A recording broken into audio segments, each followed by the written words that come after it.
There was a boundless mainland where humans used many methods to cultivate heavenly energy. The humans born there possessed an innate jewel. However, no one was certain what their jewel would be.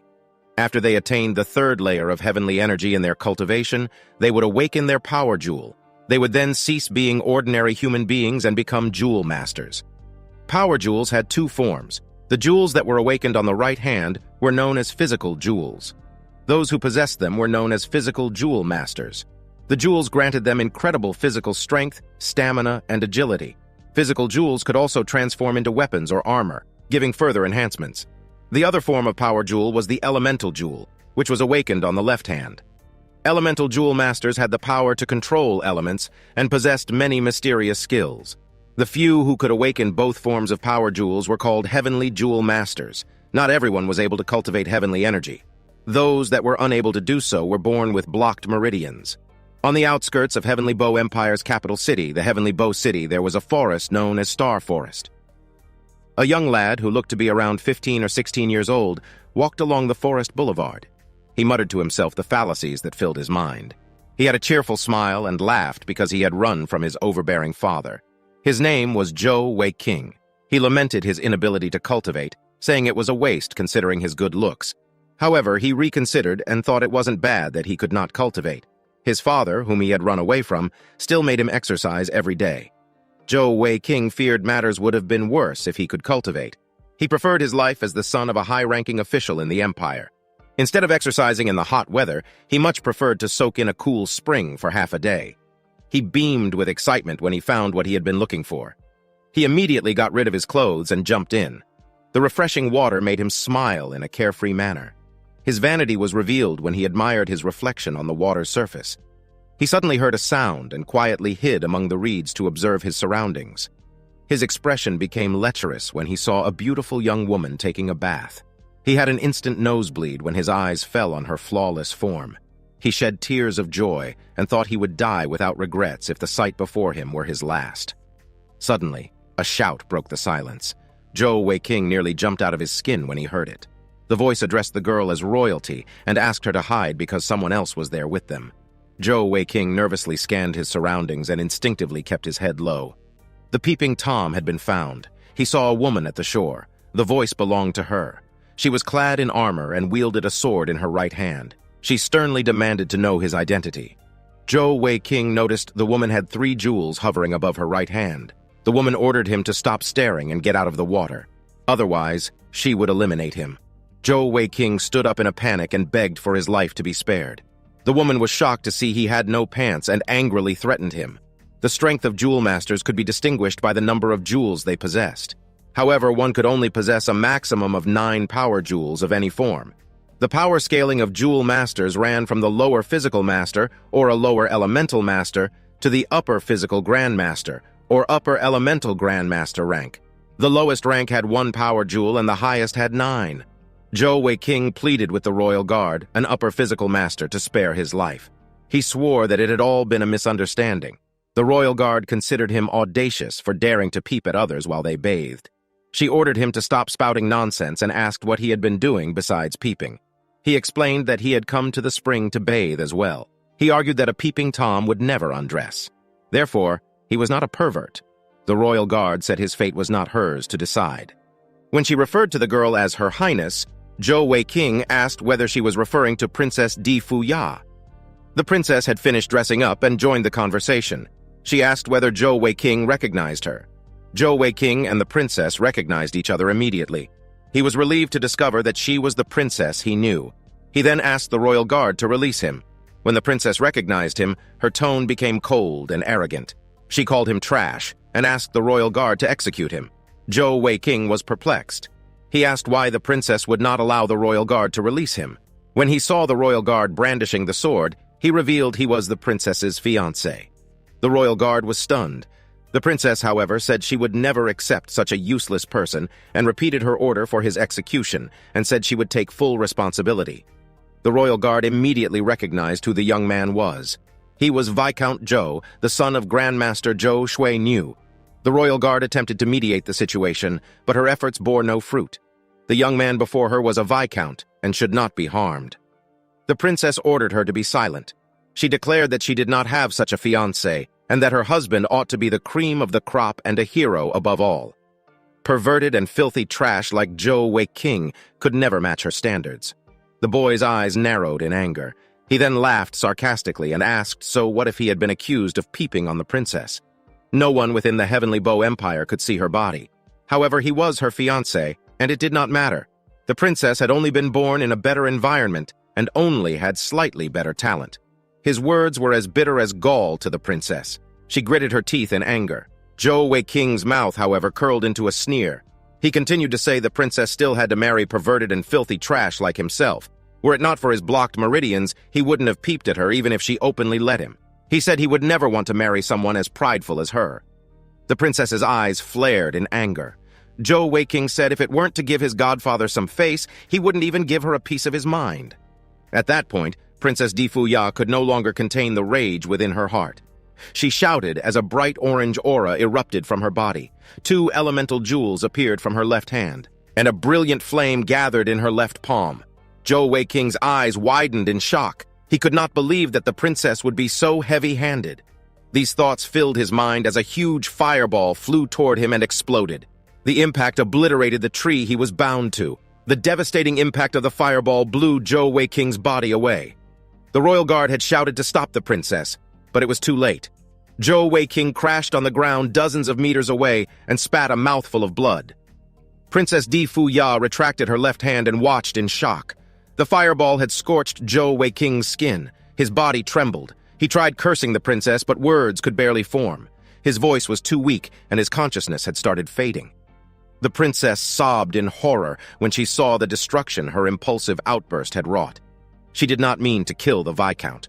Her royal guard looked at Zhou Weiqing as he inched closer to his demise with each passing moment. Unfortunately, neither the royal guard nor the princess was a life elemental jewel master.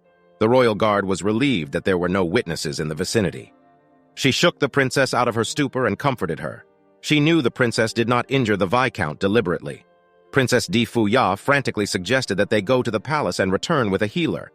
However, the royal guard pulled her away.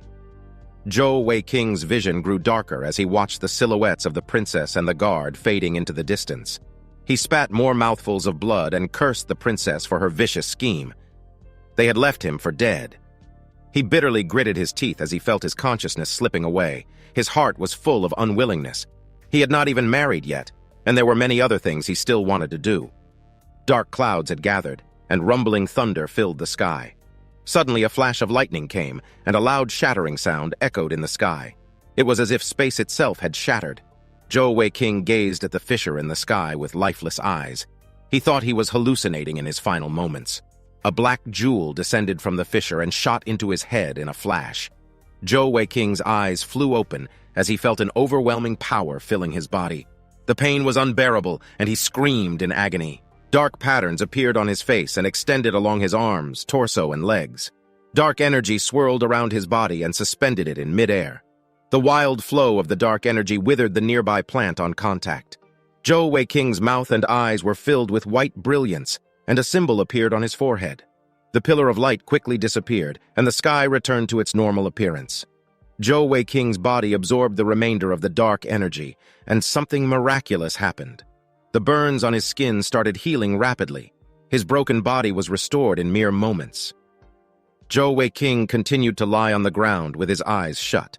He had escaped death and had been reborn. He opened his eyes and sat up.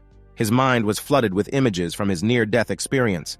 He recalled the black jewel descending from the sky and wondered whether it had all been a dream. He scanned the area and saw that the plants around him had withered. It seemed he had not been dreaming after all. He noticed his injuries had healed and wondered whether the black jewel had done it. Zhou Weiqing beamed joyfully over his outrageous luck, which allowed him to escape death.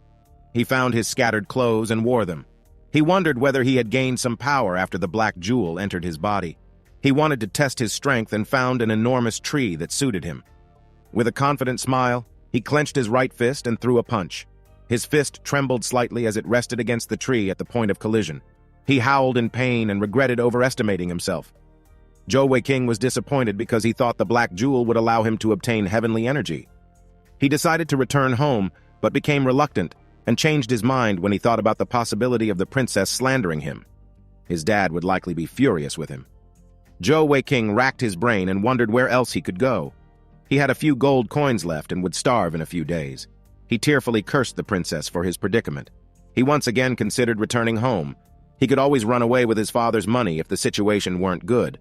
On the way, he considered finding his godfather, the emperor. Back at the tree, a brilliant light flashed at the point of impact. The large tree trembled as dark energy swirled around it and withered the surrounding bushes. The tree trunk shattered and fell with a loud crash. Zhou Weiqing finally arrived at the entrance of Sky Bow City. He hesitated to enter at the thought that his dad might already be waiting for him. Many people gathered at the city's entrance, making him wonder if something had happened. Zhou Weiqing drew closer to the crowd and went to the front because he wanted to see the source of the commotion. Before him was a Sky Bow City military recruitment desk. Suddenly, it dawned on him. He could join the army. He did not have to return home after all, nor would he starve to death. He could make a name for himself on the battlefield. His dad would never call him useless again. The heavens were truly on his side. Zhou Weiqing had an enthusiastic expression when he was next in line. When he said he wanted to enlist, he was asked about the service he wanted to join. The recruiter noticed his enthusiasm. He explained that people could choose the different services within the army, and each service received different benefits. Zhou Weiqing calmed down and considered his options. The infantry was too dangerous. Moreover, he did not have heavenly energy. The logistics service would not enter the battlefield, and his father would find him a bigger embarrassment if he joined. He wanted a safe service that could still face enemies on the battlefield. It finally occurred to him. He belonged to the Heavenly Bow Empire, so naturally, he wanted to be an archer. The recruiter complimented him on his excellent choice and asked for his name and age. Zhou Weiqing realized he could not use his name because it was relatively well known. Moreover, his father would find him if he used his real name. As for his age, according to army regulations, he would have to be at least 16 years old. However, presently he was only 13. He had a tall body frame, so the army would be in the dark if he lied. Therefore, his new name would be Zhou Xiaopang, and he said he had just become 16. The recruiter gave him a form and asked him to proceed to the examination area. The boy had managed to bluff his way in. He found a man seated in the examination area and explained that he had come for the archery exam. The exam officer was a middle-aged man with gray hair.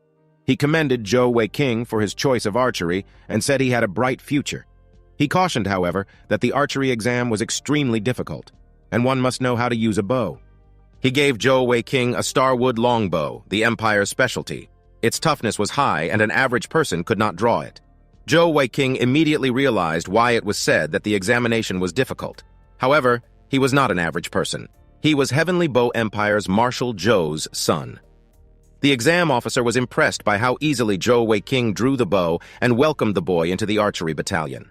Zhou Weiqing asked whether he had passed the exam. The exam officer replied affirmatively. He explained that Zhou Weiqing handled the weapon with the strength and posture of a professional. It was clear that he had some experience in archery. Zhou Weiqing explained that his father always urged him to practice archery. Since Zhou Weiqing could not cultivate heavenly energy from childhood, his father always supervised his daily archery training. The boy unconsciously shed tears as he recalled those days of arduous training. The officer informed him that they were part of the 5th Regiment of the 3rd Battalion. He added that Zhou Weiqing was lucky to have enlisted with them. Zhou Weiqing wondered what the officer meant. The officer only said he would understand once he saw their battalion's commander, who was presently giving out new military equipment. The officer told him to head north towards the barracks to meet the commander. Zhou Weiqing soon arrived at the barracks and stood before a long white curtain hanging over the entrance, eagerly waiting to collect his military equipment. He stretched out his hand, touched the curtain, and was surprised to feel something soft in his hand. He grew curious because not only was the sensation soft, but springy. Suddenly, he received a strong blow to his abdomen, and an angry shout was heard. A beautiful woman emerged from behind the curtain. She had long white hair and bright, beautiful eyes. She was flustered and crossed her arms over her chest as she asked who he was. Zhou Weiqing sat on the ground in a daze, wondering what had happened. Once he regained his wits, he instantly recognized the woman standing before him. She was Heavenly Bow Empire's #1 beauty, Shangguan Bing'er. Zhou Weiqing met her once before when she was awarded a noble title. Shangguan Bing'er was born a commoner. However, she was Heavenly Bow Empire's 2nd Heavenly Jewel Master. The first was Zhou Weiking's father, Marshal Zhou Shui Niu. Binger had an outstanding talent which she chose to further hone by joining the army. The entire army camp at Skybow City worshipped her as a goddess. At that moment, Zhou Weiking realized what his examiner meant. He was flustered when he realized what his hand had felt earlier. He got another nosebleed at the thought, which angered Binger. She drew her sword and shouted, asking about his identity. Zhou Weiking hurriedly took out his registration form while explaining that he was a recruit and that the earlier incident had been a misunderstanding. Binger snatched the form and examined it. She realized Zhou Weiking was telling the truth. However, she could not help but feel angry because of what he did. She yelled at him again, saying his clumsy bumbling drove her nuts. Zhou Weiking was relieved to see her reaction. She seemed to have calmed down. In his eyes, Binger seemed to have a good character and was 1,000 times better than the arrogant Princess Di Fuya. Binger asked him to follow her. He felt awkward when he noticed the numerous eyes angrily watching him. He had made one mistake and felt like he had become a public enemy. She asked an adjutant to get Zhou Weiking a set of new equipment and make him disappear from her sight. Zhou Weiking received a pair of uniforms and a bow. He was then asked to return the following day, having dressed in the uniform. He was warned that tardiness was punishable by military law. He turned to the battalion commander Binger and realized she had already left. When he turned to leave, Binger shot him another glance and snorted angrily. Zhou Weiking decided to look for a place to try on his uniform. He hoped it would look good on him. As the son of Marshal Zhou, he always wanted to own an army uniform. He found a washroom within the camp and entered. Unfortunately, he did not notice the sign at the entrance that read, "Battalion Commander Only." Zhou Weiking was pleasantly surprised that the army washroom was very clean. He threw off his clothes and examined his new uniform. From that day onward, he was a soldier known as Zhou Xiao Pang. He had to gain high recognition within the army and return home to show off to his dad. His encounter with the battalion commander scared him to death and filled his bladder. So he answered nature's call before changing into his uniform. He recalled his earlier encounter with Binger. She was gorgeous and had a good character. Zhou Weiking wished his fiancée was someone like her. Unbeknownst to him, a figure walked toward the washroom. While he was caught up in his thoughts, the door swung open. He quickly shouted that the washroom was occupied, but it was too late. Shangguan Binger stood in the doorway with a shocked expression. Zhou Weiking was horrified and thought he was surely done for this time. Binger saw his exposed back. Zhou Weiking was immediately flustered and loudly asked why she didn't knock. Binger covered her eyes in embarrassment. She did not need to knock because the washroom was for her private use. Naturally, Zhou Weiking was ignorant of that fact. He asked Binger to shut the door first. He later apologized and explained that he was changing into his uniform when he urgently had to answer nature's call. Binger was speechless. She could only bury her anger and frustration deep in her heart. She asked him to wait outside and slammed the door, promising to settle things with him later. Zhou Weiking had a bad feeling because of her choice of words. Surely only a fool would stick around. He left, hoping her anger would disappear by the following day. He went to Skybow City's post office and sent a letter to his father. In it, he explained that he was well and was undergoing vigorous training. He also requested his father's assistance in breaking off his engagement with Princess Di Fuya.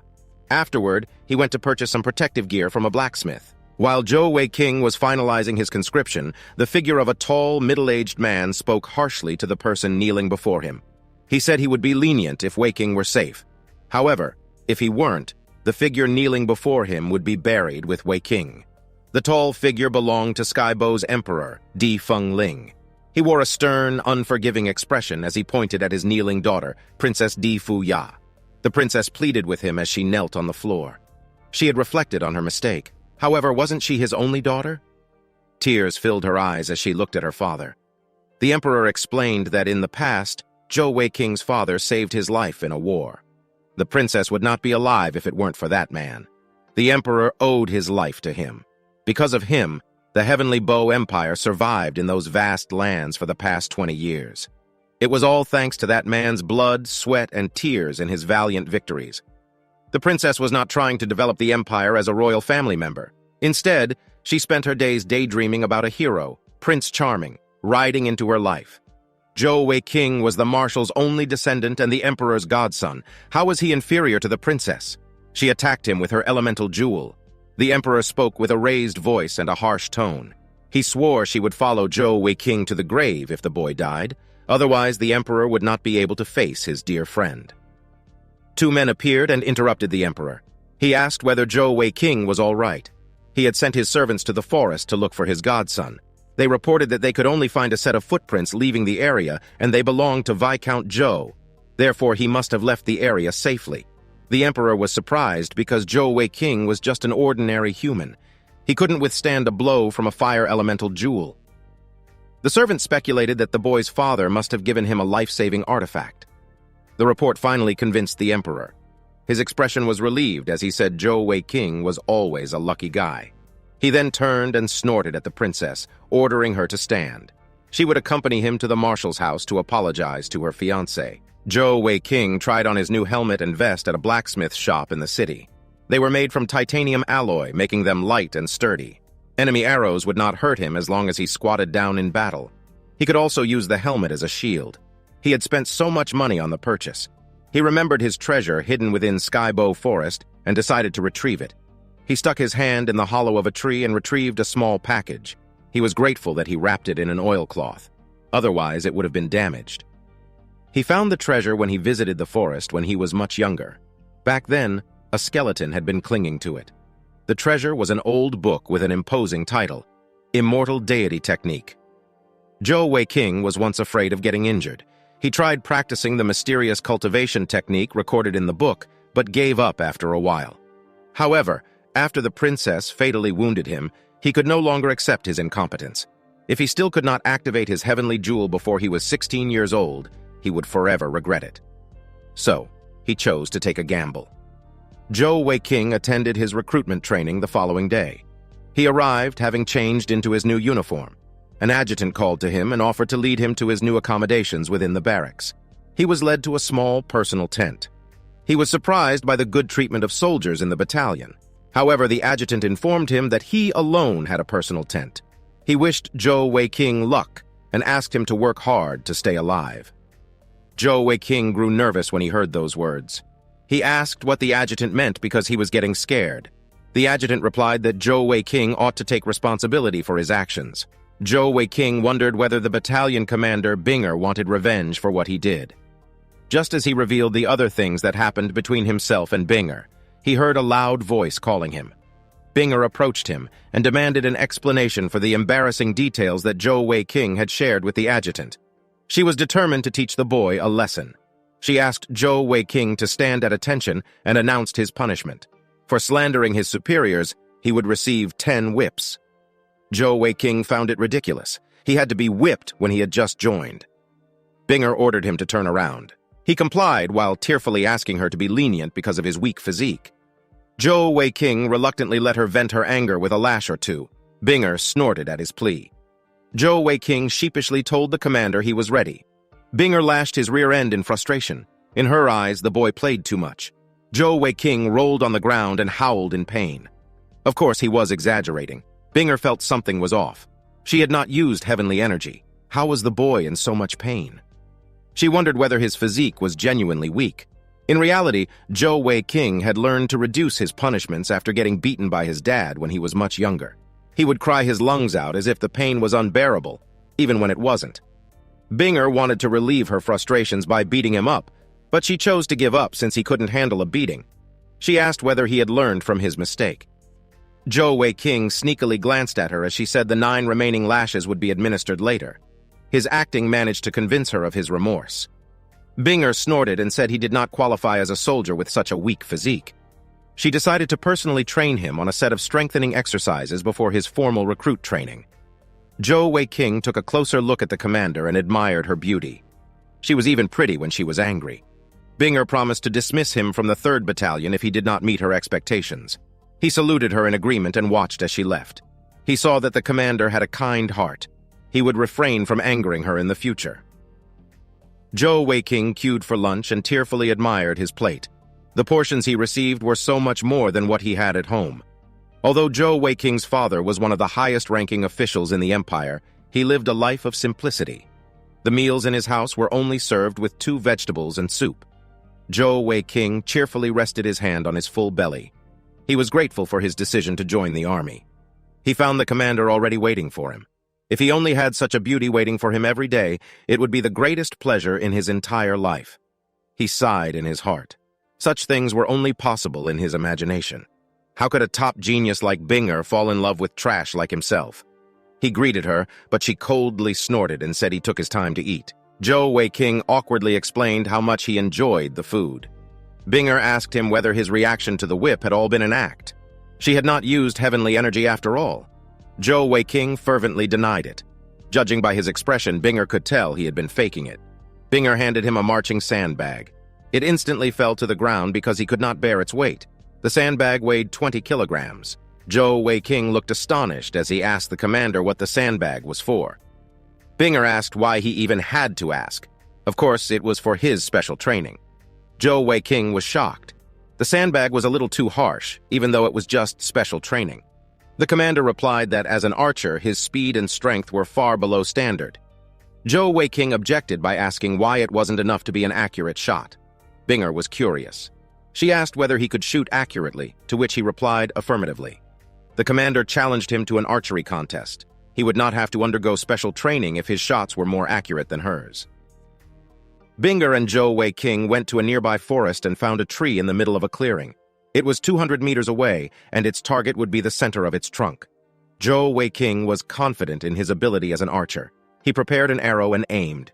He focused his sight and released the arrow. As expected, it flew accurately and found its target. The commander was impressed. She did not expect Zhou Weiqing's archery to be at a captain's level. Zhou Weiqing proudly asked the commander for her opinion. However, Binger would not let him be smug. She said she could shoot and bow more accurately with her feet. Zhou Weiqing called her bluff. There was no way she could do it. He promised to listen to her every instruction if she could accomplish such a feat. Binger snorted. She was the commander.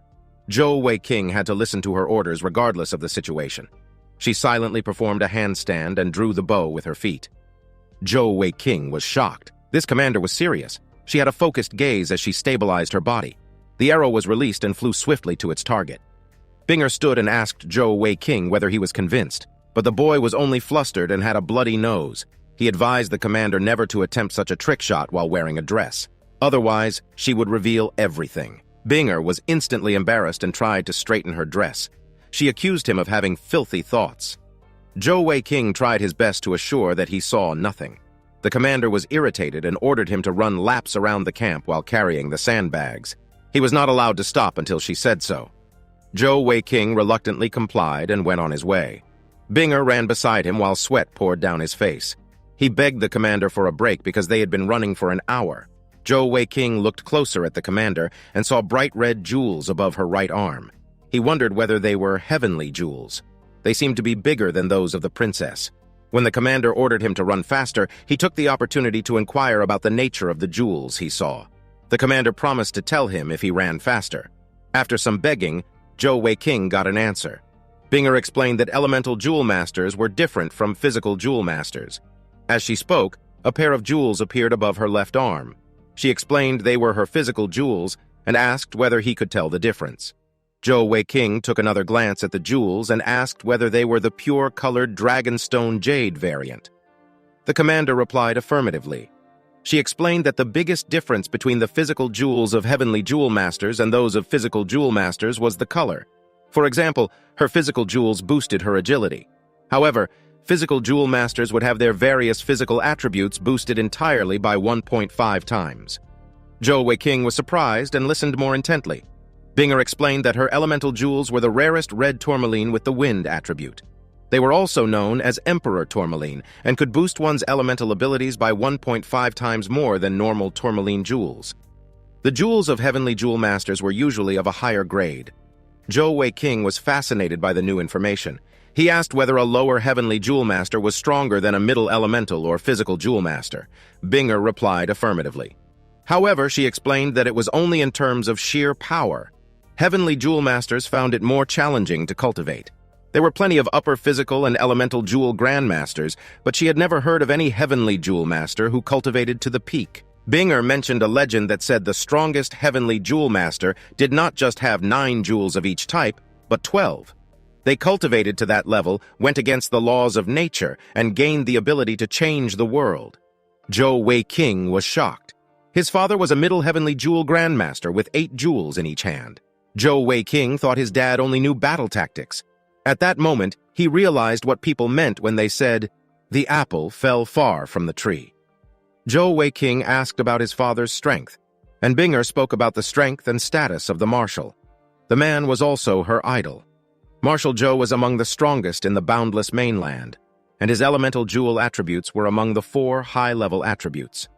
According to Binger, the emperor once said that even if all the elemental and physical jewel masters combined their powers, they would not be a match for the marshal. Zhou Weiqing teased Binger for being a fangirl. He asked why she shouldn't be the marshal's daughter-in-law since she was so pretty. Commander Binger blushed. She then loudly asked him to stop spouting nonsense because she was not worthy of the marshal's son. Zhou Weiqing winced in pain as he was left bruised on the ground from her outburst. Binger threatened to break his legs if he brought up the subject again. With a flustered expression, she added that Viscount Zhou, the marshal's son, was engaged to the princess. Binger kicked Zhou Weiqing when he was still down and asked him to stop faking death. He still had to continue running. She wondered whether he had passed out when he remained unresponsive. The commander supported him by the shoulder and helped him return to the barracks. 2 men sat together at the marshal's residence. They were Marshal Zhou and Emperor Difeng Ling. The marshal had given the emperor a letter he had received earlier that day. The emperor acknowledged that the handwriting belonged to Zhou Weiqing. He addressed the marshal as his elder brother and asked whether the letter had been forged to console him. He was determined to bury the princess with Zhou Weiqing if the worst happened. Marshal Zhou assured the emperor that the letter was genuine. He said that Zhou Weiqing had probably realized how much trouble he was in and dared not return home to face him. The emperor admitted his daughter's guilt and asked the marshal to be lenient with Zhou Weiqing when he returned home. Marshal Zhou snorted and said Zhou Weiqing was aware of his limits. He suggested to the emperor that they do as Zhou Weiqing asked and call off the engagement. The emperor was not pleased by the suggestion and protested, much to the marshal's dismay. He was unwilling to discuss the matter. It was soon nightfall at the barracks, and Zhou Weiqing lay on his bed. His eyes suddenly flew open. He sat up, wondering whether he had fainted. He winced when he felt the sharp pain in his muscles. He felt that the commander had been ruthless with him. A pleasant aroma filled his nose. Generous food portions had been brought into his tent. Naturally, he did not stand on ceremony and immediately began devouring the meal. He found a note beside his food and read it. The note said, "Continue training tomorrow." Zhou Weiqing tearfully protested the inhumane treatment. After his meal, he quietly settled down. He had waited until everyone was asleep. He intended to begin his cultivation. He unwrapped the old copy of the Immortal Deity Technique and opened it. The disclaimer on the book read, "Those without strong willpower must not practice." He was shocked the first time he read it and grew too scared to try cultivating. Things were different this time. He would be considered trash forever if he did not awaken before his 16th birthday. Zhou Weiqing recalled how the whole empire despised him, including the princess. He could not keep living like that. He realized how awesome Heavenly Jewel Masters were after listening to Binger. His dad, the Marshal, was also a great Heavenly Jewel Master. Zhou Weiqing was confident that as long as he awakened, he too would become one. No matter what, he had to try. According to the book, he could awaken once he broke through 36 acupuncture points. By doing so, he would receive his power jewels. He had a determined expression once he had made up his mind.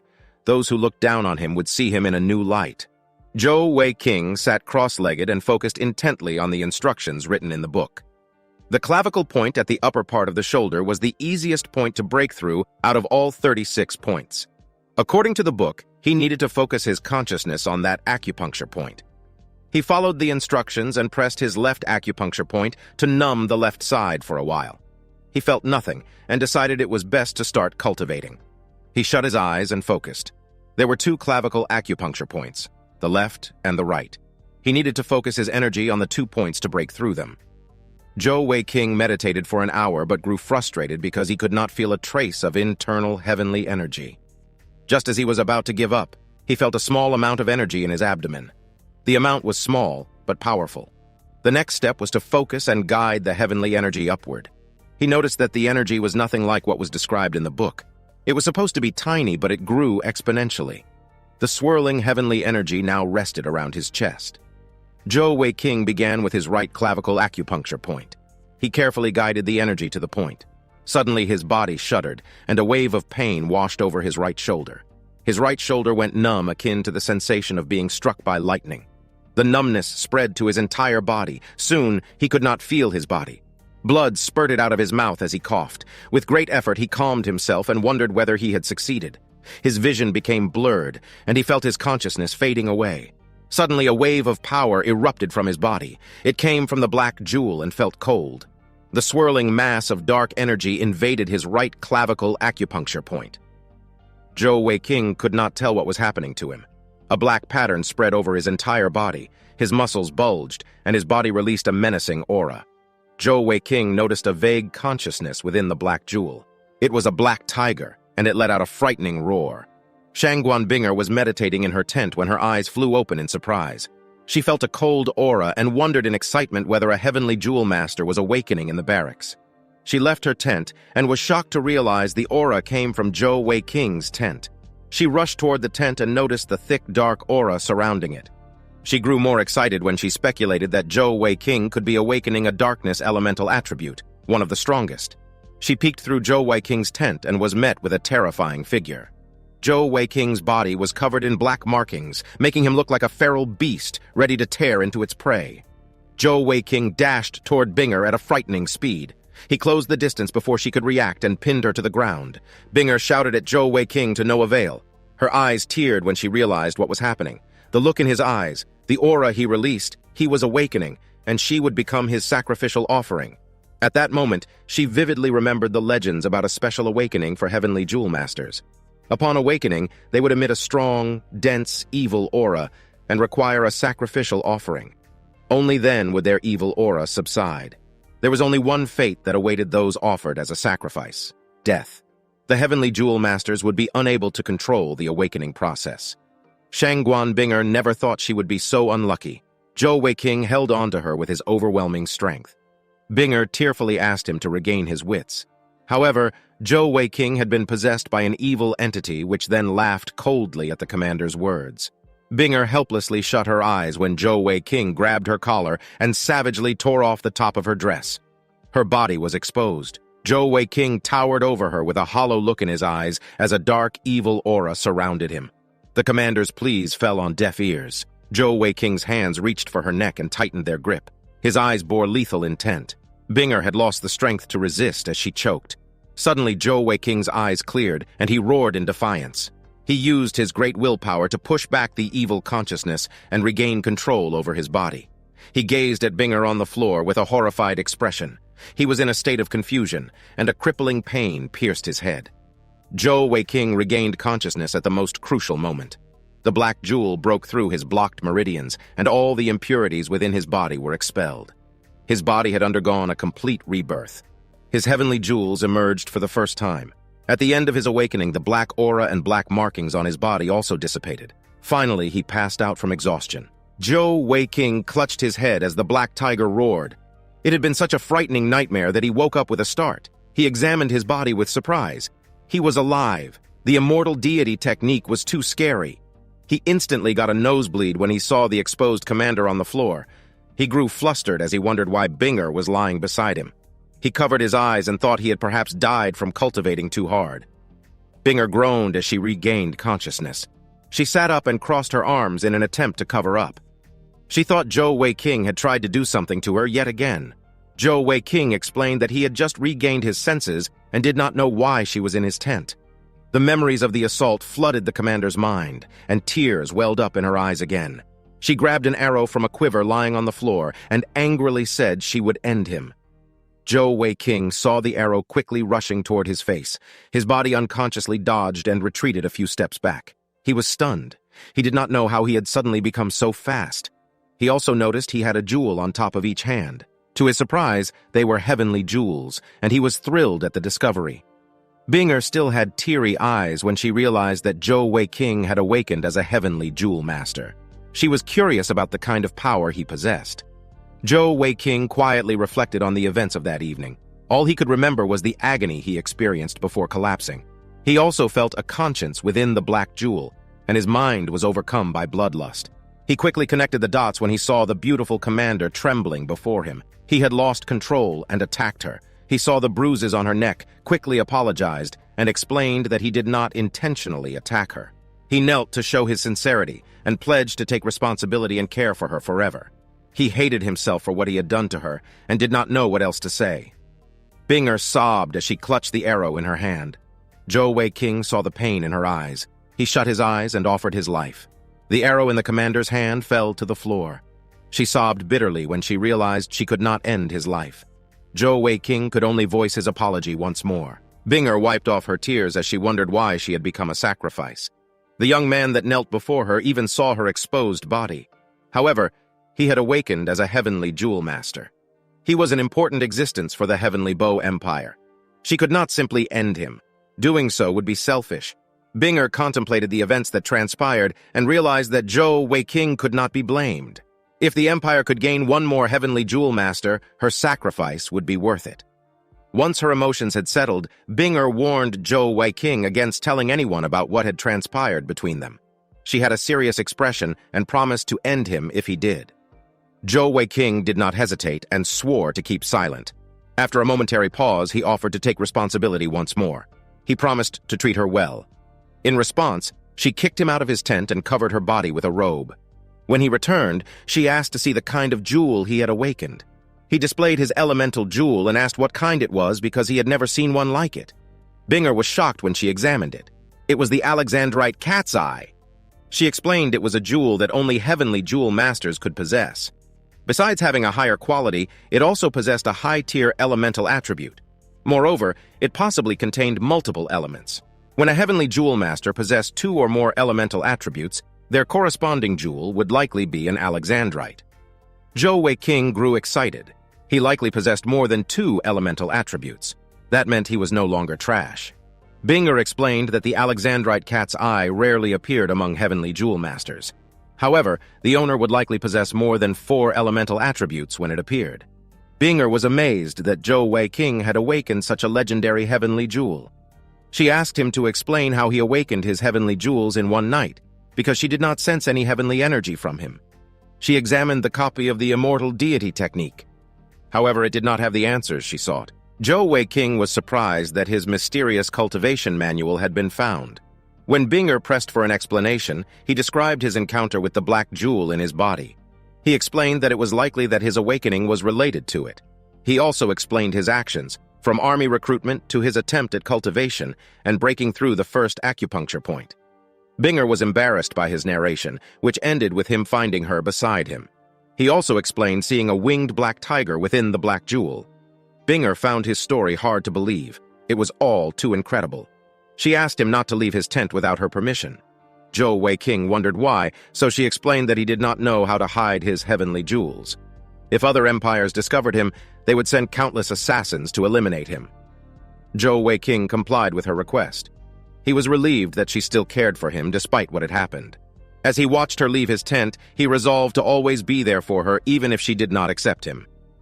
He also decided to keep the commander's torn clothes as a memento. He sat cross-legged and noticed that the remaining acupuncture points had been opened. Zhou Weiqing had slept through an entire day when he heard the commander's loud voice calling him. She reprimanded him for being lazy. Binger had come to guide his cultivation. However, at that moment, she wondered whether it was worth it. After some light banter, she asked for his origin in all seriousness.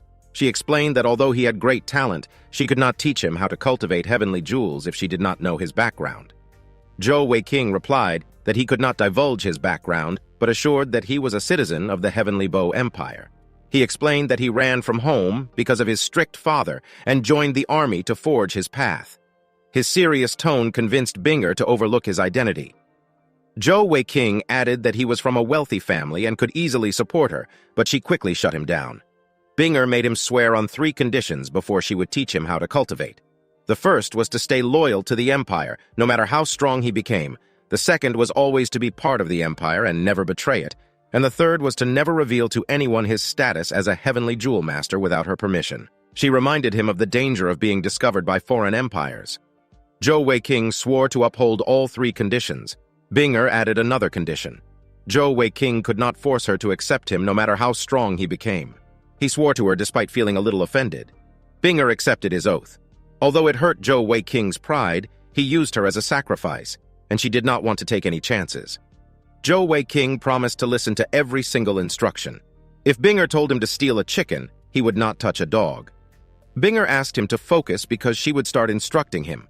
She began with the basics and explained that once a cultivation method was selected, it must not be changed. Since Zhou Wei-king had already started using the immortal deity technique, he had to continue with the same. She described the immortal deity technique as a powerful technique. However, it was only dangerous to the practitioners in its initial stage. After listening to her lecture about heavenly jewel masters, Zhou Wei-king's interest was ignited. He listened to her more intently. Binger noticed the change when the boy focused. She thought that since he had the legendary heavenly jewels, and with his status as a heavenly jewel master, perhaps he had a chance with her. She immediately blushed and sighed at the thought. His morals were a big problem, so she could not relax around him. Binger left after concluding her lesson and asked Zhou Wei-king to continue cultivating and keep her informed about his progress with the immortal deity technique. She would be staying nearby to protect him. Zhou Wei-king was happy to have such a beauty protecting him. After learning, he decided to put everything to practice with training. Zhou Wei-king poured heavenly energy into his physical jewel. It shone with a silvery white brilliance. Suddenly his muscles bulged, and his body brimmed with incredible power. His muscles, bones, and meridians were filled with strong heavenly energy. Zhou Wei-king felt he could lift a bull if it stood before him. The power of the physical jewel was amazing. The physical jewel gradually absorbed the heavenly energy within his body to enhance his strength. He tried the elemental jewel next. When he channeled heavenly energy into it, there was a bright flash, and a dial appeared. It was divided into 6 sections and had a pointer. Wherever Zhou Wei-king turned, the dial remained in his vision. He wondered whether it was in his eyes. He quickly deduced that the partitions on the dial represented 6 different attributes in his elemental jewel. He selected the Cayenne attribute. A cayenne aura surrounded his body instantly. He felt his body getting lighter and realized it was the wind attribute. An idea flashed in his mind. He was curious about how high he could jump with the enhancement of the wing attribute. He ended up launching himself through the roof of his tent. He ignored the distinct bump on his head and continued with his experiment. The blue attribute was selected, and dark electric bolts appeared on his hand. It was the lightning attribute. The silver attribute was selected. However, upon activation, Zhou Wei-king did not notice any changes, apart from the increased consumption of heavenly energy within his body. The black attribute was activated, and dark energy appeared around his body. The darkness attribute had a similar energy consumption rate to the unknown silver attribute. Zhou Wei-king concluded that both attributes belonged to a higher tier. Besides the darkness, the other 3 high-tier attributes were light, life, and spatial attribute. The silver attribute could not be light, and neither did it feel like the life attribute. He speculated that the silver attribute could be the spatial attribute. Zhou Wei-king was thrilled about having 2 of the 4 great attributes. He turned his attention to the next attribute. It was colored gray. Upon activation, a dense, evil aura surrounded Zhou Wei-king, making him shudder. He hurriedly switched out of it and spun the dial rapidly. He was shocked to find that all his heavenly energy had been consumed. He felt dizzy and passed out from the heavy drain. He woke up later with a weariness toward the gray attribute. Judging from the consumption, it was a powerful attribute. Zhou Wei-king concluded that he could only use 5 attributes out of the 6 he could access, and the gray attribute must have been the evil attribute. He noticed his heavenly energy was recovering quickly. The immortal deity technique was already proving to be miraculous. A familiar voice woke him up. It belonged to Captain Mao Li. Zhou Wei-king was ordered to dress and follow him to see the battalion commander. He was happy to see Binger when he arrived at her tent. However, his expression turned into a glare when he saw a pretty boy standing behind her. Binger informed Zhou Wei-king that she had assigned him as her aide. Zhou Wei-king blushed when he realized that he would always be beside Binger. He accepted his new position without hesitation. The pretty boy beside the commander objected, making Zhou Wei-king grit his teeth in anger. He wondered how the man before him dared to violate the commander's order. Binger addressed him as Captain Xiao and asked where something was wrong with her decision. Captain Xiao replied that the commander's work was important and the recruit was incompetent. Binger said she did not need the protection of her aide and challenged him to make a recommendation. Captain Xiao clarified that he was not challenging the commander's decision but did not believe her aide could follow her into battle. He doubted whether Zhou Wei-king was able to shoot an arrow. Captain Xiao then boldly volunteered to resign from his post and become the commander's new aide. He pledged to give his life to protect her. Zhou Wei-king could not help frowning at the captain's shamelessness. Binger politely turned him down, saying he was the 3rd Battalion's pillar of strength. She could not let him hold the post of a mere aide.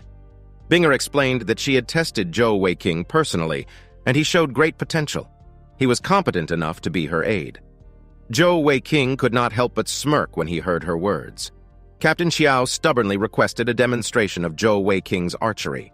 The commander complied and asked how the captain planned to test him. Binger knew Captain Xiao would not stop until he rigorously tested the boy. The captain held a purple dawn bow and asked whether Zhou Wei-king could draw it. Zhou Wei-king was familiar with the expensive bow. Captain Xiao said Zhou Wei-king would have shown his qualification to be the commander's aide if he could draw the bow. Zhou Wei-king held the bow and had a look of surprise. The captain challenged him to use all his strength. Zhou Wei-king complied. His expression had changed to a confident one. His father made him practice with a purple darn bow at home for 2 years, not to mention that he now possessed heavenly jewels. He channeled heavenly energy into his physical jewel and drew the bow. Captain Xiao was shocked, while Binger had a slight smile. Zhou Wei-king used the opportunity to teach the captain a lesson. He pulled the bowstring harder and snapped the purple dawn bow in half. He then feigned surprise, saying the bow had broken, yet he had not even used his full strength. Captain Xiao was dumbstruck. Binger asked whether the commander had any further objections. Zhou Wei-king smirked and addressed the captain, saying he could be ignored, but ignoring the commander shows poor judgment. Zhou Wei-king's mockery angered Captain Xiao. However, the captain turned and left the commander's tent. Zhou Wei-king followed Binger to the Star Forest. No one was around, so Zhou Wei-king asked whether she had brought him there to make him disappear. She asked whether he had linked with his heavenly jewels, considering what he had done to the strong bow. Zhou Wei-king replied affirmatively. Binger was impressed. A task that had taken her 5 days, Zhou Wei-king accomplished in 1 night. She asked about the attributes of his elemental jewel. Zhou Wei-king mentioned only 5 attributes because he did not yet understand the 6th one. The commander was shocked. Zhou Wei-king had 5 attributes, with 2 from the higher tier. She never imagined such an elemental jewel would exist. The boy had incredible luck. Zhou Wei-king laughed it off and said luck was a part of one's strength. Binger told him not to get cocky and said she brought him there to begin training as a heavenly jewel master. She explained that the attributes of heavenly jewels typically increased aspects of a jewel master. They are not used for offensive attacks. Zhou Wei-king was confused. He remembered seeing jewel masters using their jewel's power to fight. The commander said his observations were correct. However, his jewels had not yet grown to that level. A brilliant glow shot out of her fingers and formed an arrow. She mentioned that there was physical jewel consolidating equipment and elemental jewel inscribing. As Binger knocked the energy arrow on her bow, Zhou Wei-king asked whether the arrow was made using physical jewel consolidating equipment. In response, she drew the bow and asked him to watch closely. The arrow appeared like a bright blur as it flew swiftly into the distance upon release. Zhou Wei-king was amazed when he noticed that the arrow made no sound. The arrow nimbly avoided the tree trunks in its path and drew an arc in the sky before striking the ground near his feet. Zhou Wei-king was impressed. Binger said the arrow was her first jewel manifestation, Silent Vector Arrow. She explained that heavenly energy could be manifested into forms of weapons and armor through a special method. She could manifest the arrows indefinitely as long as there was enough heavenly energy. Zhou Wei-king eagerly asked how one could manifest a shape. Binger explained that one would need a consolidating equipment scroll to do it. However, they were very expensive. So many heavenly jewel masters could not afford to buy them. Additionally, the success rate of learning from one was very low. Money was not a problem for Zhou Wei-king because his father worked with the emperor. Binger interrupted his thoughts by asking what equipment he would manifest if he had the ability. It was a full suit of armor, Zhou Wei-king answered matter-of-factly. Binger was annoyed and asked why he couldn't think of something more interesting. Zhou Wei-king attempted to explain, but the commander cut him off and continued with the subject. She continued her explanation. Elemental jewel manifestation granted elemental skills. She then demonstrated her first elemental jewel skill, wind blades, and her target was a nearby tree. The terrifying impact of the wind blades shattered the tree and only left a stump. Binger explained that a stored skill for an elemental jewel was troublesome to obtain because it required skills from heavenly beasts. Therefore, the inscription palace was where most people went to carry out elemental jewel inscribing. She advised him to choose only the skills compatible with his attributes. Binger concluded the training session and asked Zhou Weiqing to prepare to leave the barracks with her on the following day. Zhou Weiqing asked whether they would go out together and what they would do. The commander frowned and asked him to choose his words carefully. Zhou Weiqing and Binger met early the following day. He asked where they were going, but she gave a cryptic answer. She started running and asked him to use his wind attribute to keep up with her. They had a long way to go and limited time. Zhou Weiqing tried his best to keep up with Binger as they ran swiftly. She noticed the improvement in his speed. It took him some time, but he eventually matched her speed. After half a day of running, Binger stopped for a rest. Zhou Weiqing's stomach rumbled when he saw the commander eating. He quickly asked for a bite, but she declined and chided him for not bringing his dried rations. Zhou Weiqing ventured into the forest and caught a rabbit for lunch. The little rabbit looked beaten up and worn out. Binger said it was cute and stopped Zhou Weiqing from eating it. She could not bear to see it becoming his lunch and used her authority as a commander to order him to release it.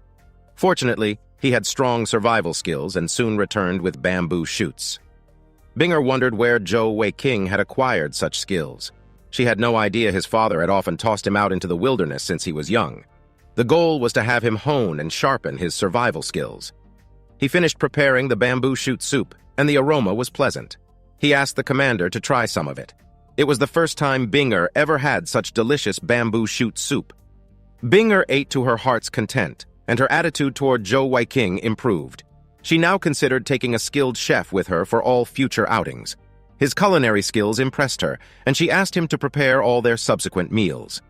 Zhou Weiqing was all too happy to cook for the beautiful battalion commander.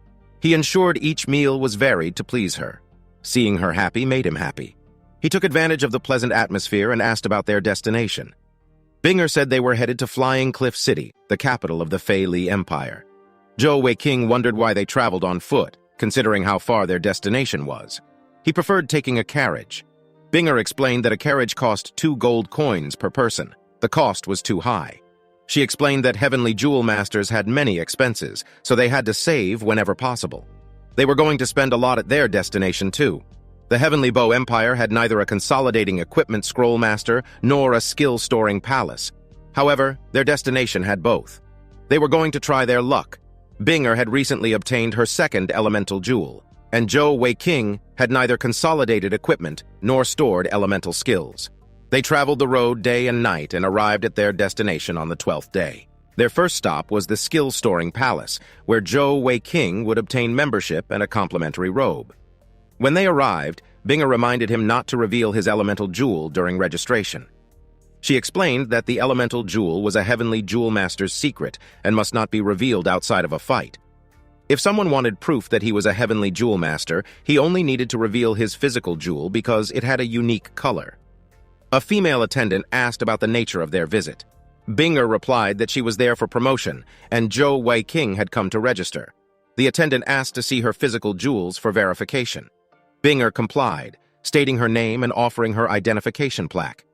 When it was Zhou Weiqing's turn, he revealed his physical jewel and real age. Binger was shocked. However, he nervously added that he would be 14 in 2 months. The commander realized that the boy had lied to join the army. Zhou Weiqing's registration was complete, and he received a plaque and a complimentary robe. Binger led him out of the skill-storing palace because it was too expensive. They prioritized looking for a place to rest and wash up, and after that, looking for a good consolidation equipment master. Zhou Weiqing was excited and considered asking his godfather to buy him some skills. Later, he changed into the robes from the skill-storing palace and followed Binger to a consolidation equipment master she knew. She warned him about the master's bad temper, so he had to behave best. They soon arrived at a wooden cottage in a forest. Binger knocked and called for Senior Huyan. A tall, middle-aged man opened the door. He complimented Binger for her quick promotion. The commander asked whether the master was around. She had addressed him as Senior Wind, but his name was Feng Yu. Feng Yu reminded her about the master's stingy personality. He asked whether she had brought enough money. Zhou Weiqing wondered whether Senior Huyan was even more stingy than Binger, and sniggered at the thought that the senior could be her teacher. The commander noticed his reaction and asked him to greet Feng Yu. Zhou Weiqing complied and introduced himself. They were soon invited into the cottage to meet the master. After some time, Zhou Weiqing noticed a meatball walking in from a side room. When he focused his eyes, he realized it was an older man who seemed to be around 60 years old. Binger was first to greet him. However, Senior Huyan dismissed the pleasantries and waved his sleeves. 3 pieces of paper appeared. The paper displaying a shield was the first to catch Zhou Weiking's eye. Its name was Xuanwu Shield, and was limited to strength, endurance, or toughness attribute heavenly jewel masters to use, able to mount elemental jewel. Binger noticed his interest in the shield and wondered how much the boy feared death. She did not know that Zhou Weiking coveted life and feared death. The shield was undoubtedly of enormous attraction to him. Binger asked the price of the Overlord Bow's consolidation scroll among the options presented. Senior Huyan sternly reminded her about his rules. He remembered that her physical jewel was of the agility type. Thus, she could not take that specific scroll. Binger explained that she was buying for Zhou Weiking because his physical jewel was the pure strength type. Senior Huyan plainly said the Overlord Bow would cost 200,000 gold coins. The price was too expensive, even for Zhou Weiking, who had a wealthy background. He then ventured to ask the price of the Xuanwu Shield. Senior Huyan looked annoyed and replied, 120,000 gold coins. Binger interrupted and forbade him from choosing the shield. She insisted that the Overlord Bow was a better match for him. Zhou Weiking argued that the wind-wielding boots suited Binger, and he was not anxious to get consolidation equipment. Binger replied that she already had her first equipment, enough to protect herself, but Zhou Weiking had none. She then turned towards Senior Huyan and asked to reserve the Overlord Bow until she could return with enough money. Senior Huyan dismissed her and asked Feng Yu to send them away. He then turned away and said they should leave if they did not have the money. Binger asked him to make an exception for them and bend the rules. She even offered to leave her Purple Dawn bow as a deposit. Senior Huyan dismissed her again and asked her to leave. Zhou Weiking could not help it and blocked Senior Huyan's way. He pleaded for him to show them some consideration. However, his attempt only angered the master, making him raise the price to 300,000 gold coins. Zhou Weiking persisted and asked to be given a chance. However, Senior Huyan sneered and raised the price to 400,000 gold coins. Zhou Weiking glared at the master and wanted to curse him. Binger interrupted him before he could say anything else. She apologized to Senior Huyan and accepted the Overlord Bow at the original price of 200,000. She offered a piece of spirit jade worth 50,000 gold coins as a deposit while she left to fetch the balance. Senior Huyan was interested and said he would have agreed to her suggestion if she had offered the spirit jade earlier. Its value was higher than 50,000 gold coins, perhaps even 100,000. Senior Huyan stubbornly said he raised the price because the boy had blocked his path. He wasn't someone who went back on his word. Therefore, if they did not have 400,000 gold coins, they should leave and find other consolidating equipment masters. Zhou Weiking gritted his teeth in anger and wanted to find other masters. However, Binger explained that Senior Huyan was the only consolidating equipment grandmaster in the city. No other master could compare to his work. Senior Huyan was offended by the boy's words and raised the price to 500,000 gold coins.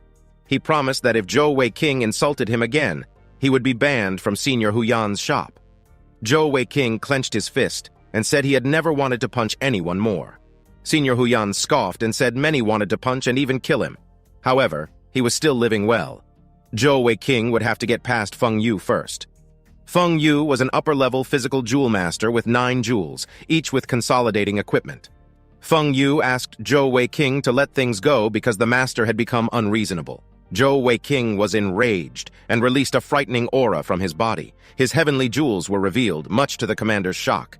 Senior Huyan was shocked to see the boy's elemental jewel, the Alexandrite Cat's Eye jewel.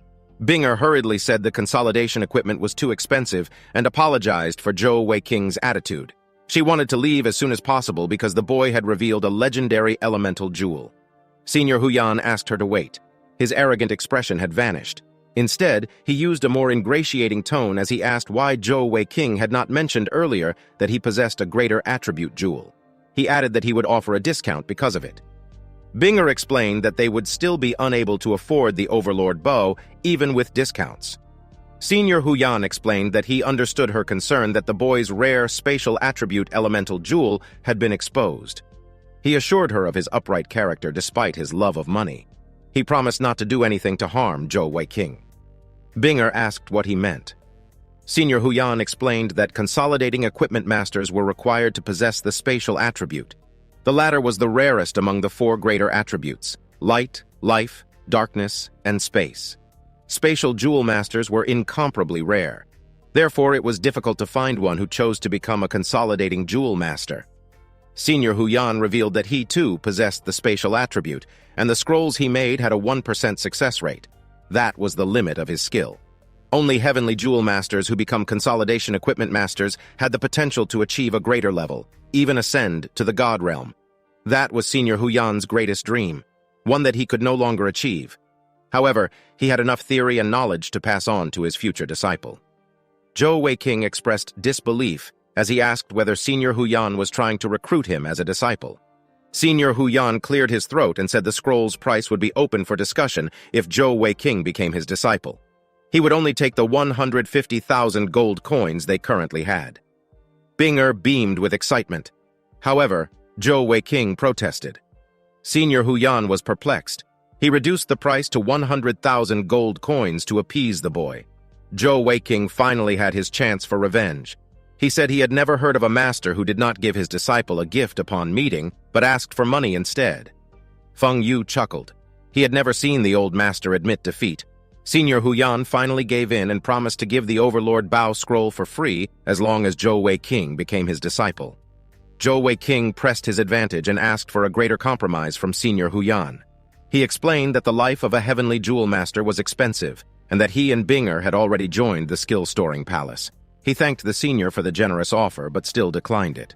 Senior Huyan was shocked and warned that joining the skill-storing palace was akin to selling themselves to the Fei Li Empire. Zhou Weiqing argued that he had no choice. If they worked for the skill-storing palace, they would eventually obtain the scrolls they needed, although they were expensive. Binger realized Zhou Weiqing's cunning nature and allowed him to proceed. Zhou Weiqing finally bade the old master farewell and said they would leave for the skill-storing palace. Perhaps they would have the opportunity to buy scrolls from him in the future. Senior Huyan was unwilling to watch the opportunity slip away and offered to give the Overlord Bao and the wind-wielding boots for free. He held 2 stacks of scrolls in wooden boxes and asked Zhou Weiqing and Binger to consolidate their new equipment in the side rooms. Zhou Weiqing smiled with satisfaction while Binger was speechless. At first, they could not afford a single consolidating equipment scroll, but now they both had one. Moreover, they did not have to spend a cent. Binger wondered if it was a dream. She looked at Zhou Weiqing and he winked at her. He looked innocent, but was incredibly cunning. Their luck was all thanks to him. Feng Yu directed them to different rooms to ensure their attributes did not clash during consolidation. It was Zhou Weiqing's first time consolidating equipment, and Feng Yu offered to teach him how to do it. He thanked the man in advance. However, Feng Yu took it as payment for making the old master flustered. He revealed that he had a strained relationship with Senior Huyan and would not have been there without his vow to protect him. He asked Zhou Weiqing to sit and take out the scroll. Zhou Weiqing asked why there were so many scrolls in the box. Feng Yu explained that the scrolls were all for the Overlord Bao. There were 100 scrolls in the box because of their low success rate of consolidation, which was 1%. He instructed Zhou Weiqing to activate his heavenly energy and move it to the physical jewel, then rest his right hand on the scroll and silently feel it.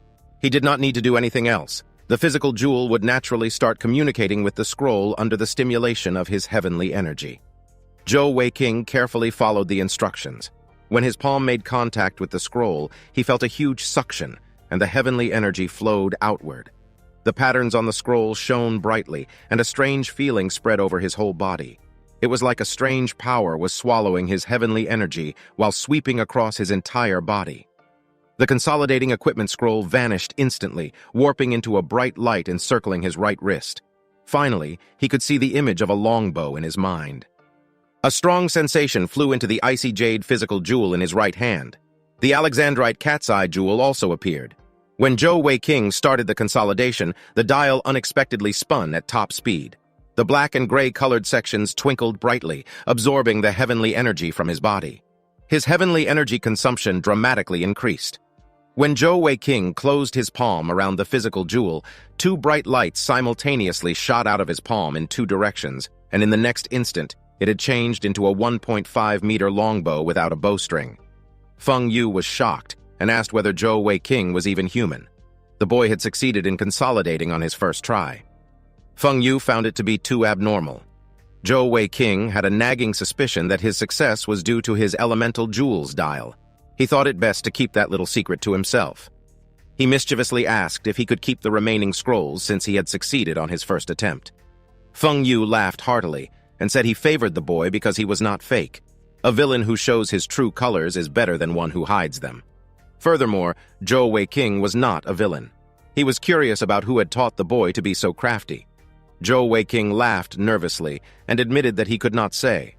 Senior Huyan noticed that Zhou Wei-King had returned early. He assumed the boy had been unsuccessful and asked him to return and keep trying. Zhou Wei-King chuckled with a twinkle in his eye. Senior Wind reported that they had met a true talent on that day. The boy succeeded in using the consolidation equipment scroll on his first attempt. Senior Huyan was pleasantly surprised. He was quick to ask for the 99 remaining scrolls to be returned. Zhou Wei-King argued that gifts cannot be taken back. Feng Yu laughed and said it was not the old master's day. Senior Huyan wondered whether he was facing divine punishment. He gave up and asked the boy to show him his elemental jewel. He wanted to confirm that it possessed the spatial attribute. Afterward, he would accept the boy as an apprentice. Zhou Wei-King declined in such a natural way, making Senior Huyan ask what else the boy wanted. Zhou Wei-King teased him for being hasty. He added another condition for becoming the old master's apprentice. His freedom could not be restricted. Senior Huyan angrily shouted that he had never seen such a brazen disciple. Zhou Wei-King retorted that he had never seen someone as stingy as the senior. Feng Yu sniggered. The master then ordered him to handle all the elemental jewel skill storing and consolidating equipment for the duo. Feng Yu agreed to do so until they attained 6 jewels. It was better than idling around. Senior Huyan accepted the condition and asked to see Zhou Wei-King's elemental jewel. Zhou Wei-King asked the old master to swear by his power jewels that he would accept him as an apprentice if he possessed the spatial attribute. He also wanted the master to swear to agree to all the discussed conditions. Senior Huyan sighed and said he had never met such a cunning boy. He then raised his left hand, and 7 elemental jewels appeared. Zhou Wei-King was stunned. The old master had a high cultivation base, with 7 elemental jewels of the space attribute. Senior Huyan swore an oath by his power jewels and agreed to Zhou Wei-King's conditions. He had grown impatient at that point and asked to see the heavenly elemental jewel. Zhou Wei-King naturally had a flair for the dramatic, so he asked the 2 men standing before him not to be too intimidated. Zhou Wei-King revealed his Alexandrite cat's eye heavenly jewel and released a brilliant aura. Both seniors, Huyan and Wind, exclaimed in surprise. Feng Yu hurriedly asked Zhou Wei-King to hide it. Senior Huyan was quick to form a soundproof barrier with his heavenly energy. He could not believe such an elemental jewel existed. Its existence was miraculous. He held Zhou Wei-King's left arm and asked whether the jewel had a wind attribute besides the spatial one. Zhou Wei-King happily replied affirmatively and asked how the old master knew. Senior Huyan was shocked beyond words. The boy had dual attributes, wind and space. The old master's body trembled slightly. He then laughed hysterically. After a while, Zhou Wei-King sighed and wondered whether the old master was having a fit. Feng Yu explained that the old master was experiencing a mixture of many emotions: envy, jealousy, and hate. He never expected the Alexandrite cat's eye jewel to exist. Senior Huyan had gone crazy, having accepted a disciple who possessed it. Feng Yu said that considering Zhou Wei-King possessed wind and spatial attributes, he was born to be a consolidating equipment master. Once Senior Huyan had gathered his wits, he addressed Zhou Wei-King as a treasured disciple. He wore a silly grin and said he would not mind going bankrupt to have the boy as a disciple. Zhou Wei-King playfully congratulated the senior for getting a talented disciple. Senior Huyan laughed and asked the boy to be modest. Zhou Wei-King said his other teacher taught him to be proud of himself. Otherwise, no one else would be proud of him. Senior Huyan's eyes narrowed as he asked about the boy's other teacher. Zhou Wei-King explained that he had a teacher for the past 2 years. However, it was before he awakened his heavenly jewels. He asked whether there was a restriction on the number of teachers he could have. Senior Huyan noted that since the boy had recently awakened his heavenly jewels, he was not yet 16 years old. Zhou Wei-King was required to be at least 16 years old to start creating consolidating equipment scrolls. Otherwise, his body would not be developed enough to control the material. Zhou Wei-King said he would turn 14 in a few months. The 2 seniors were astonished. Zhou Wei-King explained that he had matured early. Senior Huyan was shocked because the boy was only 13 years old, yet he knew how to play dirty tricks. He was concerned about what the boy had learned from his other teacher. Zhou Wei-king defended himself, saying he was a good and proper person. Senior Wind sniggered in response. Senior Huyan asked whether anyone besides Binger knew about his Alexandrite cat's eye. Zhou Wei-king pondered for a moment and replied that there were two others. Both seniors had serious expressions. Senior Huyan said they needed to kill the two individuals to prevent any potential information leaks. Zhou Wei-king teased and asked whether he wanted to commit suicide. They were the two people he had been referring to. The seniors sighed awkwardly. This kid played too much. Senior Huyan shouted at Zhou Wei-king to speak clearly. He warned the boy against revealing his elemental jewel until he was strong enough, with at least 6 jewels of each type. Otherwise, he would encounter 2 types of people: those who would do anything to recruit him and those who would do anything to eliminate him. Zhou Wei-king agreed and said he knew geniuses were the subject of envy and jealousy.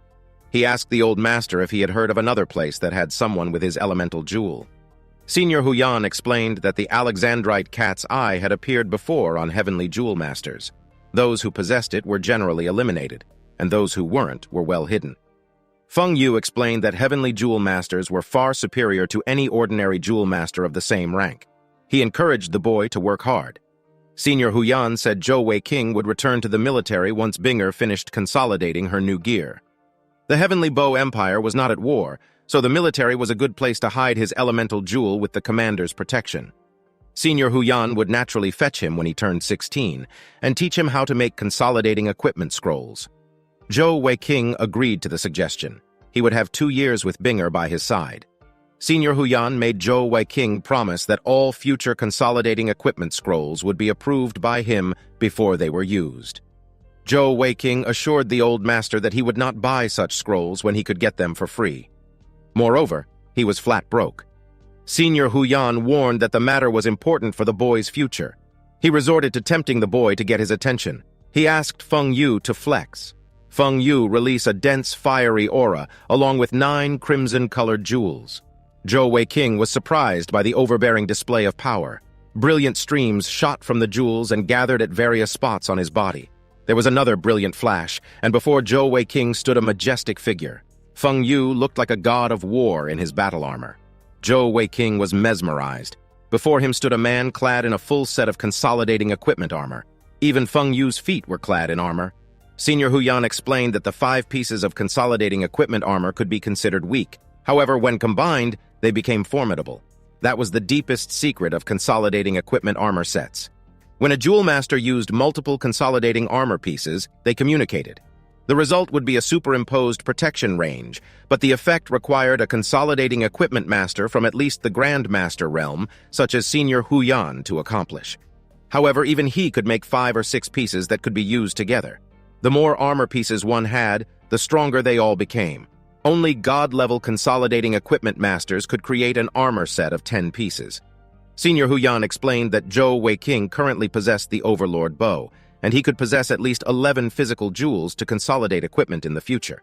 Therefore, he ought to choose his consolidating equipment carefully to get his armor set. He could not afford to waste any physical jewels. Zhou Wei-king's eyes shone with obsession.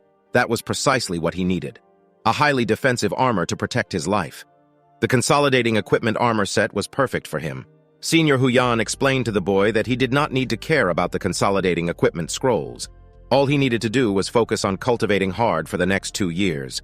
Zhou Wei-king agreed without hesitation. He assured the old master that he would have practiced hard, even if he was not told to do so. Senior Huyan asked him to return to the room and cultivate because the commander would require a few days to complete consolidating her equipment. Zhou Wei-king waited till the evening and went to check on Binger. Unfortunately, she did not consolidate her equipment on the first day. Zhou Wei-king told her the truth about his success, which greatly surprised her. He described the entire process in detail, including the involvement of the dark and evil attributes. He also disclosed everything Senior Huyan had told him, including their agreed-upon conditions. However, Binger was from a poor background and did not want to exploit the boy. So she rejected his offer for free consolidating equipment scrolls. Zhou Wei-king understood that he had no choice but to give up, but within his heart, his admiration for her increased. He asked whether the commander could lend him 2,000 gold coins. She asked what he wanted to do with the money, and he explained that he wanted to buy his own stored skills. He wanted to test whether his dark and evil attributes would superimpose again to help him store a skill for his elemental jewel. If that happened, he might also successfully store a skill on the first try. Binger approved the experiment and asked to accompany him the following day. In another cottage room, Senior Huyan asked when Feng Yu intended to take the boy to get a stored skill. Feng Yu said he did not think the boy should go skill storing presently. Rather, they should wait until he had 2 sets of jewels so that he could get them both at once. He explained that the kid's personality would make it hard for him to hide his Alexandrite cat's eye. Therefore, it would be better to wait 2 years until he got his second set of jewels. Senior Huyan found it logical. The boy was probably an archer for the military, which was perfect for him. His elemental jewel could have more than 3 attributes. He only forgot to ask what the other attributes were. Feng Yu said it was better that they did not ask for the time being. Too much excitement in one day was not good for the body. The 2 men did not know that Zhou Weiqing had already made plans. Zhou Weiqing went to rest in a cheerful mood. He had obtained great benefits on that day. If he could successfully store a skill on his first try, he would have a skill and the Overlord Bao. Both would be enough to defend himself. He felt like he was finally becoming a real heavenly jewel master. Binger was also a heavenly jewel master. Even without his family background, he was finally worthy of her. However, it seemed that she was getting tired of seeing him act roguishly all day. She would get sick of him if he continued to act that way. On the morning of the second day, Zhou Weiqing started to change his attitude to win over Binger. During meals, he was very serious. He did not use his normal roguish tone even once. Senior Huyan had only recently met him, so he did not notice the difference. But Binger was surprised by the change and thought she mistook him for someone else. On their way to the city, she asked whether he was all right. He replied that he was and asked whether something was wrong. Binger said it was nothing. She could not take the initiative to ask why he had not trash-talked anyone. Considering the commander's reaction, Zhou Weiqing's plan was working. As they approached the skill-storing palace, he asked about the process. Binger explained that 9 entrances led to their respective heavenly beast enclosures. They were wind, water, earth, fire, light, dark, spatial, and life. And the 9th entrance led to a special enclosure with heavenly beasts possessing unique abilities. The beasts were divided into 3 stages, just like heavenly jewel masters: the Shai stage, Zun stage, and Zong stage. She explained that it would cost 500 gold coins per try in the Shai stage area. The Zun and Zong areas would cost 2,000 and 10,000 gold coins, respectively. Zhou Weiqing asked whether there was any difference between the skills he could obtain from the different areas. He wondered whether the skills were better, the stronger a heavenly beast was. Binger explained that elemental skills were at their lowest level when first stored, but would get stronger with the increased number of elemental jewels. She recommended that he store the skills of heavenly beasts of the same rank as himself. If he tried storing the skills of a beast at the Zun stage, the probability of success would be low, a 1 in 10,000 chance. The success rate of the Zong stage was even lower, 1 in a million. Zhou Weiqing asked whether she wanted to accompany him to store new skills, but she declined because of the low odds and the limited money. She recommended that he should try the method he had mentioned previously. Zhou Weiqing then asked to borrow 10,000 gold coins. He promised to repay the amount in full. Binger was surprised and asked if he intended to try a Zong stage beast. The boy had a confident expression as he said it would be enough to experience seeing a Zong beast. Binger gave him a card containing 50,000 gold coins. Regardless of success or failure, the amount would be enough for 5 attempts. Zhou Weiqing chose the Zong stage wind attribute skill storing enclosure and asked the staff about the skill storing method. Before quoting the price, the attendant asked whether he was certain about his choice. Zhou Weiqing offered the payment card and said he only wanted to experience the feeling of being near a heavenly beast. The attendant said Zhou Weiqing could do as he pleased as long as he paid. He had at most 4 hours within the enclosure, and the money would not be refunded if unsuccessful. Zhou Weiqing paid and entered the beast enclosure. He left in less than an hour with a look of frustration. His body trembled as he said the Zong stage beasts were too scary. All his heavenly energy had been expended. The attendant cautioned him not to strain himself. 10,000 gold coins was a large amount of money to spend, even if one was rich. He recommended that Zhou Weiqing should enter the Shur stage area so that he could have a higher chance of success. Zhou Weiqing appreciated the advice. He walked out of the skill-storing palace with a look of defeat. He walked until he had completely left its vicinity, then his expression changed. His face lit up with all the joy and excitement he had been withholding. He clenched his left fist in celebration but soon stopped himself before he drew much attention. He had successfully obtained the skill of a Zong stage beast on the first attempt.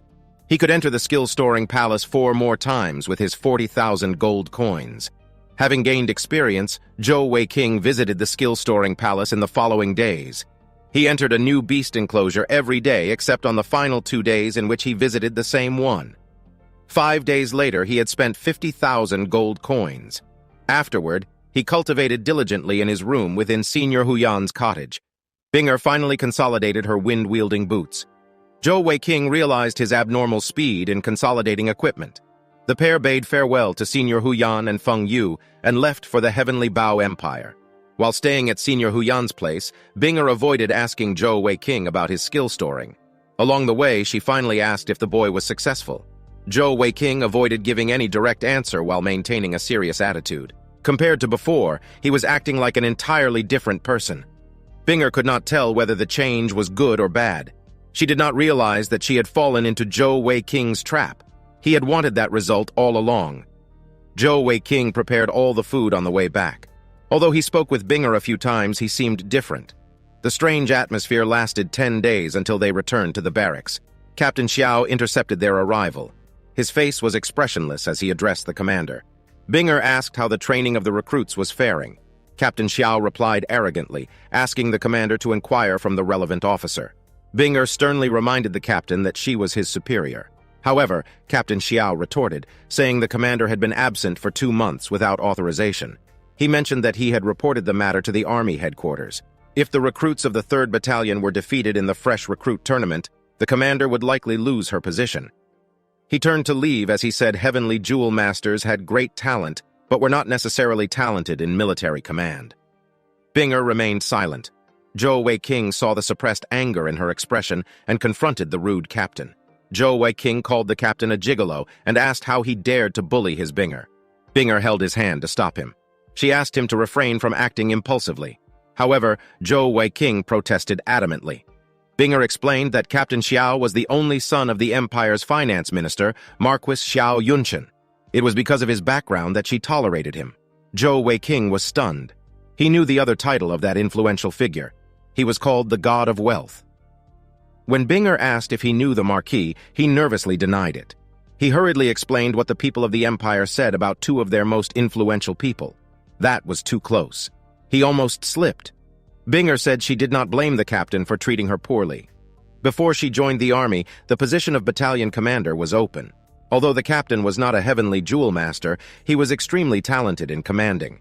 He was once considered the best candidate until Binger snatched the opportunity. That was why the captain felt uncomfortable.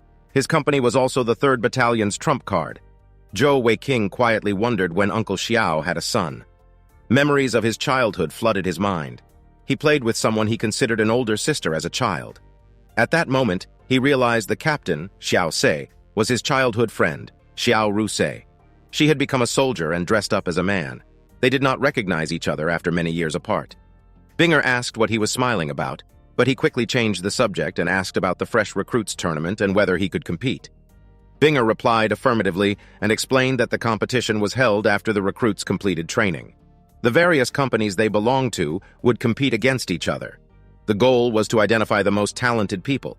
For example, the best recruit would be directly promoted to squad leader. Captain Xiao ascended the ranks in that manner. Binger allowed Zhou Weiqing to compete. However, he was not permitted to use his heavenly jewels. Zhou Weiqing said he too had a condition. Binger saw his sly smile. The boy seemed to be back to his old self. When she asked what condition he had, he first asked to borrow her purple dawn bow. If he won the tournament for their 3rd Battalion, he wanted to call her by her name directly when no one else was around. Binger agreed to his condition reluctantly. Zhou Weiqing excitedly promised to do his best. He quickly turned to leave. There were only 3 days left to the tournament. He wanted to practice archery. Binger was skeptical about his last-minute practice, but he assured the results would speak for themselves. All the battalions and companies stationed at Heavenbow City assembled for the tournament 3 days later. The battalion commander, Binger, sat among her peers in the army and watched with great anticipation. She could see Zhou Weiqing from where she sat. He was clad in the standard 3rd Battalion uniform. He wore the armor he bought underneath the uniform. His left hand firmly gripped the purple dawn bow lent to him by Binger. She wondered about the extent of Zhou Weiking's fear of death when she noticed the armor he wore. Binger stood and gazed at all the gathered troops. She made a brief statement before introducing herself. There was some bustling noise from the ranks below. They knew who she was and admired her for being the top beauty of the Empire. Some soldiers even wished they had joined the 5th Regiment's 3rd Battalion because of her. Zhou Weiqing raised his eyebrow as his expression turned smug. He knew those soldiers would be envious of him if they knew he was the commander's aide. Binger continued with her speech. She welcomed all the recruits into the 5th Regiment and announced that the results of their 3-month training would be tested. The recruits who showed great potential would become squad commanders. She then ordered them to prepare to start. The battalion split into squads of 100, making 10 teams, each led by squad commanders. The 10 teams represented the 10 battalions of the 5th Regiment. There were 4 archer battalions, 4 light infantry battalions, and 2 heavy infantry battalions. The content of the tournament was simple. The heavy infantry needed to face off and charge against each other without weapons in a contest of pure strength. The soldiers who were pushed back or fell would lose. It would continue until only one man was standing. The archery battalions would split into squads of 200 and shoot arrows at each other from a distance of 200 yards. The arrows they would shoot at each other were blunted and coated in lime to leave an obvious mark when someone was hit. If one were hit, they would be eliminated. Company leader Mao Li led Zhou Weiking's battalion. Although he was good at leading, he was aware of the disadvantage his battalion faced. It did not have as many talented archers as its opponents. Zhou Weiqing shook Mao Li from his thoughts and asked to be shown all the talented recruits on the opponent's side. He said he would make a roll call. Mao Li was pleasantly surprised that the boy knew roll call. Those who used the term were archers trained by masters. It meant eliminating a target. It was clear to Mao Li that Zhou Weiqing was no mere recruit. Mao Li complied with the request and pointed out Zhou Weiking's targets.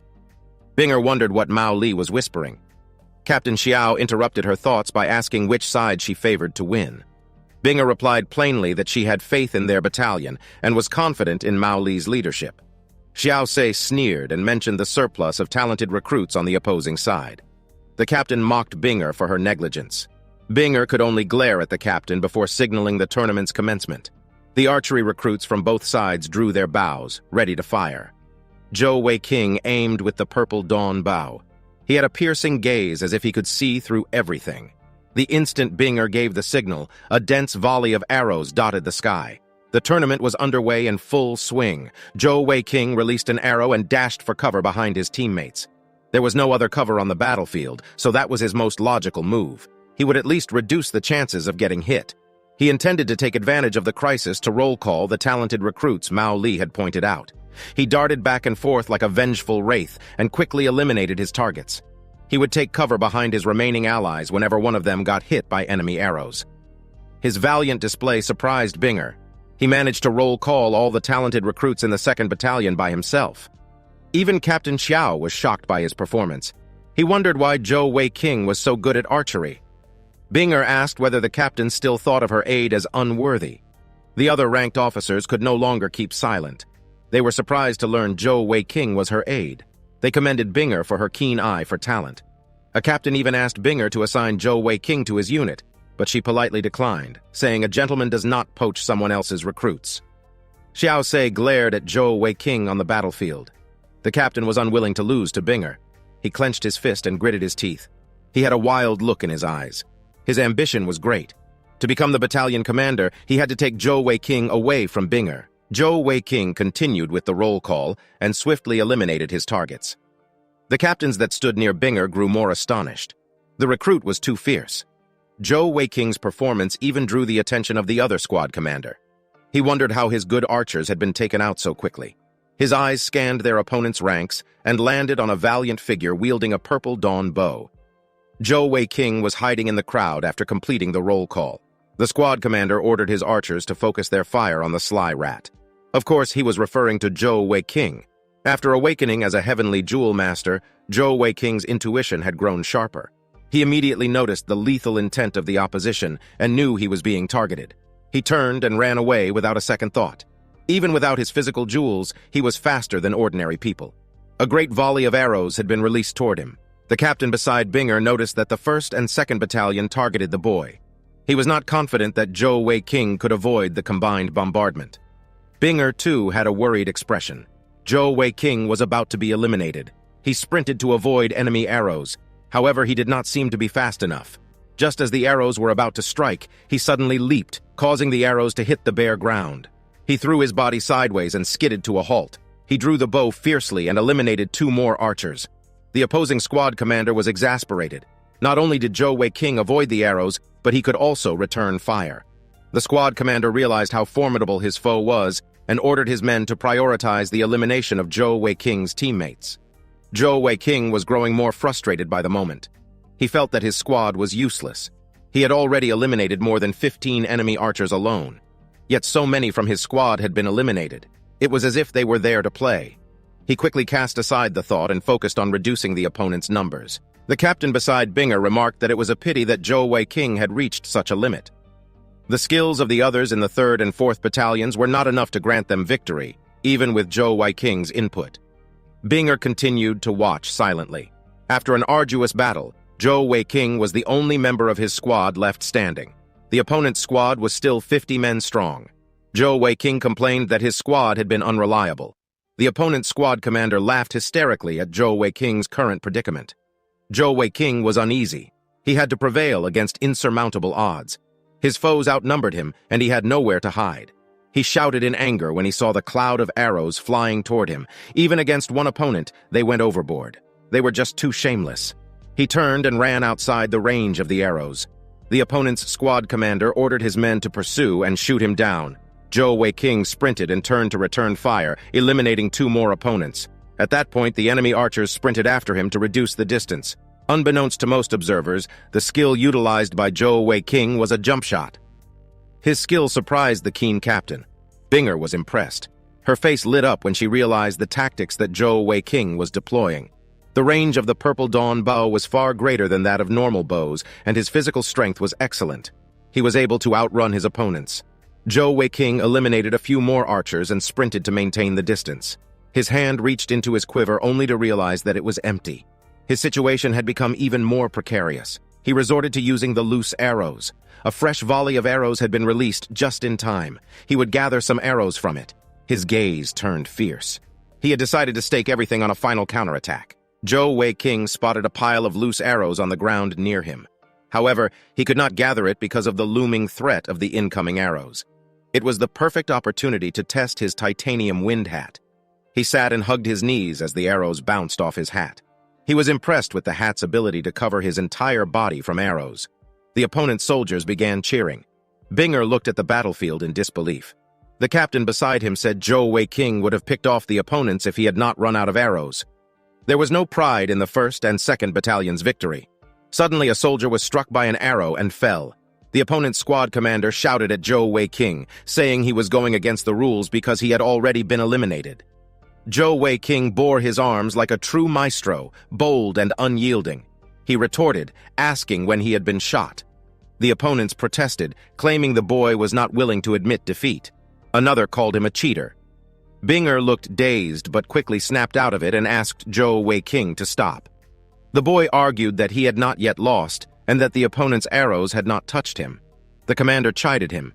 She said everyone had seen him get hit. Zhou Weiqing unexpectedly smiled brightly and asked her to examine his wind hat. Binger was stunned. She approached the tournament grounds and examined the hat. She discovered that it was made of titanium alloy. Zhou Weiqing explained that he had purchased it as part of his equipment. Therefore, he did not cheat. He had taken cover under the wind hat and was not hit by a single arrow. After his claim was validated, Zhou Weiqing asked for a chance to eliminate the remaining opponents. The captain beside Binger declared that he was convinced the 1st battalion he belonged to had lost the competition. He then tried to poach Zhou Weiqing on behalf of the 1st battalion. Captain Xiaosei grew more determined to separate Zhou Weiqing from the battalion commander once he saw the boy's talent. If he did nothing, Zhou Weiqing would become a threat to his plan. Binger asked Zhou Weiqing to accompany her to watch the heavy and light infantry's competition. He instead suggested that she go ahead. He would stay back and rest. A hand suddenly grabbed Zhou Weiqing's left arm. It belonged to Xiaosei. The captain had come to challenge Zhou Weiqing to a duel. A slight smile appeared on Zhou Weiqing's face. He could see how much Xiao Rusei had grown over the years. He asked the captain how he wanted to compete. Xiao Sei suggested an archery contest in the forest in the north. Whoever got hit first would lose. The loser would have to leave the army or the 3rd Battalion. Zhou Weiqing smiled and mentioned his condition, although he withheld it. Xiao Sei agreed to consider it if it did not involve his family or go against his conscience. Zhou Weiqing promised not to ask for too much and asked the captain to lead the way. Binger looked at their departing figures with concern. She wondered where they were going. When they arrived at their destination, Xiao Sei divided the training arrows in his possession such that each had 50 in the quiver. The captain explained that they would be 100 meters apart and begin. Zhou Weiqing and Xiao Sei dashed to their respective vantage points. Zhou Weiqing hopped onto a large tree branch. His eyes were narrowed with focus and determination. The thick star forest was the ideal place to test his new skills. His opponent was his childhood friend, big sister Xiao Ru Sei. She would keep his identity a secret if she found out. A dense black aura surrounded Zhou Weiqing. The world looked like it had been drained of all color for a moment. Something akin to a dark shadow spread from Zhou Weiqing's hand and rapidly covered the tree. It was his elemental jewel's stored skill of the darkness attribute, Touch of Darkness. The dark silhouettes traveled along the tree trunk and spread over the ground like vicious tentacles. Zhou Weiqing had a confident expression. As long as Xiao Ru Sei entered the radius of his skill, she would be trapped, and he would be the victor. 10 minutes had passed by, and the forest remained silent. Zhou Weiqing felt disappointed. He did not know what to do. The captain was too cautious. He did not make a move, so she did not attack either. Zhou Weiqing knew that waiting her out wasn't possible. His touch of darkness had a heavy consumption of heavenly energy. He had no choice but to deactivate it. If the captain did not want to take the initiative, he would have to bait her out. Zhou Weiqing broke a piece off a small branch and threw it as a test. The twig landed on the ground, but there was no movement. He wondered whether she had fallen asleep. He quickly dismissed the thought as he peeked from behind the tree. Xiao Ru Sei had been in the army for many years. A tactic as simple as his would not fool her. Zhou Weiqing chose the direct approach. He took a deep breath and loudly called to the captain. Suddenly, an arrow covered in dense heavenly energy flew toward Zhou Weiqing. He jumped off the tree to avoid the impact of the arrow. He was surprised by her use of heavenly energy despite not being a heavenly jewel master. His heart filled with dread when he felt the arrow's power, even after avoiding it. He had not yet landed on the ground when a volley of arrows flew toward him at an incredible speed. They were rapid-fire and double-salvo arrows concurrently. Zhou Weiqing realized how much danger he was in and decided to change his location. The captain had unleashed some high-level techniques that were difficult to master. He quickly took cover behind the trunk. Zhou Weiqing gritted his teeth. She knew his exact position. An arrow flew toward his face when he tried peeking from behind the tree. He was pinned down, unable to move or shoot. However, he was not helpless. He could still rely on his heavenly energy. He teleported from his original spot and hid behind yet another tree. He could finally fight back now that he had some room to breathe. Zhou Weiqing had her approximate location, but could not pinpoint it unless she moved. If he revealed himself, he would be pinned again. Suddenly, he had an idea. He could use the Overlord bow. His icy jade physical jewel emerged and released a stream of light which condensed into a magnificent bow. Zhou Weiqing recalled that Senior Huyan said the Overlord bow had a widespread firing effect. As he drew the bow, the training arrow was turned into a dark energy bolt, surrounded by spatial fluctuations. He had enchanted the arrow with his touch of darkness skill to restrain his opponent. His combined skill took a heavy toll on his heavenly energy reserves. He released the arrow. It flew at an incredible speed toward his opponent's approximate location. There was a terrifying explosion on impact. Zhou Weiqing was shocked. The attack was too powerful. It was like a cannon. He rushed toward the impact site as the dust slowly cleared. The explosion had formed a small crater, and within it was Xiao Ru Sei. His skill had immobilized her. She struggled against her restraints to no avail. She asked in shock whether he was a heavenly jewel master. Zhou Weiqing had successfully captured her. Zhou Weiqing stood triumphantly at the edge of the small crater and declared his victory. The captain demanded to know whether her restraints were a jewel skill. She asked if the young man who had bested her was a jewel master. Zhou Weiqing revealed his physical jewel and had a slight smile. He said it would be more accurate to call him a heavenly jewel master. The captain was shocked by the revelation. She gritted her teeth in frustration. He was yet another heavenly jewel master who had appeared in her way. Something had become clear to her at that moment. Unsurprisingly, the battalion commander, Shangguan Binger, had made him an aide. The captain shut her eyes in resignation. She could not beat him at all. The captain grew vigilant when Zhou Weiqing approached her. He pinched her cheeks a little bit. She protested in vain and could only scowl. Zhou Weiqing smiled innocently and called her by her real name, asking why she was making such a face. Xiao Rusei was speechless, her eyes filled with disbelief. Zhou Weiqing said she could not fool him. He knew Uncle Xiao only had one daughter. He then said his real name. Xiao Rusei was dumbstruck. She could not believe her eyes. Zhou Weiqing assured her of his identity. He seemed to enjoy the surprise he had given her. They had not met in 7 years. Zhou Weiqing did not know that she had joined the military. Xiao Rusei's eyes teared up slightly. She was happy to see the little brat she knew a long time ago had finally grown up. She could not recognize him. Zhou Weiqing's eyes teared up as he said he had missed her. Naturally, the conversation veered toward how Zhou Weiqing had managed to join the army despite being underage. Zhou Weiqing replied that he could lie about his age if she could dress as a man. She blamed him for breaking her bow despite recognizing her, but he quickly explained that he had not yet recognized her. The two sat and talked about their experiences. Zhou Weiqing explained that he ran away from home and awakened his heavenly jewels while in the army. He trusted her and told her everything from the beginning with the black jewel. Xiao Rusei laughed when she heard about Binger becoming a sacrifice. She considered her previous grudges with the commander settled. Shangguan Binger had snatched the position of battalion commander from her, despite knowing nothing about commanding an army. Zhou Weiqing shared about how well Binger treated him. They both agreed that the commander was a genuinely kind person. Xiao Rusei asked why Zhou Weiqing did not inform his father about his awakening. He replied that his life would become a nightmare if his father discovered it. She teased him by saying she knew his awakening was not why he refused to return home. It was because he did not want to leave Binger. The boy did not deny it. He asked Xiao Rusei to stop targeting Binger, and she promised never to do so again. The two spoke as if no time had passed since they last met. Xiao Rusei smiled to herself. The lad had fallen in love with Binger. Suddenly, Zhou Weiqing felt a strange sensation within his body. The captain called to him in confusion. She wondered what was happening to him. He had fallen to his knees and clutched his chest, expressing discomfort. Black lines appeared on his face again. Xiao Rusei asked if his sensation was related to his awakening. She then noticed the black lines on Zhou Weiqing's face. He gritted his teeth, unable to withstand the overwhelming sensation, and let out a deafening roar as a pillar of dark energy erupted from his body. The captain hurriedly asked him to focus his heavenly energy and use it to calm his internal breathing. She knelt and hugged him, asking him not to be afraid. She offered to allow him to bite her if it would make him feel better. Zhou Weiqing wailed in agony with his eyes shut tightly. Xiao Rusei called to him with great concern. A figure quickly appeared close to them. It was shrouded in a powerful aura. The battalion commander, Shangguan Binger, had arrived.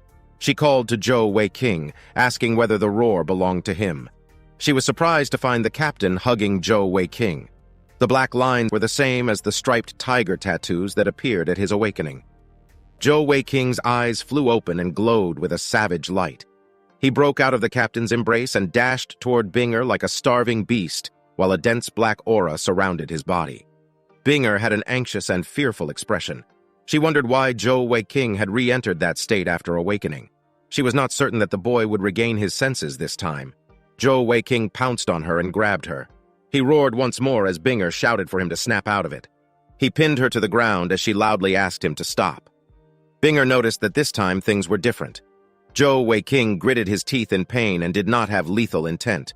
She wondered what was happening to him at that moment. Zhou Weiqing had taken Binger as a sacrifice to awaken his heavenly jewel. She had become a special existence for him. When he hugged her, their auras merged, and the power from both her heavenly jewels helped alleviate his pain and stabilize him.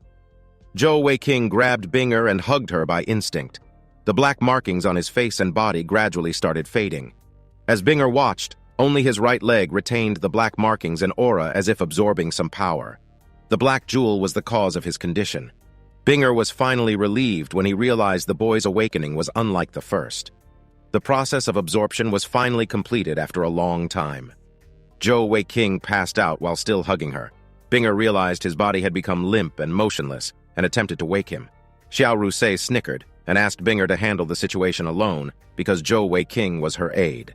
Zhou Weiqing opened his eyes and confirmed his surroundings before innocently asking why Binger had run into his arms. Binger looked irritated and did not hesitate to demand her release from his grasp. Zhou Weiqing took the opportunity to attempt to negotiate with the commander. He would not let her go unless she promised not to hit him. After bickering, Binger was back on her feet while Zhou Weiqing hid behind the captain. She wondered when the two had become close. Captain Xiao took the initiative to mention their childhood friendship. Zhou Weiqing said he only recognized the captain's identity once they could speak. Binger asked about his earlier loss of control. Zhou Weiqing explained that he started feeling uncomfortable. Binger was skeptical and asked to check. Zhou Weiqing said he had entrusted Captain Xiao with the details of his awakening. Binger spoke plainly, saying Zhou Weiqing had likely entered a state known as the demonic change. She reminded Zhou Weiqing of her explanation about heavenly jewel masters who awakened with the evil attribute. In a state of demonic change, the heavenly jewel masters went berserk. They receive a massive increase in power for a short period, but would lose their sanity. The skill-storing palaces of several empires collaborated and destroyed such heavenly jewel masters. Binger explained the reason for her concern. Captain Xiao asked to take Zhou Weiqing back home, but he declined. He assured them that he did not enter that state of mind. If he had, they would have both been eliminated. After he regained consciousness, he felt that his body had evolved. He felt like he was absorbing some power. Zhou Weiqing speculated that it could be a function of the black jewel within his body. The first time he awakened, he did not possess the strength to absorb all the energy, maybe because the black jewel was too formidable. Binger was relieved. She asked him to always be by her side. She would help restrain him if anything bad happened. Zhou Weiqing had a playful smile when he promised never to leave her side. Binger angrily blushed. She had not yet allowed the boy to address her by her given name, yet he had done so of his own accord. She turned and left for the barracks. Zhou Weiqing followed and winked at Xiao Rusei as he waved. The captain sighed inwardly. The brat from long ago had grown into a crafty individual. 7 years had passed in a flash. At the camp, Binger tested the changes in Zhou Weiqing's body. He did not acquire another set of jewels after the evolution. However, his strength increased significantly. He unintentionally broke the purple dawn bow he had been sent. The power in his right leg had increased more than the rest of his limbs. His speed and flexibility increased too. His right leg's power increased while his left remained almost the same. Naturally, his balance suffered. When he walked, he struggled to control his right leg. He would unintentionally take large strides and fall. After the test, Binger informed him that she would leave for the army headquarters to report the results of the recruitment drive. She asked him to continue cultivating while she was away. After Binger left, Zhou Weiqing went to see Captain Xiao. His eyes narrowed when he had the idea to surprise her. His body was immediately enveloped in a bright aura and vanished from the spot. He had activated the teleportation skill, using his elemental jewel's space attribute. He suddenly appeared inside the captain's tent, while simultaneously announcing his arrival. Naturally, his timing was unique. He caught a glimpse of the captain half-dressed. She blushed in embarrassment as she yelled at him for arriving unannounced. Xiao Rusei was no longer in her masculine appearance. Her embroidered gown made her look elegant. She was furious with Zhou Weiqing's behavior and called him boorish. The boy was quick to apologize. He explained that he had come to show off his jewel skills. He then complimented Xiao Rusei for her great style and asked why she did not wear women's clothing often. She dismissed his last question and asked about his plans, since he had no intention of letting his dad know he had joined the army. He replied that in the army camp, he had the prestige of a heavenly jewel master and could stay with Binger as an aide. Captain Xiao playfully asked whether he had come to the army to pick up chicks. She asked about Princess Di Fu Ya, his fiancée. Zhou Weiqing complained that he would have died had the black jewel not appeared. He explained that he had written a letter to his dad to help him break off the engagement. Xiao Rusei smiled as she said the matter was not simple. Even if his father agreed, there was still the emperor to consider. He would surely force the marriage. Zhou Weiqing stubbornly said he would rather run away and hide until the emperor gave up. The captain reminded him to be careful around people and hide his heavenly jewels. She explained that the Heavenly Bow Empire would be in dire straits because of the increased political instability among the neighboring empires. Zhou Weiqing understood that there would also be increased levels of insecurity. Captain Xiao said the empire was lucky to have Zhou Weiqing's dad around to deter their enemies. Zhou Weiqing said they were stuck between two large empires. There was no escape route. The emperor and his dad had done a fine job running the empire. However, the Heavenly Bow Empire's military strength was insufficient. They had to plan meticulously to survive. Xiao Rusei had a serious expression and looked into Zhou Weiqing's eyes. She said anyone could die for the empire except him. Zhou Weiqing was puzzled. Captain Xiao said there was only hope when he lived on. He was different from everyone else. He was the emperor's godson and the son of the famous Marshal Zhou. Moreover, he had awakened as a heavenly jewel master with infinite potential and talent. The captain expressed her belief that if Zhou Weiqing got enough time to grow, he would have the ability to change the fate of the Heavenly Bow Empire. As long as he lived, he could revive the empire. Xiao Rusei believed the boy standing before her could surpass his father, Marshal Zhou, and no one would threaten the empire. Zhou Weiqing nodded with a look of determination. The captain asked him to relax because she had only pointed out the worst-case scenario. The next morning, the soldiers of the 3rd Battalion prepared to march toward the border. Captain Xiao reported their status. Binger smiled and said they should depart immediately. The troops marched like a conquering force over the plains and hills of the empire. Binger and Zhou Weiqing each rode a horse. Zhou Weiqing asked to be allowed to take a walk. He promised to keep up. Binger allowed him to do so only if he followed the main troop. Since Zhou Weiqing got his act together, Binger started to see him differently and treated him better. The boy had not yet adapted to the exaggerated power of his right leg. He needed a deeper understanding of the leg's ability, so he practiced with it. With a single kick, he fell a large tree. Zhou Weiqing was astonished by the result. He had not yet used all of the leg's strength, yet the tree shattered. He also did not feel any pain. If he had to guess, the black jewel was probably the internal core of the huge black tiger. Every time he activated the savage form, he received the qualities of the black tiger. He did not know what the evil creature was, but it was certainly formidably and strong. He recalled that its tail was like that of a scorpion. He believed his leg's power was absorbed from the tail.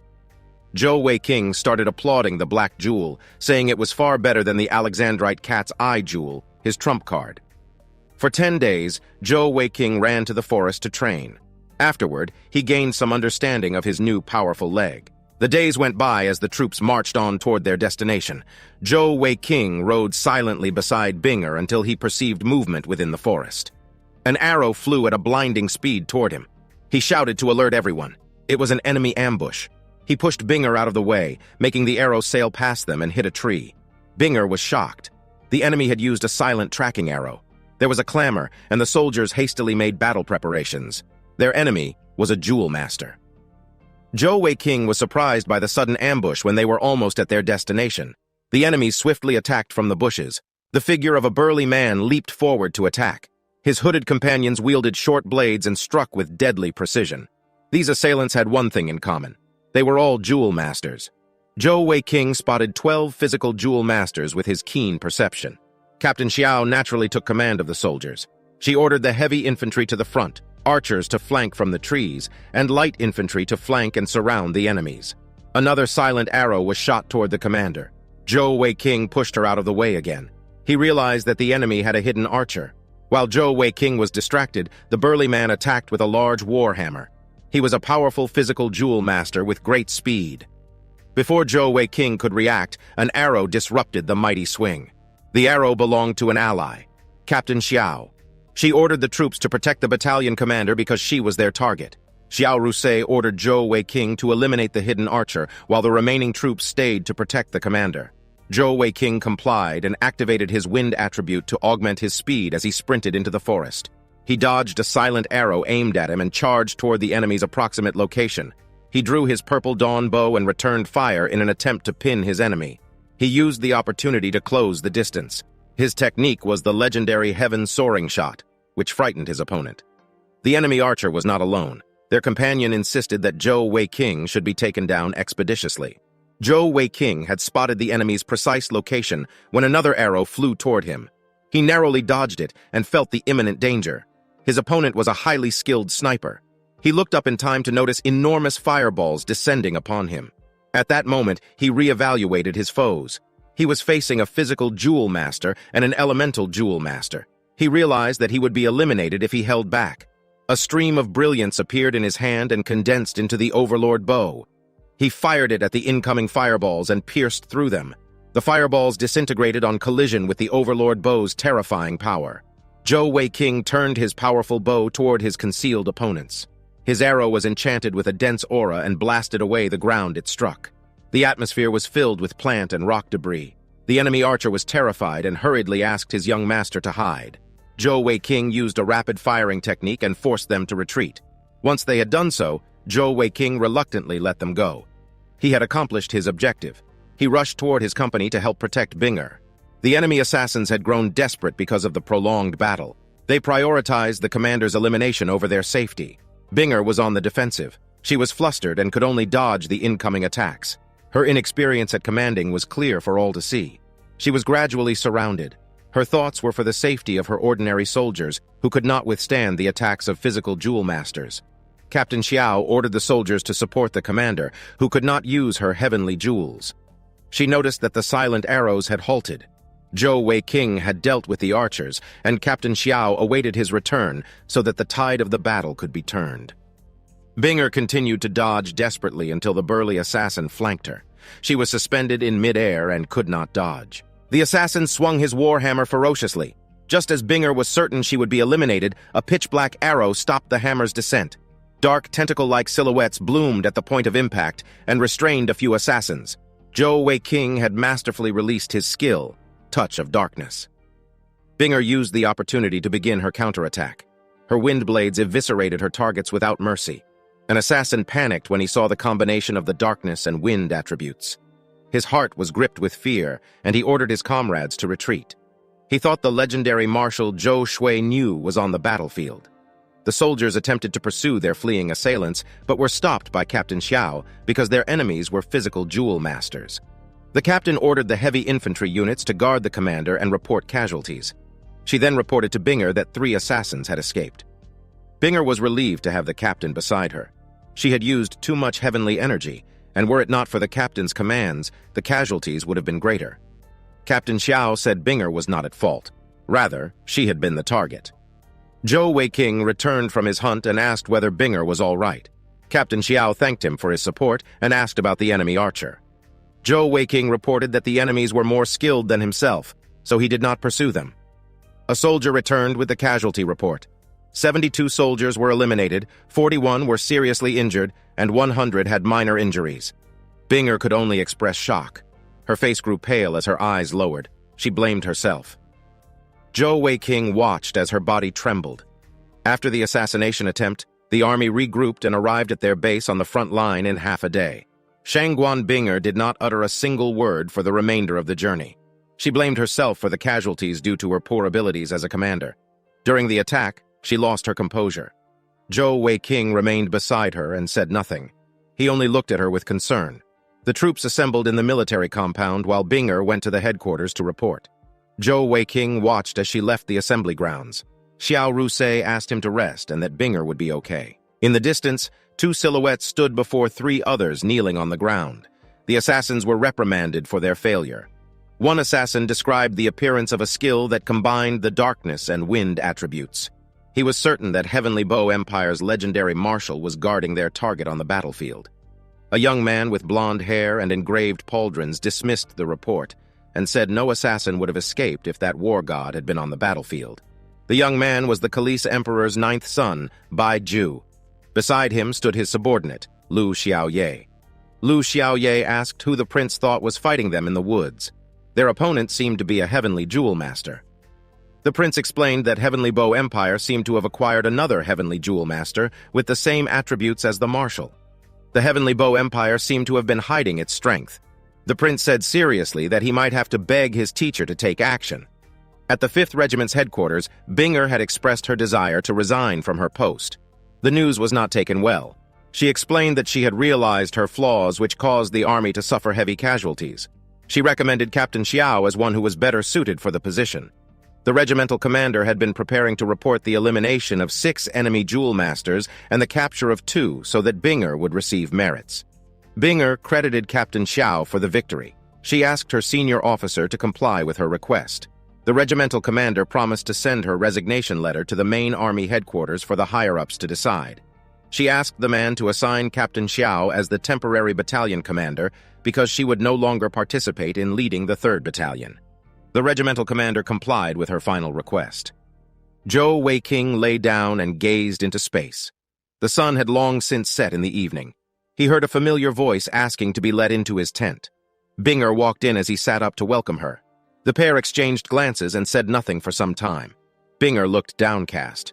Zhou Weiqing took the lead by asking what was wrong and inviting her to sit. Binger expressed her inability to lead the troops properly. Zhou Weiqing comforted her by saying it was not her fault. No one could have anticipated such an ambush. Furthermore, their assailants were all jewel masters. Binger insisted on blaming herself, saying the casualties would have been far less if she had stayed composed.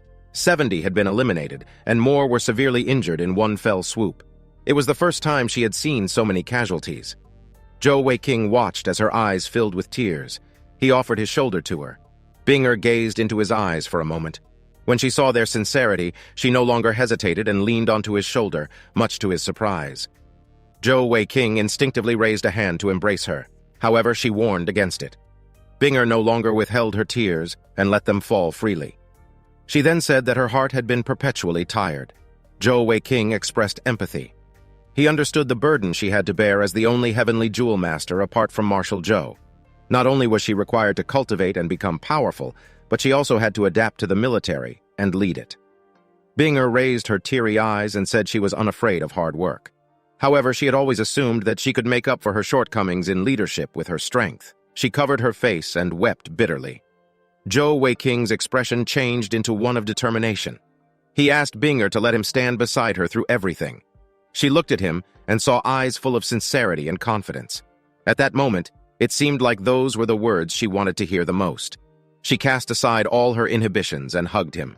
1,000 comments or 10,000 likes to get the next part faster. Join our Discord for the name. Donate to help us buy the license for the artworks. Zhou Weiqing was stunned, and his eyes widened in disbelief. He felt warm inside and blushed. The Empire's #1 beauty was hugging him of her own accord. When Binger had finally calmed down, her emotions stabilized. Her eyes flew open with a sudden realization, and she blushed. She had been agitated, but Zhou Weiqing's words had deeply touched her.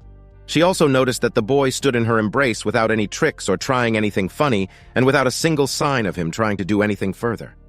Slowly, a feeling of peace and serenity filled her heart. Although Zhou Weiqing had almost killed her, he saved her life on this day. So she decided to wipe the slate clean. After such a long time, she finally accepted him in her heart. At that moment, he became someone special that she could rely on. The two of them stood silently together. One was a boy with an inferiority complex because he was called trash for so many years, and the other was a girl who was shouldering too many burdens and responsibilities. At that moment, their hearts were in sync. Their auras came together and comforted each other. Suddenly, Captain Xiao rushed into the tent, calling for Zhou Weiqing to inform him that their battalion commander Binger had resigned from her post. She was stunned when she found them having a moment. Binger quickly pushed Zhou Weiqing and made it seem like he had been the one holding on to her. Captain Xiao apologized for entering the wrong tent and asked them to continue. Zhou Weiqing blamed his elder sister for arriving at the wrong time in his tent. He and Binger were blushing furiously. They stood silently in that emotionally charged atmosphere. A moment later, Zhou Weiqing started speaking when Binger interrupted him. Her face was flushed pink. She thanked him and said that she was feeling much better. Zhou Weiqing's face lit up as he complimented how beautiful she looked when she smiled. Binger giggled in response, making the boy sigh inwardly. He had never seen the commander look as pretty as she did then. Binger said it was getting late, and she would be leaving. Zhou Weiqing suddenly grabbed her hand and asked her to wait. She wondered what he was trying to do when she saw his serious expression, followed by a question. Zhou Weiqing asked whether she wanted to avenge the men who had perished that day. Binger asked how he intended to do it. Zhou Weiqing explained that since their enemies had eliminated and injured over 100 of their men, they should also do the same to them. This was a war between two empires, and it was a small matter to avenge their fallen comrades. Binger asked whether he considered launching a sneak attack on the enemy's stronghold. Zhou Weiqing stated they could do the same since the enemy was bold enough to cross the Heavenly Bow Empire's borders for an ambush. She silently contemplated his words and then agreed with a determined expression and a trace of excitement. She said she would find Zhou Weiqing after dinner to discuss their plan of attack. The duo agreed to rest for a while to restore the heavenly energy they had expended earlier that day. Later on, Binger returned dressed in dark camouflage gear. Zhou Weiqing was surprised when he saw her new attire. Binger inquired what he was staring at and asked him to come closer. The boy wondered why Binger had returned to her usual icy demeanor. She sounded mean at that moment. Zhou Weiqing innocently asked whether she had lost her memory. The question made her giggle and playfully call him an idiot. It was then that he realized that she had been messing with him. She suddenly pointed at him and asked him not to move. Zhou Weiking's body instantly froze until she said with a slight blush that he was still in the testing period. Therefore, he could not touch her without her permission. The boy was perplexed. His face suddenly lit up with realization. He wondered when Binger had become so bad. Binger asked whether something was wrong. She explained that the weight in her heart was still heavy, and it was natural that she would test him. Zhou Weiking eagerly consented. He realized that the test would be a great opportunity for him. She was starting to accept him, and it was a step forward. If Binger was willing to test him, he ought to respond honestly. His expression became more confident as he suggested they get down to business. Binger wondered why she felt that the present version of the boy was even more dangerous than when he was a rascal. Zhou Weiking playfully asked whether he should return to his original state. She replied that she would prefer it if he did not. They immediately began planning the assault on their enemy. The nearest camp of the Kalise military was some distance away. Shangguan Binger marked all the sentry posts on the map. After the duo planned their attack and retreat routes, they set off toward the Kalise Empire's military camp. Zhou Weiking, too, was clad in dark camouflage gear. Under the starry sky, Zhou Weiking and Binger dashed through the forest at an astonishing speed. They chose to attack from the road and retreat into the forest. According to Binger, the forest was filled with heavenly beasts. Upon hearing this, Zhou Weiking decided to use it as an escape route. He explained that the aura emitted from the black jewel within his body was intimidating to heavenly beasts. He made this discovery while he was in the skill-storing palace. None of the beasts could withstand the aura of the winged black tiger. Even Zong stage heavenly beasts were obedient to him. Therefore, the process of skill storing was easy. While retreating through the forest, the presence of the heavenly beasts would greatly deter any enemy pursuit. They already had the information about the enemy's sentry posts. Zhou Weiking and Shangguan Binger silently approached the camp. Under the cover of darkness, they attacked the sentry posts. They aimed their purple dawn bows and released powerful arrows. Their cooperation was flawless. It was as if there was some kind of mental connection between them. Before the enemy sentries could react, the arrows instantly took them out. The duo eliminated several sentry posts while they made their way to their next targets. Zhou Weiking reported that they had already eliminated 34 sentries. He suggested a retreat after they killed 100. Binger agreed without hesitation. The black jewel in Zhou Weiking's body was already starting to take effect. His eyes shone with bloodlust. The change went unnoticed by Zhou Weiking. He had no idea that the bloodlust was enhancing his senses. The duo waited quietly outside the camp until the dead of night, when the sentries started to tire, and the security became lax. Binger released 2 arrows in quick succession. Zhou Weiking saw the opportunity, quickly sprang into action, and raced toward the sentry tower. As he dashed into position, a silent arrow was lodged into an enemy's forehead, and his body slumped lifelessly on the floor. Zhou Weiking arrived at his new vantage point and confirmed the elimination of the enemy sentry. He smiled as he thought how fortunate he had been to be fast enough to avoid detection. He unleashed the Overlord bow, which radiated an overbearing aura. He enchanted the arrow using a skill called the Overlord Bow Lightning Explosive Arrow. A brilliant light shone from the sentry tower and illuminated the night sky. The unexpected phenomenon alerted a soldier on the ground. Zhou Weiking released the enchanted arrow toward the soldiers gathering at the base of his position. The impact of the explosion was devastating. A frightening wave of heavenly energy erupted across the camp and wiped out a few dozen enemies. The enemy was immediately set ablaze by the wave of destruction. The Kalise Empire's soldiers ran like headless chickens. They were unaware of the origin of the sudden flash of lightning. A soldier pointed to the glowing sentry tower above them and shouted to alert his comrades to the presence of an enemy assassin. Zhou Weiking drew his bow with another enchanted arrow. When the enemy soldiers rushed toward him, a pair of silent arrows were lodged between their eyes. Binger had masterfully shot the arrows. Her face remained expressionless with lethal intent. She was buying time for Zhou Weiking by getting rid of the soldiers rushing him. She could not allow them to interfere with his elemental skill. At that moment, she frowned with concern because they had been discovered. The duo needed to act fast. Her thoughts were interrupted by several more shouts, which indicated that she, too, had been discovered. The enemy knew that the sentry post's assassin was a jewel master. Zhou Weiking released his enchanted arrow into the wave of incoming soldiers. The arrow exploded in a wave of heavenly energy and lightning and eliminated several dozen more enemies. His eyes had a savage gleam within them. He was greatly pleased with the massacre. He thought that if the enemy bunched up together, they made a great target for his overlord bow's explosive power. He released another volley of enchanted arrows like a madman. He had a score to settle with the Khalis Empire's soldiers. How dare they try to assassinate his Binger? Elsewhere, within the military camp, the ninth prince, Bai Ju, hurriedly left his tent when he heard the commotion. When he asked what was happening, the nearby soldier saluted him and reported that the camp was under attack by a heavenly jewel master. The prince hurriedly ordered the soldiers to find and eliminate the enemy. In the distance, Zhou Wei-King saw the prince's arrival and realized it was time to retreat. They had already eliminated enough soldiers. The smoke from the raging fires in the camp blotted out the stars in the sky.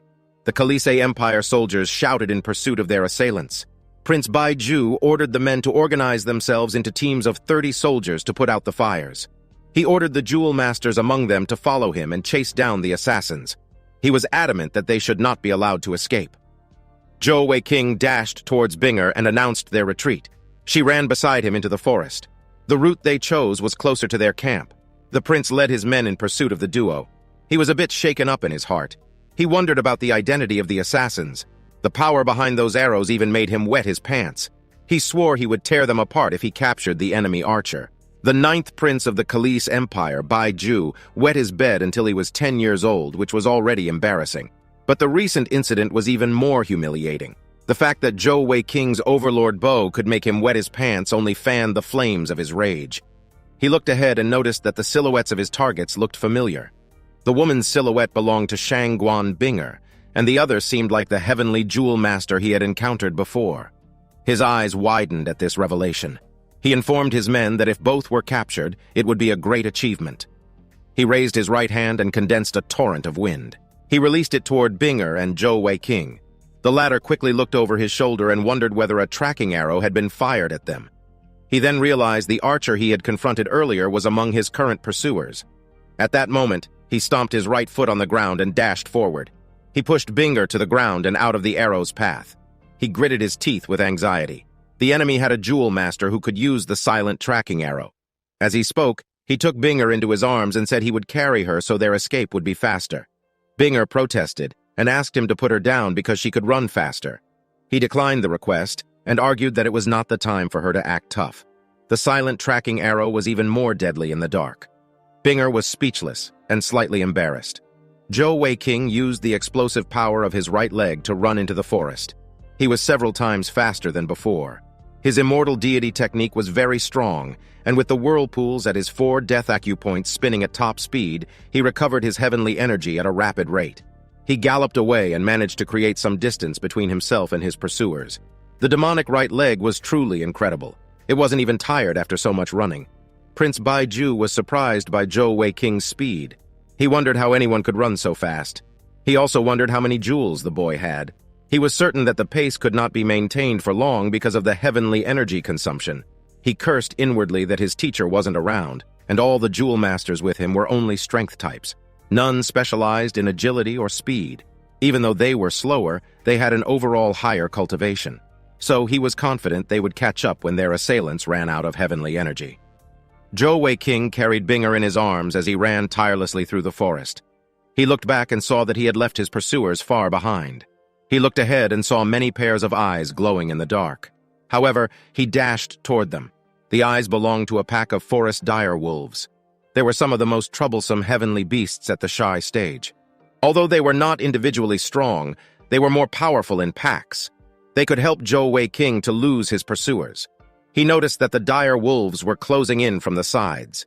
He planned to lure them further and let them deal with the prince and his men. Prince Bai Ju was still in hot pursuit, and behind him was his close aide.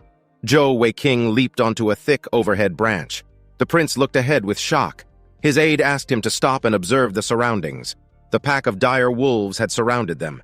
Bai Ju ordered his men not to attack or injure the beasts because the creatures held strong grudges. If one of them were injured or killed, they would never give up on hunting them. The wolves bared their fangs, and their eyes glowed menacingly. Since they had already surrounded the men, the prince ordered the men to break through the beasts' ranks and escape. Binger was shocked by the number of dire wolves. She expressed concern about the possibility of them attacking. However, Zhou Wei-king said they wouldn't dare to come closer to any of them. At that moment, he released the frightening aura of his demonic right leg. Binger was surprised when she felt the aura. The wolves were slightly intimidated as they growled at the soldiers below. A dense aura surged violently from Zhou Wei-king's right leg. Binger commented on how formidable his right leg was. Zhou Wei-king explained that his inner black jewel's energy could suppress heavenly beasts. He then proceeded to describe his experience at the skill-storing palace. He explained that his right leg's power was strong, so he decided to use it to escape their pursuers. Prince Baiju and his men had stopped in their tracks. His aide informed him that the part of the forest in which they stood had too many dire wolves. They could no longer proceed. The prince speculated that the duo was probably met with a terrible fate. He found it despicable. He said his hatred could only be satisfied if he took them down with his own hands. He felt that they got away too easily. Zhou Wei-king reported to Binger that their pursuers had already begun retreating. He suggested that they continue their escape. Suddenly, a loud howl was heard reverberating within the forest. Zhou Wei-king and Binger were stunned. The dire wolves on the ground howled in response. It seemed to be a call to arms for their kind. Binger recognized the howl. It belonged to the forest dire wolf king. It was a senior heavenly beast she never thought would exist in the forest. Zhou Wei-king expressed confidence in suppressing up to ancient stage heavenly beasts. A wolf appeared with a surging green aura around its body. The wolves below lowered their heads reverently. The surging aura from its paws made the ground tremble. The dire wolf king bore its fangs menacingly. Its eyes were scarred and glowed with wild vigor. It glared at Zhou Wei-king and Binger on the tree branch above. It made eye contact with the boy, making him wonder what was happening. The beast before him was only a senior stage heavenly beast. He wondered why it was able to resist his right leg's aura. Zhou Wei-king could only suppress the skill-storing palace's ancient stage heavenly beasts because they had already been severely weakened. However, the senior stage dire wolf king was in perfect condition. Although it reacted to the black jewel's aura, it was not to the extent of running away. In a moment of realization, Zhou Wei-king understood the situation well. Under the Wolf King's leadership, the wolf pack seemed immune to the black jewel's aura. They soon surrounded the tree. Binger asked what they should do because the Wolf King did not seem scared. Zhou Wei-king gritted his teeth with frustration. His judgment had been wrong. Now Binger was in danger because of him. However, he realized that there was no use regretting at that moment.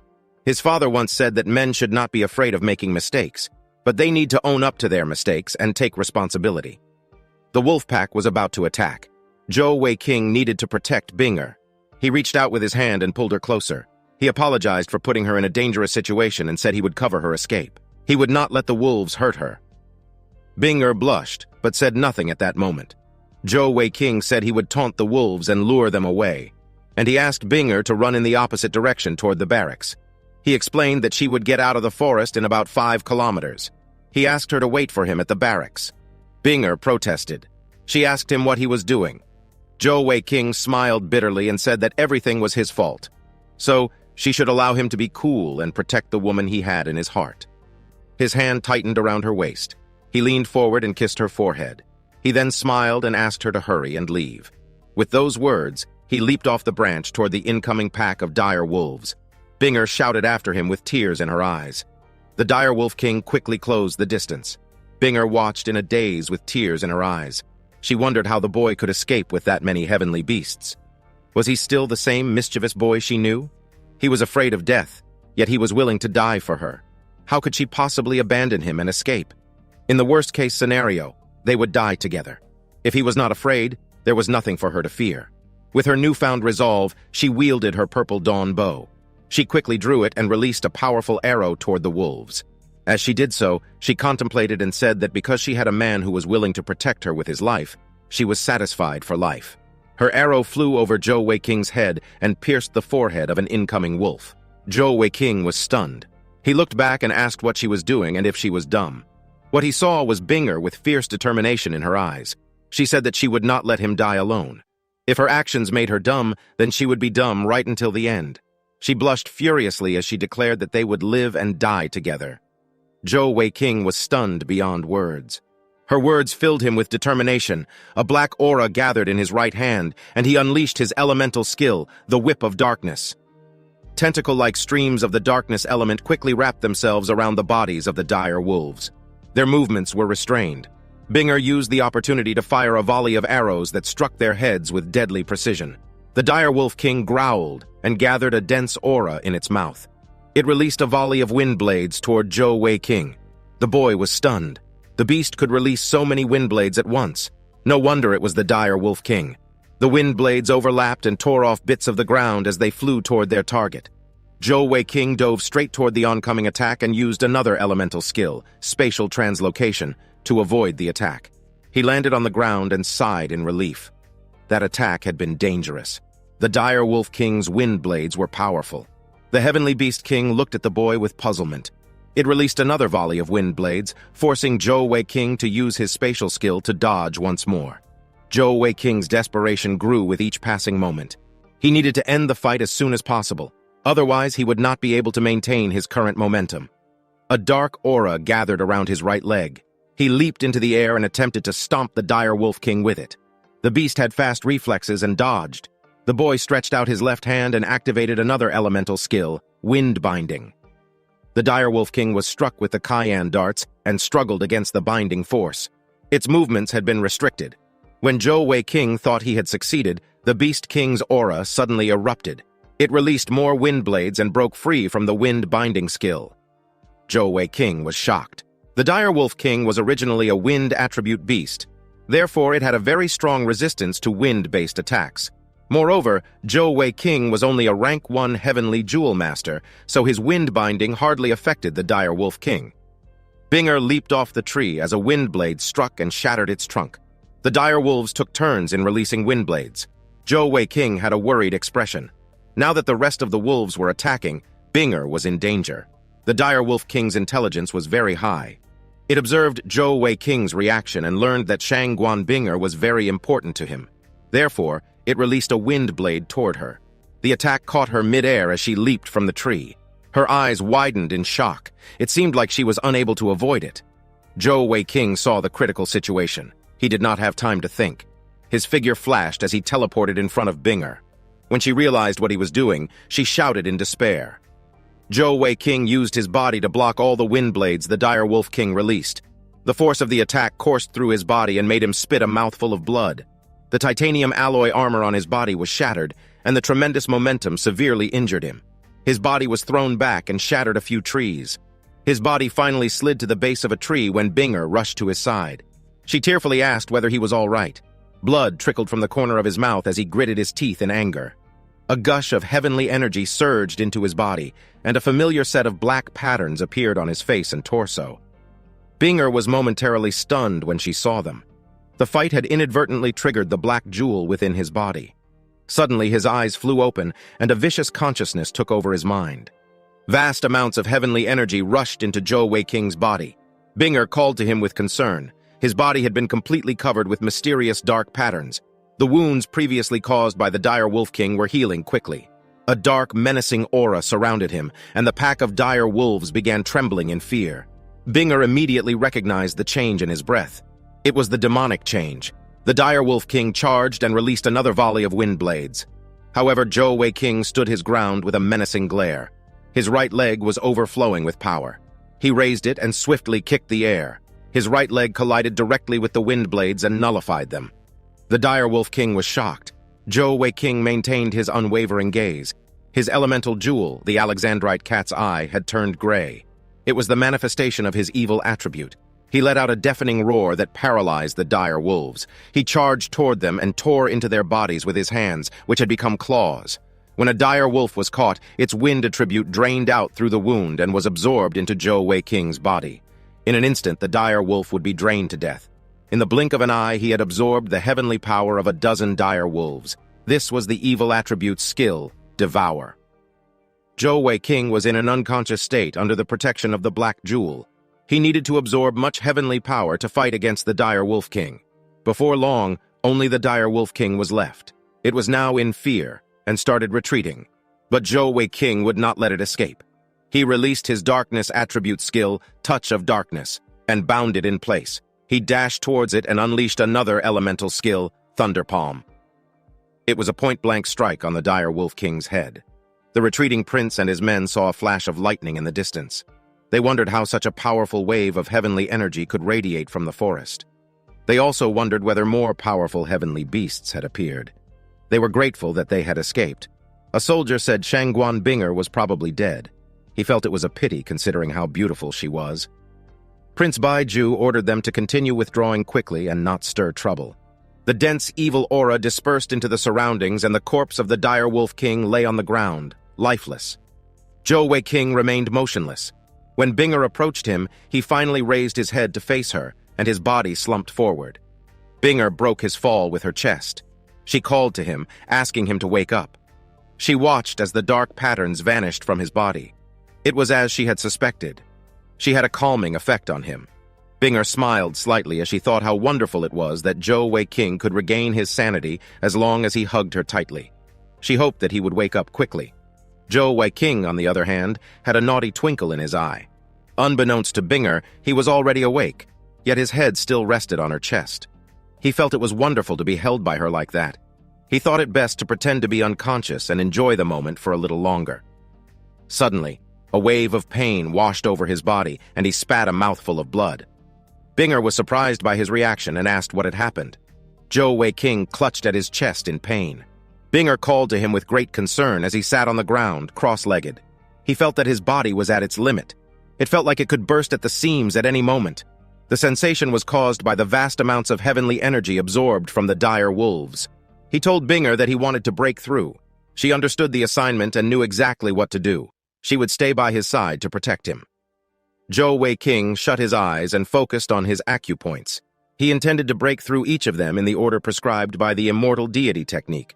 The wind attribute power he absorbed while in his demon transformation state was too much. Now that the transformation had disappeared, he could no longer suppress the energy. He could sense the acupoints where he needed to break through with the excess heavenly energy. He broke through his acupoints swiftly and methodically. However, his efforts still weren't enough. The next acupoint he needed to break through was at the balls of his feet. He started channeling the heavenly energy to these acupoints when he felt something had gone awry.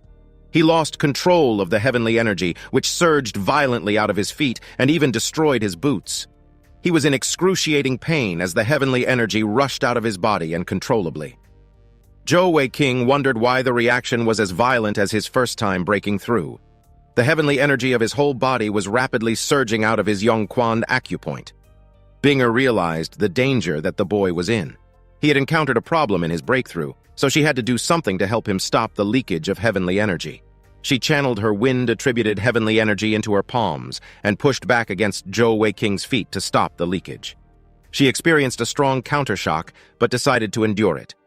Eventually, the leakage of heavenly energy from the boy's feet was successfully halted. The energy circulated along the acupoint and broke through it successfully.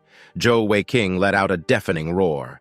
Binger held on with all her might until the wild heavenly energy was contained and gradually dispersed. Once her task was complete, she sighed in relief. Her face had turned slightly pale, but she smiled with contentment. Fortunately, she had succeeded in sealing the leakage, and now Zhou Wei King's heavenly energy circulation had become normal. She collapsed in exhaustion beside the boy. The sun rose in the distance, and Zhou Wei King slowly opened his eyes. He quickly checked his body and realized he had succeeded in his breakthrough to the 5th stage of heavenly power. He was surprised to see Binger laying on the ground and realized that he could barely remember his experience of breaking through. However, he could recall that she helped him seal the leaking power. A moment later, Binger woke up and quickly checked on him, asking whether he was all right. Zhou Wei King replied affirmatively. He reported that he had successfully broken through to the 5th stage of heavenly power. Binger was relieved to hear that. She said it was good that he was okay, and he had scared her to death that time. She thought that he was going to die. Zhou Wei King was happy to see her concerned for his well-being. He asked whether she had been worrying about him. Binger turned away and blushed slightly. She asked whom the boy had been referring to. They both realized it was dawn and agreed they had to return to camp. When the boy scanned his surroundings, he found a cute white tiger cub. It looked at him with curiosity, and its eyes had a trace of intelligence. Binger said the little cub was adorable as she and Zhou Wei King moved closer for a better look. The cub stared at them with its large, clear eyes. It growled with disapproval when Zhou Wei King reached for the scruff of its neck and lifted it. He wondered whether it was a newborn beast. Binger said that he was lucky to have found the cub of a tiger-like beast. If he raised it, at the very least, it would evolve into a supernatural beast. She wondered how young it was, how it got there, and where its parents were. Zhou Weiqing was hit by the sudden realization of the danger they faced. He said they should quickly leave the area because it would be dangerous if the cub's parents came looking for it. Binger agreed, and they set off towards their camp. As they walked through the forest, she expressed joy because they had finally left, and there were no more beasts beyond that point on their journey. Zhou Weiqing agreed that they were safe after losing their pursuers. They had almost died back there. Binger looked at the cub in his arms and felt slightly envious. The little fur ball rested its head against Zhou Weiqing's chest as if it belonged. Binger sighed inwardly because of how cute it was. Zhou Weiqing noticed her expression and held out the cub for her to take it. He said she could have it if she liked it. Binger was surprised by the offer because the cub was very valuable. She asked whether he was certain. Zhou Weiqing admitted that he wouldn't want to give it to anyone, but for her, he was willing to do it. Binger lit up with excitement when she looked into the little cub's eyes. However, it growled at her, which made her feel a little shocked. She couldn't believe that the cub did not like her. When Zhou Weiqing turned the cub to face himself, its expression had already become gentle. Once again, he turned it toward Binger, and it growled just like before. He pondered for a moment and concluded that it was likely that the cub was drawn to the aura of the winged black tiger within the black jewel. He thought it could be why the tiger cub liked him. Binger concluded that the cub had chosen Zhou Weiqing and could only be close to him. The boy could not hold back his curiosity and lifted the cub to inspect it. He discovered that it was female. He playfully said that he was not only attractive to women, but even the little tigress was attracted to him. The little cub swiped its little paws at him in protest. It felt embarrassed that its privacy had been violated. Binger chided him for bullying the cub. Zhou Weiqing, however, was amazed by its intelligence. He thought that the little one was very interesting. Binger lightly chopped his head with her hand and asked him to stop being so loud, and they still had to return to camp. She wondered whether he planned to return with his tattered garments. Zhou Weiqing was prepared. A moment later, he had changed into the 3rd Battalion's uniform, making Binger wonder where he got it. He explained that he had knocked out one of their secret soldiers and stolen the uniform. When they returned to camp, Zhou Weiqing asked her to go and rest. Binger stopped him as he turned to leave. She thanked him for assisting her in avenging her fallen soldiers. Zhou Weiqing turned and gazed deeply into her eyes. He said that Binger had a kind nature and was not suited to the life of a soldier in the barracks. He said it was a good idea that she had resigned from the post of the battalion commander and that it would be best not to remain in the camp any longer. Binger curiously asked what he would do if she left. Zhou Weiqing replied that he would follow her wherever she went. His words made her blush. She also stuck out her tongue and playfully winked before asking who would want to be followed by him. Binger said she would return to her quarters and they would discuss the matter after she received her final orders. Zhou Weiqing watched her fading silhouette and smiled because she was cute. She was too gentle to be a battalion commander. He realized he had to return to his quarters and wash the dirt off his body. Deep in the forest at the site of the dire wolf massacre, 2 figures with intimidating auras stood in the clearing. They had white hair with golden highlights. They seemed to be looking for someone. The man with the long hair told his companion he sensed that the person they were looking for seemed to have vanished from that spot. Her aura had disappeared without a trace. His companion wondered whether the beasts had attacked the young miss. Otherwise, it would be impossible for the snow god detection skill to fail. The man with long hair dismissed his speculation and said that even if Her Highness's body was weak, she was only in the transformation stage. The low-level heavenly beasts that had perished in the area could not have defeated her. The man sensed a strong, dark aura still concentrated on the bodies of the wolves. It meant that the wolves had been dead for at least 4 hours. The frightening thing was that the bodies of the wolves did not show any signs of a struggle. They had simply been sucked dry. His companion said that it was probably the doing of a dark heavenly beast. The long-haired man said that it was likely that Her Highness was in the company of this beast, and its dark aura must have masked her. His companion addressed him as Big Brother and asked what they should do. The long-haired man said that Her Highness was a troublemaker. If she didn't like the arranged marriage, she did not have to run away like that. It was too dangerous to leave Snow God Mountain during her transformation. Her Majesty was just a little girl. He said that they should return and report their findings.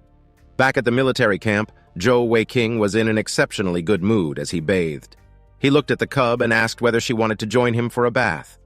The little one covered her large eyes with her paws.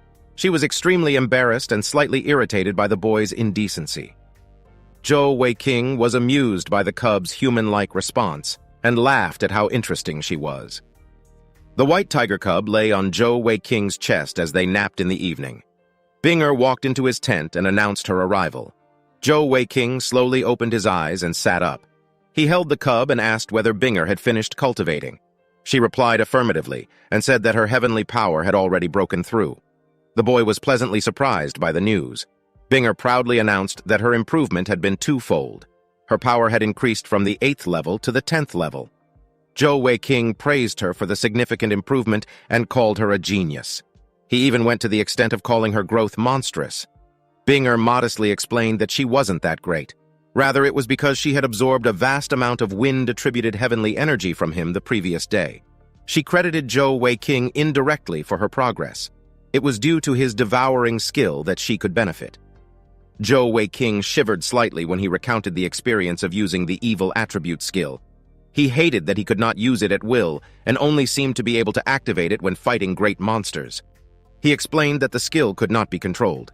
If he absorbed excess heavenly energy, he would be overwhelmed by the overflowing energy, which could destroy his body. Binger said she considered his absorption of heavenly energy through the Devour skill was a good idea. The boy gave her an inquisitive look and asked why she thought so.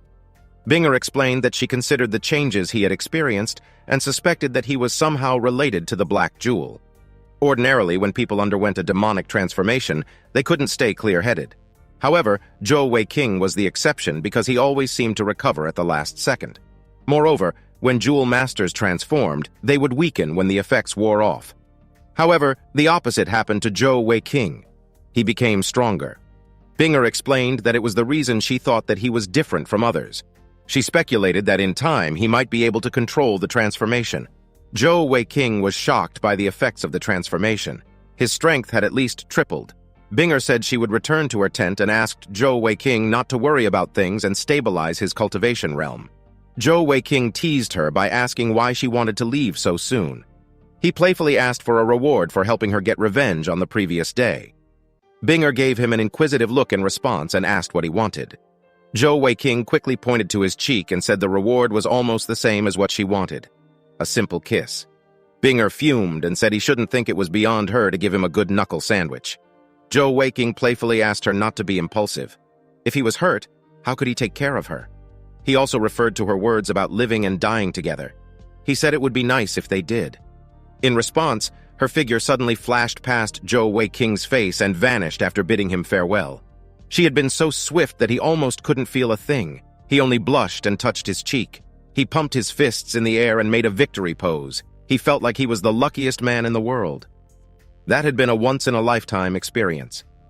As Binger walked away from his tent, she heard his laughter and sighed. Zhou Weiqing held the tiger cub and asked whether she had seen what had just happened, and how charming he was that even Binger was attracted to him. The cub remained silent and only glared at him. At that moment, Zhou Weiqing realized he had not yet named the cub. He said she looked cute with her chubby cheeks. The little cub had a bad premonition. She felt like she was about to be given a ridiculous name. Since Zhou Weiqing used the nickname Fatty Joe at the barracks, he preserved the naming scheme and called the little cub Fatty Cat. She mewed in protest because she felt the name did not suit her. However, she could do nothing about it. Zhou Weiqing saw her reaction and concluded that she liked her new name. After half a year, Shangguan Binger resigned from the battalion commander post and focused on cultivating. Her aide, Zhou Weiqing, naturally ended up leisurely practicing at his quarters. The shocking thing about Fatty Cat was that she had not eaten for 6 months. No matter what Zhou Weiqing tried feeding her, she was not interested. She only liked sleeping near him. Yet she didn't look sick or malnourished when he looked at her. He didn't think much of it and only assumed that it was normal for celestial beasts. One evening, he heard a familiar voice calling him. It belonged to Xiao Rusei. She entered his tent in her usual male disguise and said she was glad to have found him because she needed his help. She asked him to follow her and suggested that Binger also accompany them. Zhou Weiqing playfully asked why she needed him at such a late hour. Xiao Rusei nervously smiled and said someone had arrived from the north with news about Binger concerning her appointment. She asked whether he was disinterested.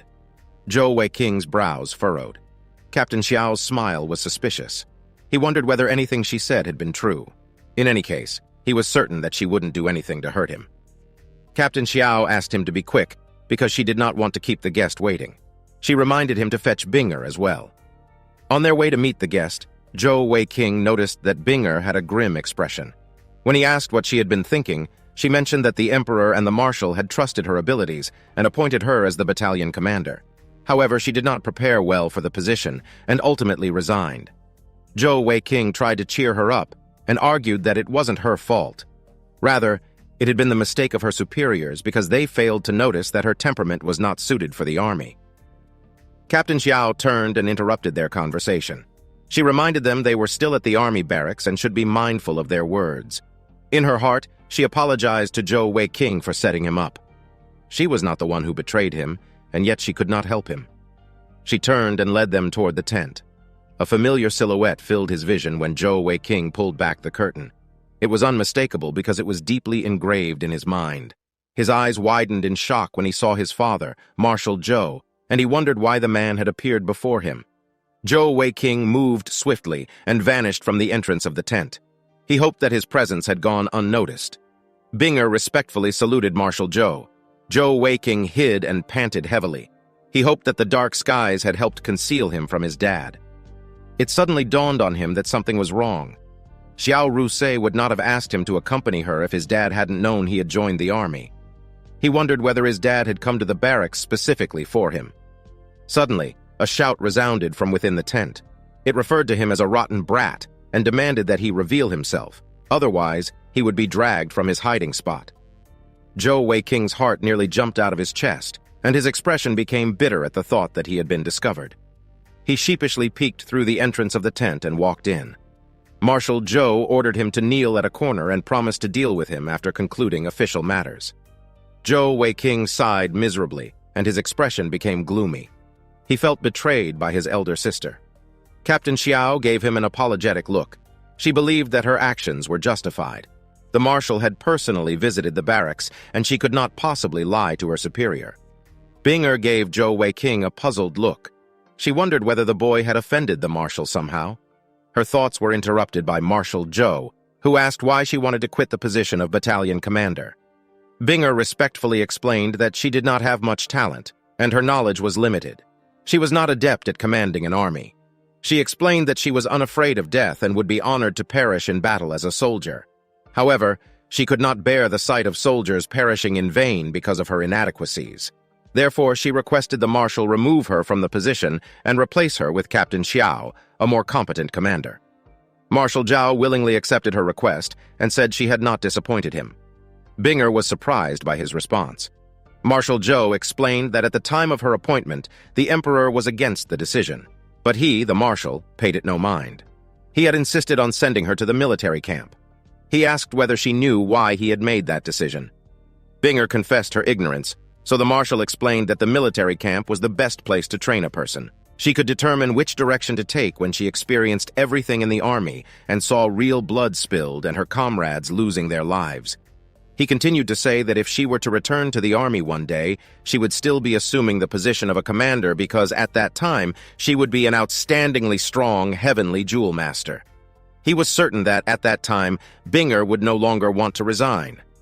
Binger was speechless for a moment. She could not believe that her idol had such confidence in her. Marshal Zhou formally approved her resignation and appointed Xiao Rusei as her replacement. He was quick to reassign Binger and ordered her to report to the Heavenly Bow unit in Heavenly Bow City. Binger was stunned at the mention of the renowned military unit. The marshal explained that it was a place where she could improve herself. He expressly forbade her from backing out of the arrangement this time. Binger thanked him reverently.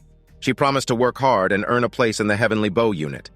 The marshal asked her to leave and pack her belongings to prepare for her morning departure. Binger received her orders, and right before she left, she glanced at Zhou Weiqing, who had a defeated expression. Marshal Zhou asked why she hadn't yet left, making her leave the tent hastily. The only people left in the tent were the marshal, the newly promoted battalion commander Xiao Rusei, and Zhou Weiqing.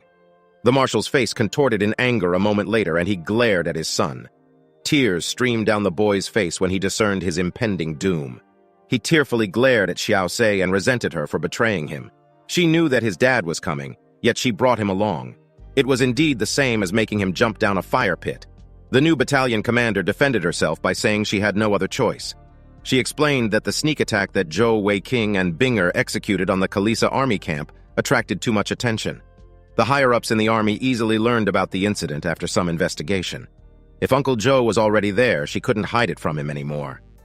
The marshal turned to his son and called him a rotten brat. He asked why the boy had that expression and how long he intended to hide from him. He asked the boy whether he had become independent and was not afraid of running away from home. With that last remark, he launched Zhou Weiqing with a kick. Commander Xiao was shocked by the display of violence. She finally understood why the boy resented his dad so much. Marshal Zhou's foot shook slightly. He was surprised that his son had managed to cancel out the strength of his kick. Zhou Weiqing lay on the ground and tearfully pleaded with his dad to spare him. He admitted his wrongdoing and asked whether his dad intended to beat him to death. He said that his mom would be extremely sad if that happened. The marshal asked how he dared to mention his mom. He said that the boy's mother was angry because of his absence. The marshal asked his son to stop pretending to have received a heavy blow from his kick. Zhou Weiqing appealed to his dad's reason and asked for an opportunity to explain himself. Marshal Zhou ordered him to explain while kneeling on the ground.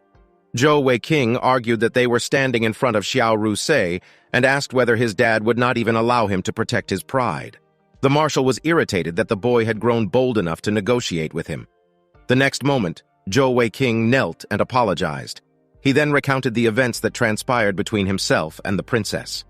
He also narrated his encounter with the black jewel that descended from the sky and helped him narrowly avoid death. He explained how he entered the army out of the fear of returning home.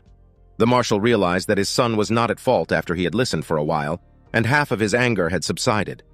Zhou Weiqing was put at ease when he saw his dad's expression relaxing. He informed his dad that he had become a heavenly jewel master and finally revealed his heavenly jewels. The marshal's eyes widened in shock. Zhou Weiqing proudly displayed his heavenly jewels. His dad's expression was filled with disbelief when he saw the elemental jewel. Zhou Weiqing looked satisfied when he asked for his dad's opinion. Marshal Zhou smacked him upside the head and asked whether a cat's eye elemental jewel could have such a strange color. The man thought that his son was playing a trick to deceive him. Zhou Weiqing tearfully protested and asked his dad to stop hitting him. He explained that his elemental jewel was of a high grade. It was the Alexandrite cat's eye. He then asked whether his dad knew about it. He had no reason to lie. The marshal pondered momentarily and wondered whether his son could possess such talent. Zhou Weiqing fumed and asked why his dad had such little confidence in him.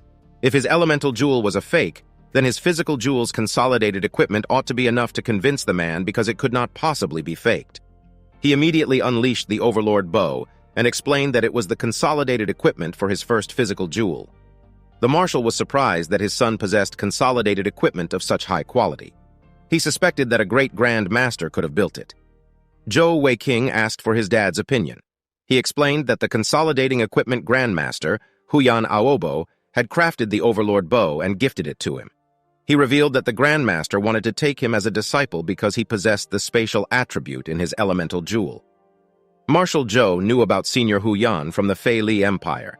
He was a Grandmaster famous for producing consolidated equipment scrolls.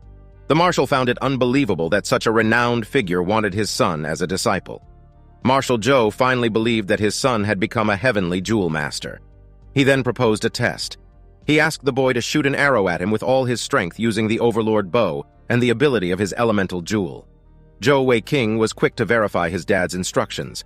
He asked whether firing such a powerful arrow at close range was safe. His dad assured him his current abilities were insufficient to threaten him. The boy complied with the request and drew the Overlord bow. He enchanted the arrow with his darkness and spatial attributes. Marshal Zhou paid attention to the unmistakable fluctuation of heavenly energy and noticed his son's combination of attributes. Commander Xiao silently watched as Zhou Weiqing prepared his attack. The boy's expression turned serious, and he warned his dad that he was about to release the arrow. The next moment, the arrow flew swiftly with the powerful heavenly energy in its wake. The marshal stood his ground and faced the incoming arrow. His eyes gleamed with deep focus, and an invisible barrier blocked the arrow when it was inches from his chest. Zhou Weiqing was stunned. His dad casually negated the power of his enchanted arrow using the touch of darkness. The boy was impressed by his dad's abilities. He asked whether his dad finally believed he had become a heavenly jewel master. The marshal turned and cleared his throat. He informed the commander that he would leave with his son to talk privately. Afterward, he grabbed Zhou Weiqing's shoulder and flew out of the tent in a streak of light. They flew into a distant clearing in an instant.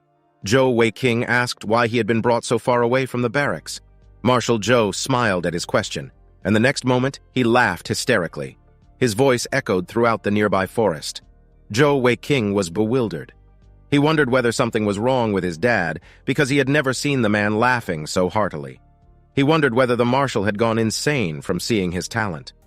Marshal Zhou laughed and expressed joy that his son was no longer useless. Furthermore, Zhou Weiqing was a genius. His joyous outburst made the boy very uncomfortable. The marshal chuckled and said that he was genuinely happy. He asked the boy for the details about his awakening. Zhou Weiqing said the process of his awakening had been a little strange. He asked his dad to promise not to beat him up if it turned out he did something wrong during the process. Marshal Zhou promised not to hit him and explained that he was too happy to even think about doing it. Zhou Weiqing told him in full detail what had happened in the past few months. When his dad heard about the strange occurrence regarding the Black Jewel and the Immortal Deity technique, he could no longer smile, especially when the boy narrated the part where he awakened his innate heavenly jewels by using Binger as a sacrificial offering and almost killed her. Marshal Zhou's heart was shaken up. The hope of the Empire, Binger, was almost killed by his son. Her clothes were even torn into shreds and her purity was tainted. Zhou Weiqing nervously explained that Binger knew he did not do it intentionally, and she already forgave him. He said he had started courting her, and she was also beginning to accept him. He promised to take responsibility for her. The marshal seemed content with his explanation and said he would have broken his legs if his son had not taken responsibility. He declared that Binger would be the Zhou family's benefactor from that moment onward. He told the boy to treat her well. The marshal said Zhou Weiqing would leave with Binger the following morning to join the Heavenly Bow unit. Zhou Weiqing was excited that he was allowed to leave with Binger. Marshal Zhou said that although he approved of his son's relationship with her, Zhou Weiqing had yet to resolve the matter concerning his engagement with the princess. The boy was surprised by his father's question. He was slightly irritated as he asked why his dad had yet to break off the engagement, as requested in his letter. He said that regardless, he would not marry the princess. The marshal told his son that if he wanted the engagement broken, he had to inform the emperor personally. The marshal refused to make another trip to the palace for the same purpose. Zhou Weiqing wondered whether his godfather, the emperor, had rejected his request. Marshal Zhou reminded his son about the emperor's personality and how difficult it was for him as the emperor's subordinate. Zhou Weiqing, however, had a different relationship with the ruler. He was the emperor's godson, so he could afford to act shamelessly. The boy sighed reluctantly. The marshal remembered that he had brought a gift for his son and handed him a vest. It was armor that could be worn on the inside of his clothes. The marshal explained that it was a birthday gift and wished his son a happy birthday. Zhou Weiqing smiled because his dad had remembered his birthday. He expressed his gratitude and promised to make his father proud. The marshal asked him to stop yapping, return to his quarters, and pack his belongings. He also asked his son not to be tardy the following morning. He watched the boy's silhouette fade into the distance before laughing heartily again. The boy had given him a big surprise. The only thing he had worried about for many years had been solved. He wondered who else would dare to say that he had a useless son from that point onward. When Zhou Weiqing returned to the barracks, he found Binger waiting for him. She had a deep frown on her face. Zhou Weiqing did not notice the change in her expression and called her as soon as he got closer. He approached her and asked whether she was out there waiting for him. He said he had good news to share with her. He noticed her expression and asked why she seemed upset. Binger stated her discovery. The boy was the only son of Marshal Zhou. He was not Fatty Zhou, but Zhou Weiqing. He quickly clarified that his name was Zhou Weiqing, but his nickname was Fatty Zhou. Binger gritted her teeth in anger. She said it was fine and should have known it was the reason for his close relationship with Xiao Se. She called herself an idiot. Zhou Weiqing called to her, but she snorted and turned around to leave. She turned her head and glared at him before asking him not to follow her. Otherwise, she would eliminate him. Zhou Weiqing helplessly watched as her figure returned to the camp. He did not want to hide his identity from her. However, he wondered whether he would have been allowed to stay in the camp if he had done so from the start. The next morning, Zhou Weiqing held Fatty Cat in his hands and informed her that she would stay in his bag for the journey because it was inconvenient for him to keep holding her in his arms. Fatty Cat protested. However, Zhou Weiqing chided her for being feisty. The next moment, he put the little cub in his bag. She settled after some shuffling movement. Zhou Weiqing promised to let her out for fresh air along the way and asked her to sleep. As he walked toward the exit of the barracks, he saw the new battalion commander, Xiao Rusei, and Binger having a conversation. The commander noticed his presence and informed him that the marshal had left earlier. Binger frowned and asked why he had come. Zhou Weiqing reminded her about his promise to follow her wherever she went. He said he would accompany her into the Heavenly Bow unit. His dad had also approved. Binger turned away and said she had almost forgotten that he was Viscount Zhou. She snorted and took off running. Zhou Weiqing quickly bade his elder sister goodbye and chased after Binger. The commander asked him to take care along the way. The boy sprinted at top speed.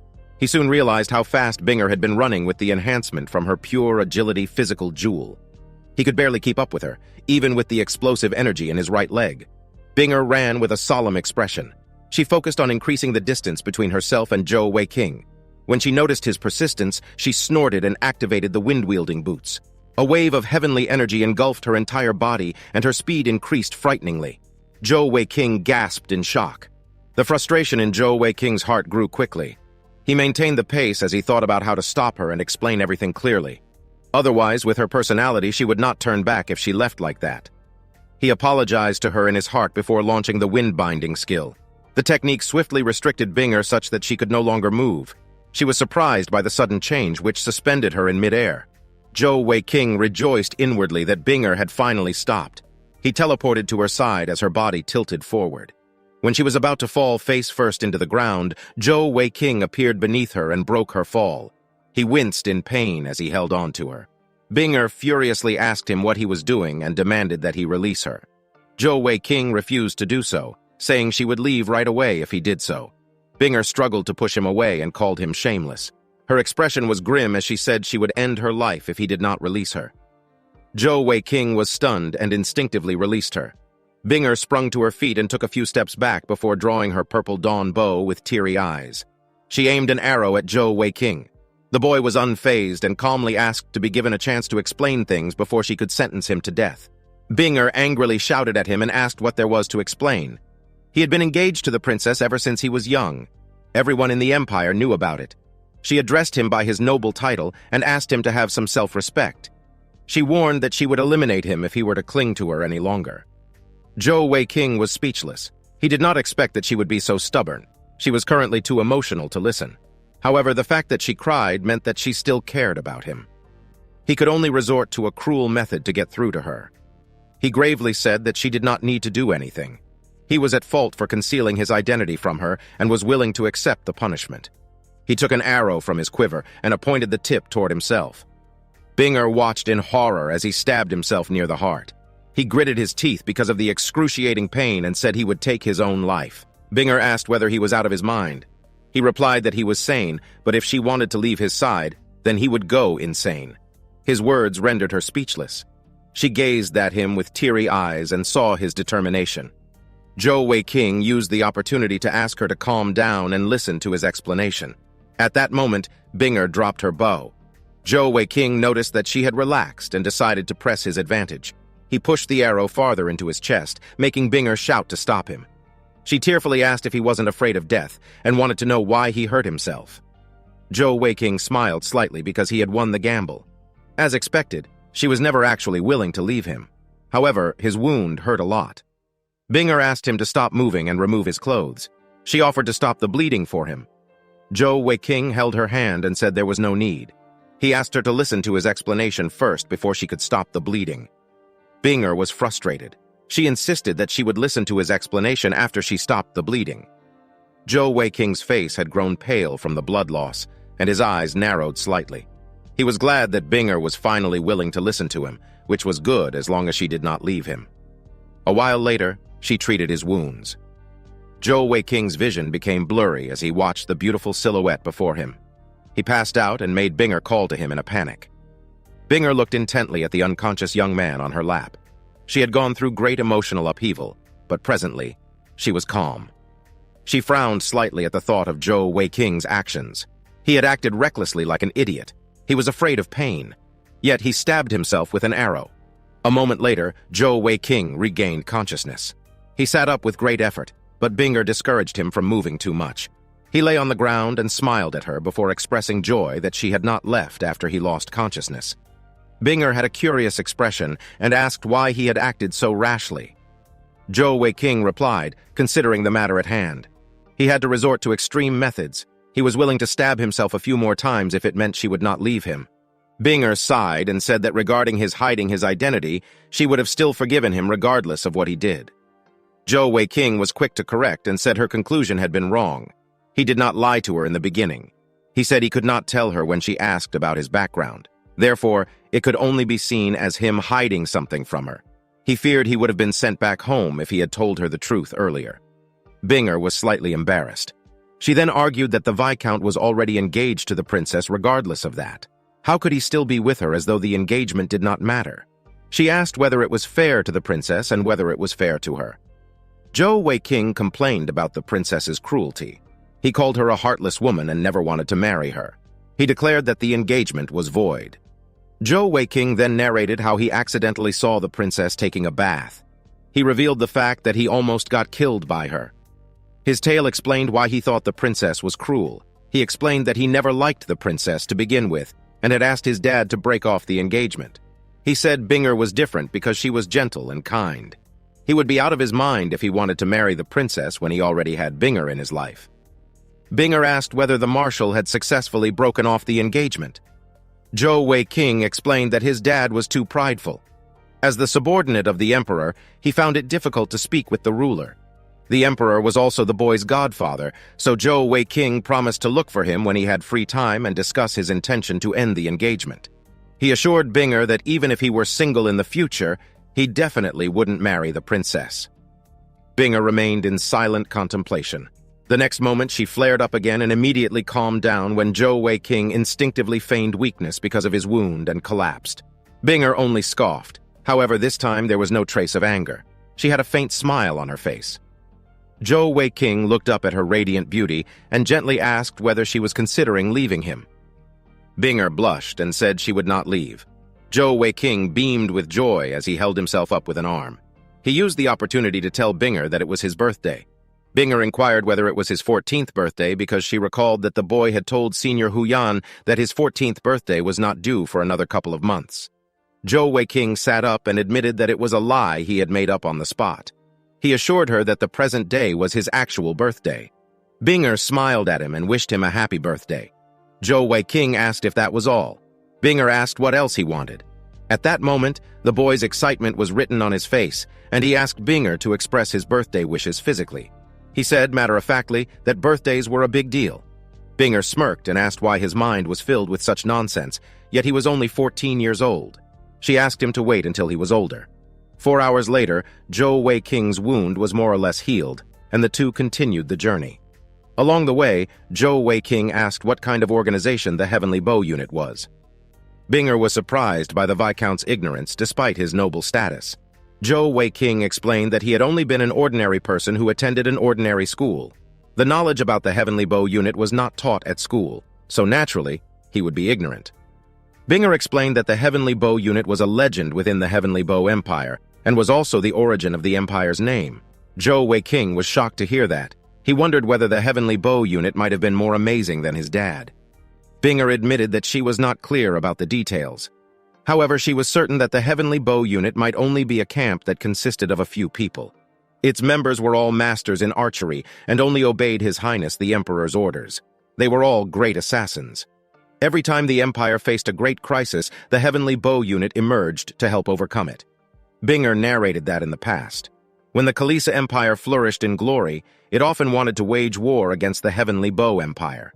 The Kalisa Empire had 7 Heavenly Jewel Masters, but the Heavenly Bow Empire only had Marshal Zhou. The Kalisa Empire pressed onto the border and cast the Heavenly Bow Empire into yet another crisis of a possible takeover. At that time, the Heavenly Bow Unit intervened in the situation even before the war could start. The Heavenly Bow Unit's assassins eliminated 4 Heavenly Jewel Masters from the Kalisa Empire.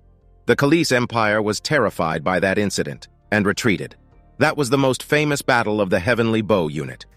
Zhou Weiqing expressed deep admiration for the legendary unit and his desire to join and learn from it. 10 days later, the duo arrived in Heavenly Bow City.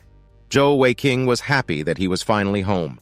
He wondered whether his dad had arrived before him.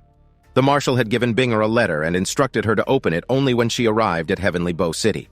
She opened the letter at that moment. It contained instructions to visit Di Hao Inn's first floor and look for a drunkard named Luo K.D. and tell him she was looking for the Liu from the unparalleled Liu duo. Afterward, the man would naturally take her to a place where she would be tested to join the Heavenly Bow unit. Once Binger had finished reading the letter out loud, she suggested that they both return to their own homes to see their mothers and meet up in front of the Di Hao Inn on the afternoon of the following day. Zhou Weiqing sulked immediately and asked whether they would just casually separate like that. He then expressed his unwillingness to part ways. Binger smiled faintly and called him an idiot before hugging him. Zhou Weiqing was ecstatic. Binger turned and smiled brightly before saying goodbye. Zhou Weiqing watched her departing figure before heading toward his house. He wondered how his mom was doing after such a long time. He walked through the front doors into the courtyard. A middle-aged woman received him at the entrance. She was Zhou Weiqing's mother, Ling Zihan. She was happy to see her son had returned safely. She wondered whether the boy's surprise return was due to his father's visit to the front lines. Ling Zihan wanted to see whether the boy had lost weight. Zhou Weiqing hugged his mother as she called him a spoiled brat. Tears welled up in her eyes. She asked him whether he considered himself independent and demanded an explanation of how he dared to run away from home and ended up stumbling upon a bathing princess. She dismissed her latter statement and said it wasn't a big deal. However, she wanted to know why he ran away in the first place. She also smacked his head gently as she spoke. Zhou Weiqing explained that he was afraid to return home because of his dad's presence. Ling Zihan explained that the boy's dad would not have beaten him to death because he knew the limits. She revealed that the beatings that Zhou Weiqing received were his dad's efforts to use heavenly energy to adjust the boy's bodily constitution. Zhou Weiqing was surprised by the revelation. He finally understood why his dad beat him up as often as he did. He was touched that his dad never gave up on him. Suddenly, a shout echoed across the courtyard and interrupted their conversation. The voice demanded that Zhou Weiqing reveal himself. The boy frowned and wondered about the identity of the person who was bold enough to cause trouble at his family's doorstep. He wondered why someone was already looking for him, yet he had barely arrived home. His gaze landed on a beautiful, middle-aged woman. She stood at the entrance and had a stern expression. Her arms were crossed as she called him to come out. She greatly resembled Binger, who stood behind her and tried to discourage her current actions. Naturally, she was the mother of the Empire's #1 beauty. When Zhou Weiqing heard Binger address the woman as such, he immediately approached the woman at the gate. She gave him a stern look and asked whether he was Zhou Weiqing. The boy respectfully addressed her as auntie and said he was the one she had been looking for. However, the woman scoffed dismissively and asked whom the boy referred to as auntie. Zhou Weiqing was rendered speechless by the woman's unfriendly tone. She asked whether the boy knew why she was looking for him. She found out about everything he had done to her daughter. She demanded that he choose between taking his own life and letting her do it. Zhou Weiqing stood there with his mouth agape. Binger protested her mother's unreasonable demand. She reminded her that the boy's past actions had been unintentional. Her mother asked whether the explanation resolved anything and if it was proper to forget about everything simply because of that. She furiously reminded her daughter that the boy had used her as a sacrificial offering for his awakening. Did the boy not taint her purity and almost kill her? The woman faced Zhou Weiqing again and said if he had the courage, he should take responsibility and end his own life to atone for his mistakes. Zhou Weiqing's expression became grim. He said he would take responsibility for Binger and never run away. However, if he took his own life in front of Binger, it would only hurt her more. Therefore, he would use his life to make it up to her and protect her. Binger blushed slightly because the boy's words had touched her. However, her mother's response was skeptical. She doubted his abilities and demanded a demonstration. She wanted to know what right the boy had to protect her daughter. The woman released thick waves of heavenly energy and prepared a palm attack. She charged toward Zhou Weiqing, who stood his ground for a moment. However, before the incoming attack connected, he teleported out of harm's way. He used his spatial attribute skill, Blink. Zhou Weiqing's eyes widened in disbelief. This auntie was so strong that even if he survived the strike, a layer of his skin would have probably been peeled off at the very least. It was such a close call. At that moment, Ling Zihan was struck by a sudden realization. She asked the woman attacking her son to wait for a moment. She could recognize her, apparently, and her face lit up as she asked the woman whether she was elder sister Tang Xian. The woman asked who she was in response. Zhou Weiqing was surprised by the sudden development and wondered whether his mother was acquainted with the woman. His mom introduced herself and said she was Ling Zihan from Dragon Pit Lake. She explained that the woman and a man she referred to as elder brother Shangguan saved her life many years ago. The woman immediately recognized Zhou Weiking's mother. She referred to her as Little Zihan. She was pleasantly surprised because they had not seen each other in the past 20 years. She had no idea that they both resided in the same city. They cheerfully held hands and smiled brightly. Zhou Weiking sighed, and Binger stared in disbelief. Tang Xian interrupted the happy moment and asked whether Zhou Weiking was related to her old friend. She mentioned that the boy had used her daughter as a sacrificial offering for his awakening. Ling Zihan wondered whether it had been a misunderstanding. She immediately ordered her son to kneel before Aunt Tang Xian. Zhou Weiking's mother explained that she wouldn't be alive presently if it had not been for elder sister Tang Xian and elder brother Shangguan. Tang Xian said she did not expect elder brother Shui Niu, whom Ling Zihan had often mentioned in the past, would be the current marshal of the Heavenly Bow Empire. The two women reminisced about their shared past as their children listened closely. Zhou Weiking knelt while Binger stood beside him. His mother asked him to explain the events between himself and Tang Xian's daughter. The boy truthfully narrated all that had happened until the present. The story shocked Ling Zihan, yet Tang Xian's face remained cold and expressionless. She gave no hints about her willingness to forgive Zhou Weiking. Binger knelt beside Zhou Weiking and pleaded with her mother to understand that everything that happened had been an accident. She revealed that the boy had saved her life twice on the battlefield. He charged ahead of her into a pack of dire wolves in the forest so that she could have a chance to escape. Her eyes were filled with resolve as she expressed her willingness to perish beside the boy should her mother decide to end his life. She declared that she would not fall for any other man in the future. Zhou Weiking's face lit up with joy and he blushed. Tears welled up in his eyes when he realized the meaning behind her words. She said she would not marry anyone but him. It was the first time she said straightforwardly that she liked him. Tang Xian almost protested but stopped herself before she could utter a word. She only sighed and gloomily said it was difficult to make daughters stay when they were all grown up. She reluctantly let go of all her grievances against Zhou Weiking, considering he was her old friend's only child. Zhou Weiking was pleased that Auntie Tang Xian had acknowledged him. It meant that he would not have to take a beating from her. Tang Xian asked to examine his heavenly jewels. The boy complied with her request without the slightest hesitation. She felt her blood boiling when she saw his elemental jewel. It was the legendary Alexandrite cat's eye. Tang Xian eagerly asked what attributes the boy possessed within his elemental jewel. Zhou Weiking began listing his attributes but was interrupted by Tang Xian when he was about to mention the sixth one. Aunt Tang Xian was bewildered when she asked about the boy's remaining attributes. Zhou Weiking had already mentioned 5. The boy replied sincerely and said he did not understand the nature of his 6th attribute. He did not mention it to Binger because of his uncertainty. Tang Xian laughed cheerfully. She recalled how her husband, the father of her daughter, always bragged about how talented he was. The man claimed that no one could compare to him. Yet before Tang Xian stood someone with 2 more attributes than her husband. Tang Xian asked whether the boy had stored any skill for his unknown attribute. Zhou Weiking replied affirmatively, but admitted that he did not know how the skill functioned. Tang Xian then asked which heavenly beast he had obtained the skill from. Zhou Weiking vividly described the heavenly beast's appearance. It was a small-headed cat with 3 yellow eyes. While inside the skill-storing palace, he realized that the beast had always stared at him. Therefore, Zhou Weiking tried storing the creature's skill out of curiosity. Tang Xian immediately recognized the heavenly beast described by the boy. It was a young, 3-eyed dragon cat. She asked the boy to activate the skill of the unknown attribute. Zhou Weiking took a step back, pointed his palm toward Tang Xian, and asked her to be careful before activating his skill. A swirling mass of purple heavenly energy was released from his left hand. Tang Xian was shocked beyond words. She had just witnessed the 3-eyed dragon cat's unique skill, absolute delay. Tang Xian's face suddenly brightened. She called the boy a little monster before explaining that his unknown attribute was one of the 3 saint attributes. Time. Tang Xian did not bother to hide how impressed she was with Zhou Weiking. She did not expect the Fei Li Empire to have a young 3-eyed dragon cat. Moreover, the Empire was willing to let the owner of an Alexandrite cat's eye jewel store the beast's skill. She explained that an adult 3-eyed dragon cat's strength was beyond that of a Zong stage heavenly beast, and it was a nightmare for heavenly jewel masters to subdue it.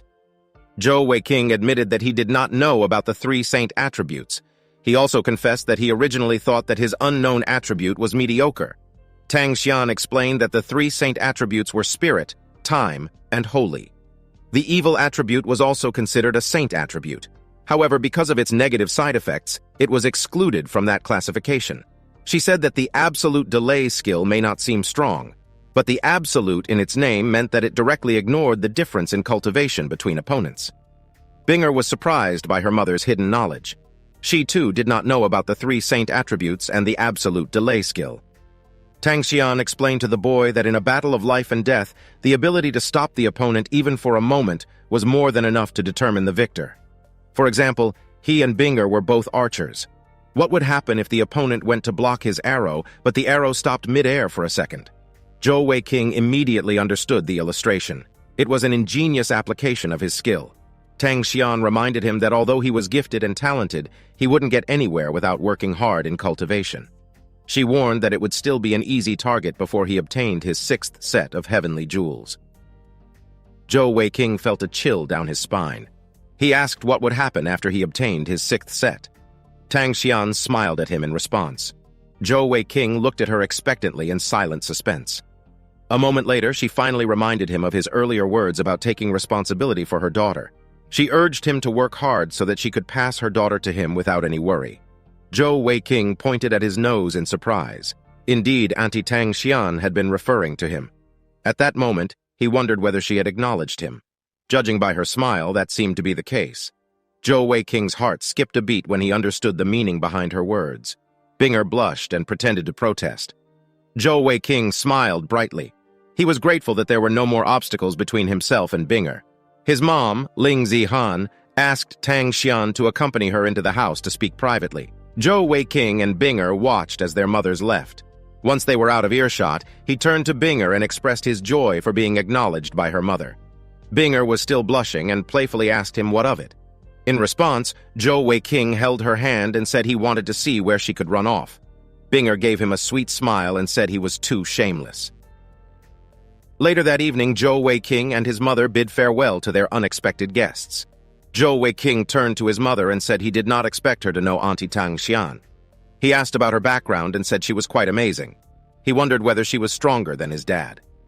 Ling Zihan explained that she met Tang Xian around 20 years ago. At the time, Ling Zihan was 15 years old and was almost killed by a heavenly beast. However, Tang Xian and her husband, elder brother Shangguan, coincidentally passed by and saved her life.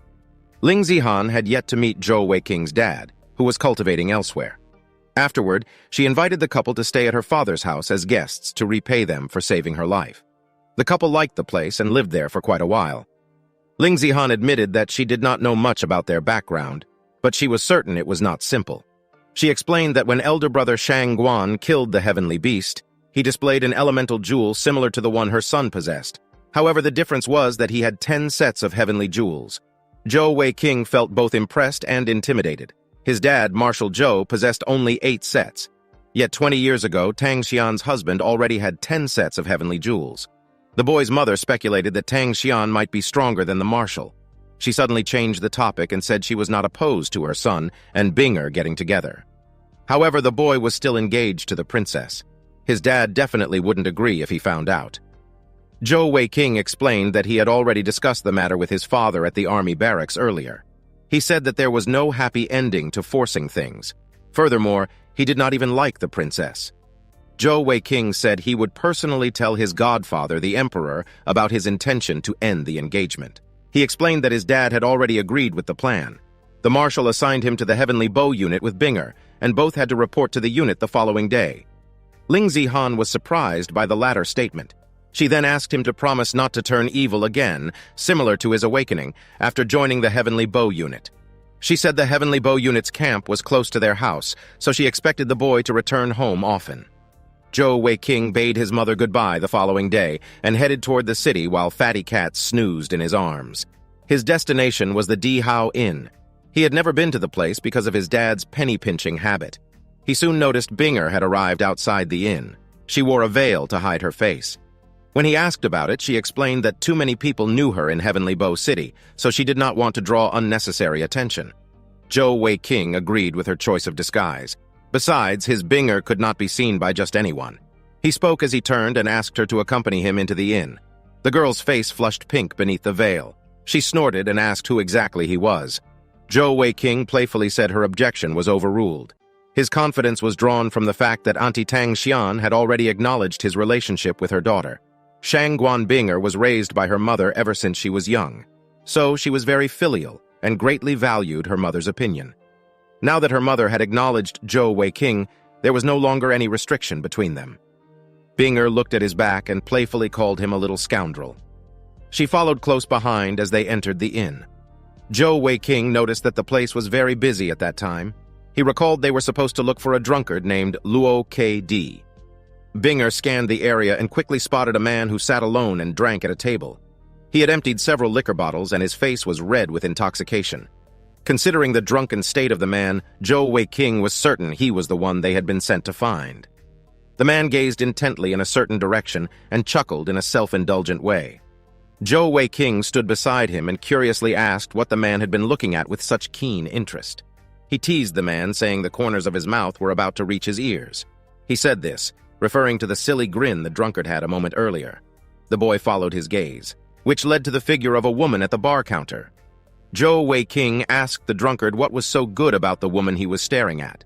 In response, the drunkard asked him to leave, saying a child would not understand. Zhou Weiqing retorted. He knew plenty.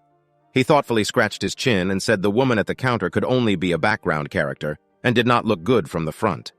He was inwardly confident that no one could match the beauty of his Binger. The drunkard asked why the boy was certain about the woman's appearance. Zhou Weiqing explained that his intuition was accurate. However, it was because he had already seen the woman's face.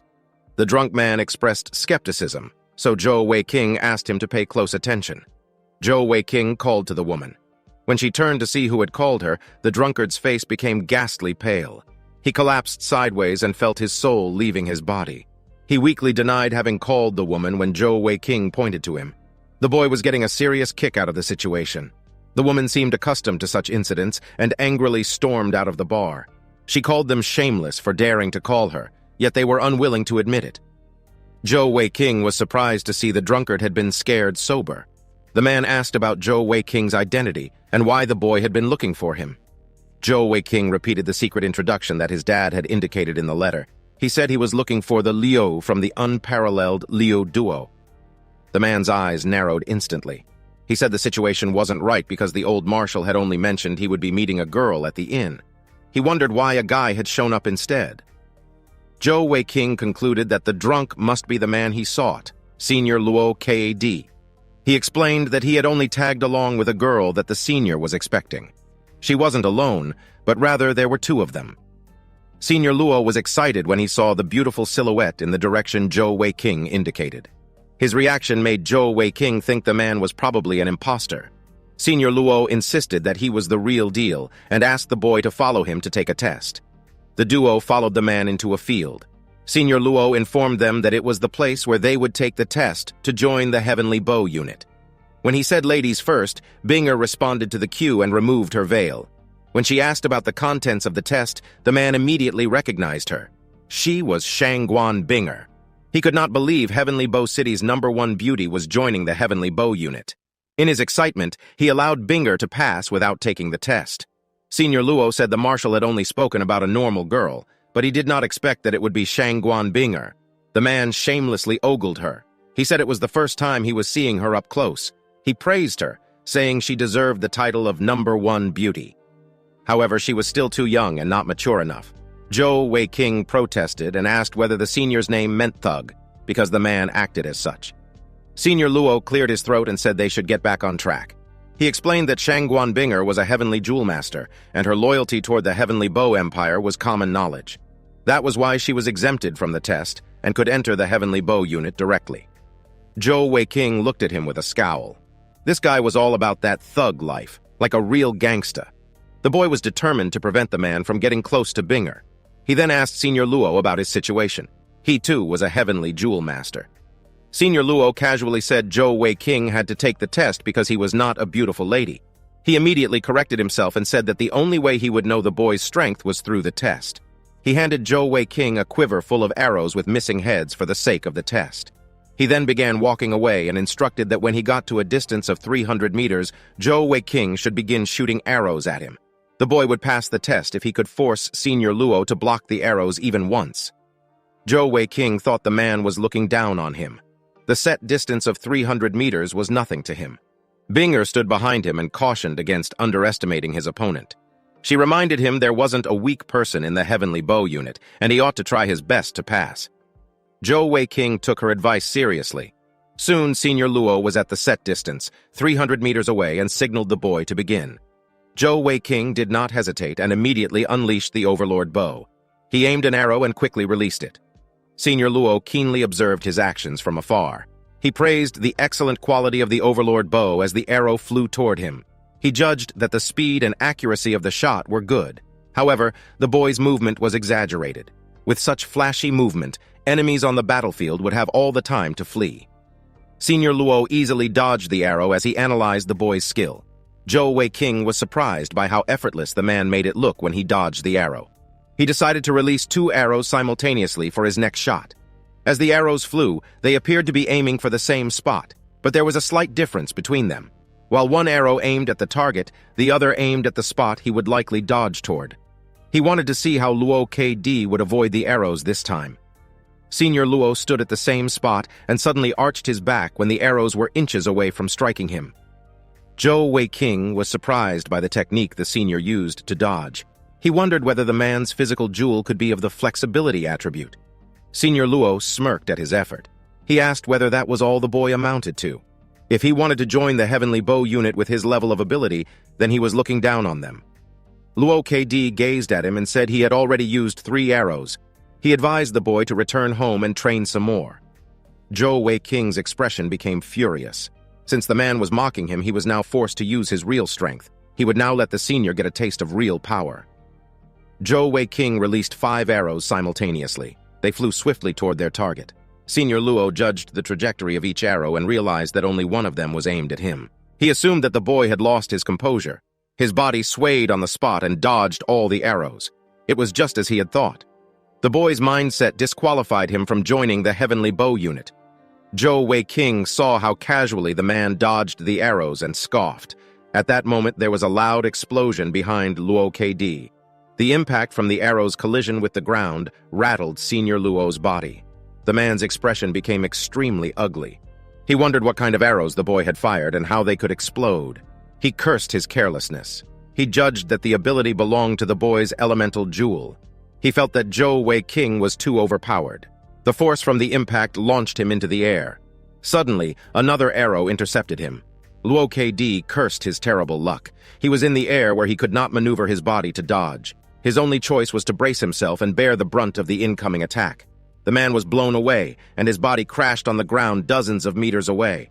Zhou Weiqing had a serious expression and said the senior had just tasted the power of his technique, the Overlord Spatial Arrow. Binger rushed to Senior Luo's side to check on his condition. The man's body trembled as he struggled to his feet. He intended to show off a little bit, but he did not expect to end up in such a miserable state. Zhou Weiqing feigned modesty and said the senior had gone easy on him, and he had only lucked out. He asked whether his efforts had been enough to pass the test. Luo KD snorted in response. He called the boy a rotten brat and complained, saying he had been played. He reluctantly admitted that the boy had passed the test. Zhou Weiqing asked whether he had been accepted into the Heavenly Bow unit. However, the man stubbornly made up another test. He said the second test would be his turn to shoot arrows at the boy. Zhou Weiqing would pass if he could avoid just one of the arrows. Luo KD was clearly out for revenge. Zhou Weiqing realized it and angrily called out the man for being petty. Luo KD did not allow him the time to complain and began a countdown from 5. He asked Zhou Weiqing to hurry and run before the end of the countdown when he would begin shooting the arrows. The countdown began, and Zhou Weiqing desperately sprinted away. Although he understood that Senior Luo had made up the second test on the spot, he could do nothing but bear with it. Luo KD was too embarrassed to let things go. He made up the second test because it was the only way to relieve his anger, by shooting 10 arrows at that brat. Zhou Weiqing turned back and wondered whether the senior had completed the countdown. The silence made him wonder if he had been tricked. He had barely completed the thought when he felt an arrow strike his behind. The boy tearfully complained in his heart. It was a soundless arrow, and it hurt terribly. Zhou Wei-King wailed with a bitter complaint. He shouted at the senior to stop aiming at his behind. He ran as he complained about the senior taking revenge and how much it hurt. Senior Luo smirked with an evil glint in his eyes. He announced that there were 6 more arrows. Binger was amazed by the senior's archery skill. He had not used soundless arrows. However, he produced a soundless effect when he shot the normal arrows. She wondered whether his skill represented the strength of the heavenly bow unit. Zhou Wei-King, on the other hand, was running for his life. He was terrified by the senior's skills. The arrows fired at him were completely soundless. He realized he would have died long ago if that were a real battlefield. At that moment, he knew that he could no longer be passive in his efforts to dodge. When the next volley of arrows flew toward him, Zhou Wei-King used his spatial skill, Blink, to instantly teleport himself away from the trajectory of the incoming arrows and effectively get out of harm's way. Senior Luo K.D. praised the boy's elemental jewel skill, but it was unfortunate that the boy had run into him. These were the man's thoughts as he released another arrow. This arrow was infused with heavenly energy. Binger immediately noticed the difference. The arrow flew much faster than any released before and drew an arc in the air to adjust its flight trajectory. The arrow flew with such precision that it even corrected the trajectory of the previous arrows. Zhou Wei-King's back was struck and he crashed into the ground face first. Binger called him to check whether he was okay. She thought the senior's skills were godlike. That last arrow not only managed to adjust the trajectory of the 2 arrows before it, but all 3 arrows hit Zhou Wei-King in the same spot. Senior Luo noticed her change in expression and asked whether Binger wanted to learn from him. If interested, she could become his student from that day onward. Zhou Wei-King struggled to his feet several dozen meters away as his body trembled uncontrollably. Senior Luo reminded him that there were only 3 arrows left. He would be denied entry into the heavenly bow unit if he couldn't avoid one. Zhou Wei-King gritted his teeth with frustration. The man wasn't all talk. He realized that he had to devise a way to get through the test because it would be too embarrassing for him to fail. He stood his ground and asked the senior to proceed. Senior Luo asked whether he had given up on resistance. He scoffed and said whatever the boy did would be useless, even if he tried the same teleportation trick. Luo K.D. released the 3 remaining arrows simultaneously. Zhou Wei-King stood his ground and faced the incoming arrows head-on. Senior Luo observed and wondered whether the boy had given up on dodging. Zhou Wei-King raised his right leg, and dark energy quickly gathered around it. Senior Luo watched in disbelief as the boy stomped the ground heavily. The impact from his right leg generated a miniature earthquake. The ground shattered and caved in at the point of impact. The rocks beneath the ground broke apart and raised their jagged edges. The pile of jagged rocks formed a wall that blocked all 3 incoming arrows. Zhou Wei-King smiled contentedly. His efforts had borne fruit. Senior Luo was speechless. He wondered about the nature of the boy's right leg because it had such incredible strength. Zhou Wei-King sighed in relief and announced that he had managed to avoid the 3 arrows. He asked the senior whether he had passed the test. The senior ignored his question and asked why he had such monstrous strength. Zhou Wei-King would not easily answer such a question. Senior Luo suggested that the boy make a deal with him. He would allow the boy to pass if he promised not to mention the details about the test in the future. Zhou Wei-King assured him that he would remain silent on the matter. Senior Luo happily informed him that he had passed the test. He then asked the duo to follow him to the Heavenly Bao unit's camp, deep inside the Heavenly Bao forest. Zhou Wei-King was surprised by this discovery. They soon arrived at a fenced clearing that had several buildings within. It was the Heavenly Bao unit's camp. Zhou Wei-King's face beamed with excitement, and Binger smiled faintly. As they entered, a soldier saluted Senior Luo. The man immediately began showing the newbies around the camp. He explained that the members of the Heavenly Bow unit usually spent their days at the camp, and they too would do the same. He explained that the camp was secluded, and they were not allowed to come and go as they pleased. Senior Luo called out to his fellow unit members to come and welcome the newbies. Soon, a middle-aged man walked toward the group. He had a scar across his forehead. Beside him was a heavy-set man. Senior Luo briefly introduced his colleagues. The one on the left was Han Mo, and the one on the right was Gao Sheng. Zhou Wei-King politely greeted his seniors. An older man sat at the front steps of a tiny house. His presence had not been noticed before. He stroked his beard and asked the boy why he had come to the Heavenly Bow unit. Zhou Wei-King beamed with excitement when he recognized his old teacher. Zhou Wei-King was pleasantly surprised to learn that his old teacher had been a member of the Heavenly Bow unit all along. His teacher was also surprised that the marshal had sent his son to the unit. Zhou Wei-king could not contain his joy and asked his old teacher for a hug. The old teacher, however, was having none of it and asked him to stop immediately because the boy's behavior was embarrassing. The man's name was Mu En. Luo Kd asked whether the boy was his disciple. At that moment, he realized that Zhou Wei-king was Marshal Zhou's only son. Mu En replied affirmatively and introduced the boy by his name. Zhou Wei-king was slightly embarrassed by the introduction and explained that his dad did not allow him to bring up his name often when he was outside. Luo Kd was perplexed. He recalled people saying the marshal's son was weak. However, he discovered from the test that the rumors were false. The boy was a heavenly jewel master. Mu En was shocked to hear his colleague's words. He asked whether the boy had opened his blocked meridians. Zhou Wei-king replied affirmatively and explained that he had awakened his heavenly jewels. As he said so, he revealed his physical jewel. Mu En congratulated him on the awakening. He speculated that the boy's elemental jewel was likely similar to his father's.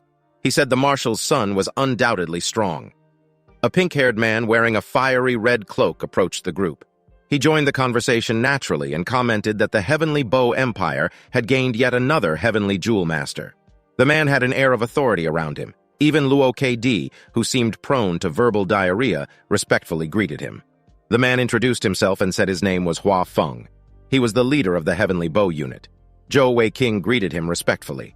The man casually welcomed the duo to the unit and began a detailed introduction of the unit members. Hua Feng began by explaining his role. He was mainly responsible for issuing commands and strategizing. He said he was a 7-jewel Heavenly Jewel Master whose nickname was Absolute Assassin. Han Mo was a 6-jewel Heavenly Jewel Master and was mainly in charge of suppression and support. His nickname was Arrow Tower. Gao Sheng had the same rank of cultivation as Han Mo. Both were 6-jewel Heavenly Jewel Masters. Gao Sheng was in charge of the main attacks. His nickname was Cannon. Luo Kd was a 5-jewel Heavenly Jewel Master. He was in charge of scouting and surveying. His nickname was Drunken Rogue. Mu En took the liberty to point out that Luo Kd was the weakest member of the unit, and that was why he was in charge of scouting. Luo Kd protested. He angrily complained that he was younger than Mu En by more than 10 years. Zhou Wei-king was amazed and wondered about the extent of the entire unit's strength. The unit leader continued to introduce Mu En, who was a 6-jewel Heavenly Jewel Master. He was in charge of demolition and assassination. His nickname was God-Eyed Scoundrel. Together with Luo Kd, they were known as the Unparalleled Liu Duo. The unit leader informed Zhou Wei-king and Binger that they had arrived at the right time because the unit had a mission the following day. He asked them to tag along and show their skills. He then offered to take Binger as his disciple and asked what she thought of the proposal. Binger immediately knelt and agreed to become his disciple. She respectfully addressed him as her master. Hua Feng was slightly embarrassed and asked her to stand up. Zhou Wei-king frowned slightly and wondered why the good-looking uncle had taken in Binger as his disciple right off the bat. The unit leader asked the boy to continue as Mu En's disciple. Now that he had awakened as a Heavenly Jewel Master, his old teacher could instruct him properly. Zhou Wei-king agreed without hesitation. The unit leader asked everyone to continue their day and asked Binger to follow him because he wanted to test her strength. Zhou Wei-king suddenly felt insecure and whispered to Binger that she should not allow herself to be charmed by the handsome man. Binger snorted in response and asked him what exactly he had been thinking about. The unit commander gave the boy a displeased look. Zhou Wei-king wondered why Binger responded the way she did. He turned around and saw the unit members fighting to restrain their laughter. He asked them what was wrong. Luo Kd was on his knees, laughing hysterically. He told Mu En that his disciple had a really interesting character. He said it was fortunate that the boy was the one who said those words, because if it had been anyone else, the unit leader would have skinned them alive. Zhou Wei-king was embarrassed and asked whether they had all overheard what he whispered to Binger.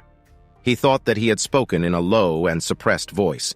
In response, he was reminded that they were all archers, and their hearing was better than ordinary people. Zhou Wei-king felt helplessly miserable when he realized the unit leader had also overheard him. He feared that he had offended the unit leader on his first day at the camp.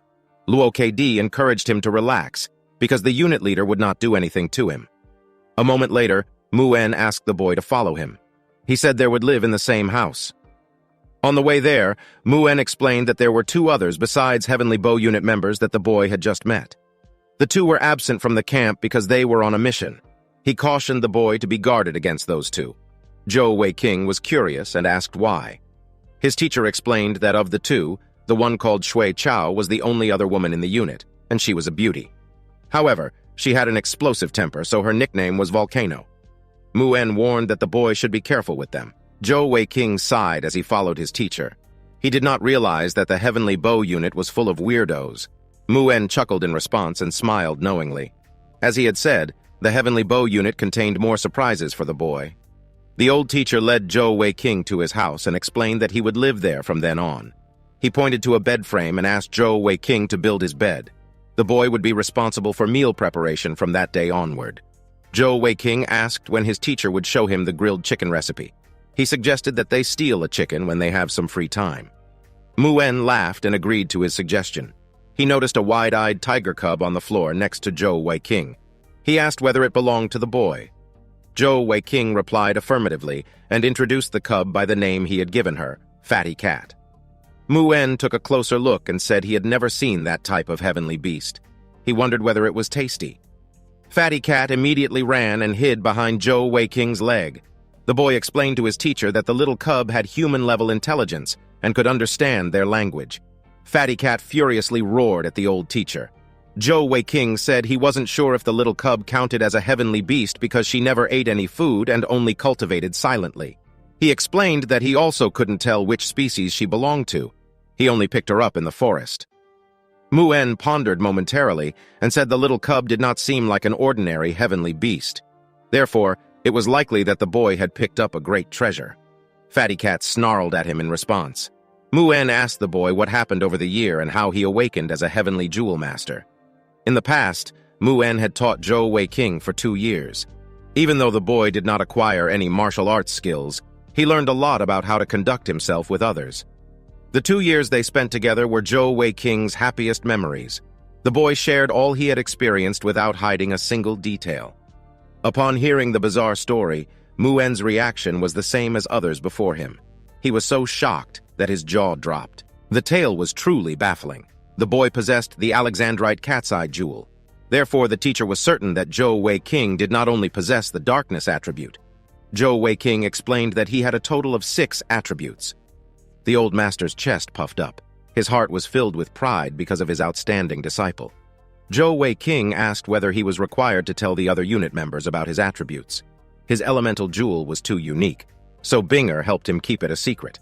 Mu En smiled mischievously and said he couldn't wait until they went out on a mission so that they could give everyone a surprise. The next day, all present members of the Heavenly Bow unit gathered to depart for the mission. A horse-drawn carriage stood before them. Zhou Weiqing assumed every unit member received excellent treatment because they could go on a mission by carriage. Luo KD explained that the carriage was only for the unit's leader. When they went on missions, they had to pay from their pockets to use the carriage. The unit leader overheard the conversation and turned his head. He casually remarked that paying up when using a carriage was only natural. He said they wouldn't get onto the carriage if anyone objected. Luo KD quickly said that he had no objections. The unit leader looked at Zhou Weiqing for a moment, then turned and said that since he did not yet have any mission rewards, he was exempted from paying for the ride. After everyone got onto the carriage, they headed toward the Fei Li Empire. Mu En explained to Zhou Weiqing that their destination was the north side of the Fei Li Empire. There was nothing to do in their carriage, so everyone spent the time cultivating. Binger ignored Zhou Weiqing, so he only followed suit. They took a few days in their carriage to reach the border of the Fei Li Empire. The unit leader lifted the curtain and reported some disturbance on the road ahead. He asked Mu En to go and settle the matter. The old teacher was happy to oblige. He finally had a chance to stretch his legs. He also asked Zhou Weiqing to follow him to settle the situation. A burly man held an axe over his shoulder and demanded money in exchange for safe passage into the Fei Li Empire. Otherwise, he and his comrades would not let the carriage through. Zhou Weiqing realized they had encountered mountain bandits. Mu En ingratiated himself and pleaded with the burly man to let them through. He explained that he was only trying to get home with his son and had no money. Zhou Weiqing immediately caught on to his teacher's ploy. The man was only playing dumb and pretending to be weak. His acting was great. The burly man was enraged by his words.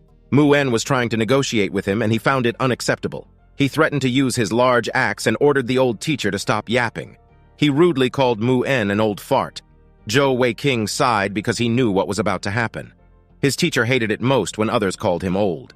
Mu En scoffed at the insult as a dark and dreadful aura quickly surrounded him. His figure vanished from the bandits' sight in an instant. The next moment, they noticed his spinning figure was already above their heads. They were surprised and wondered whether he was possibly a heavenly jewel master. They referred to Mu En as an old fart during their conversational exchange. Mu En drew his bow and knocked 3 arrows while shouting at them to stop calling him an old fart. He released his arrows swiftly. Zhou Weiqing realized it was his first time seeing his teacher in action. Mu En stood over the corpses of his slain enemies. He shouted at them again, saying he hated it most when others called him an old fart. He said they had just witnessed the consequences of uttering the wrong words. Zhou Weiqing praised his teacher's strength. The bandits scattered in terror. However, Mu En said he would leave the rest of the bandits to the boy. He ordered Zhou Weiqing to eliminate them and ensure that none escaped. Zhou Weiqing obeyed and crouched as though he was at the beginning of a sprinting race. He took off with great explosive power toward the fleeing bandits. Mu En was surprised by the display of power. He recalled that it was the effect of the demonic right leg that the boy mentioned previously. Zhou Weiqing immediately caught up to 2 bandits and smashed their heads together while still in midair. The bandits fled in a panic as Zhou Weiqing landed on the ground. He scoffed at their futile efforts and immediately released his touch of darkness. The dark tendrils crept along the ground at a frightening speed and restrained the movement of the bandits. Zhou Weiqing's teacher beside him remained silent for a moment. When the boy announced the completion of his task, Mu En asked whether the skill he had just witnessed belonged to the darkness attribute, the touch of darkness. Zhou Weiqing validated his observation. The old teacher laughed and said he understood why the marshal sent the boy to join the Heavenly Bow unit. The marshal had only acquired the touch of darkness after he obtained his 8th set of heavenly jewels. Mu En suspected the marshal no longer knew how to teach a little monster like Zhou Weiqing. Besides that, Mu En said the mountain bandits had committed many evil deeds. He asked the boy to end all of them right there. Zhou Weiqing obeyed the order without hesitation. The Heavenly Bow unit located the hideout of the bandits. The unit leader commented on how poor the bandits were because they only had around 10,000 gold coins. He asked the team to keep the gold because it would be used as their carriage fees. Luo KD remarked that their leader was a greedy person. Hua Feng glanced at Zhou Weiqing and asked whether the boy was planning to go down the controlling path since he already possessed the touch of darkness in his first elemental jewel. Zhou Weiqing wondered what he meant by the controlling path. Luo KD was surprised by the boy's limited knowledge of the Jewel Master world. He wondered who the boy's teacher had been. The unit leader explained that the attributes of heavenly Jewel Masters were all different. Therefore, the path one could choose differed according to their innate heavenly jewel. For example, someone with a fire attribute would likely choose a skill that does area damage.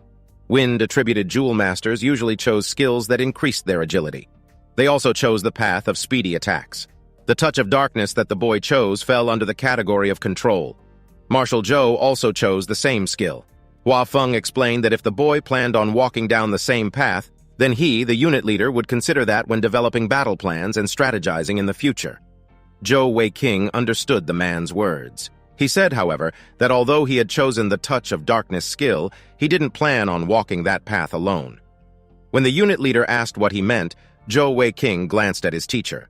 Mu En assured him that everyone present could be trusted. However, he asked the boy to slow down so that he wouldn't shock them too much. Luo KD scoffed at the words and wondered whether the boy could shock them. He claimed that Mu En was bluffing again. He arrogantly asked what there was that he hadn't seen before. Zhou Weiqing explained that although his darkness attribute had stored the touch of darkness skill, his elemental jewel contained other attributes. He then revealed that he possessed an Alexandrite cat's eye jewel, which had 6 attributes. Everyone present was dumbstruck. Binger sighed because she had anticipated that exact reaction from the group. There was an instant clamor among the members of the Heavenly Bow unit. They expressed a mixture of admiration and envy. They called him a little monster and wondered who said the marshal's son was trash. The unit leader asked about the 6 attributes and whether they could store skills. Zhou Weiqing openly mentioned all the attributes he possessed and said all the attributes could store skills. The leader continued to ask about the specific skills the boy had stored, and Zhou Weiqing revealed all of them. Later, when they resumed their journey, Zhou Weiqing was forced to run behind the carriage. He pleaded with them to wait for him and complained that the spontaneous training imposed on him was not the kind of development he imagined. He accused his teammates of jealousy and complained that he was still a child. He called his teacher.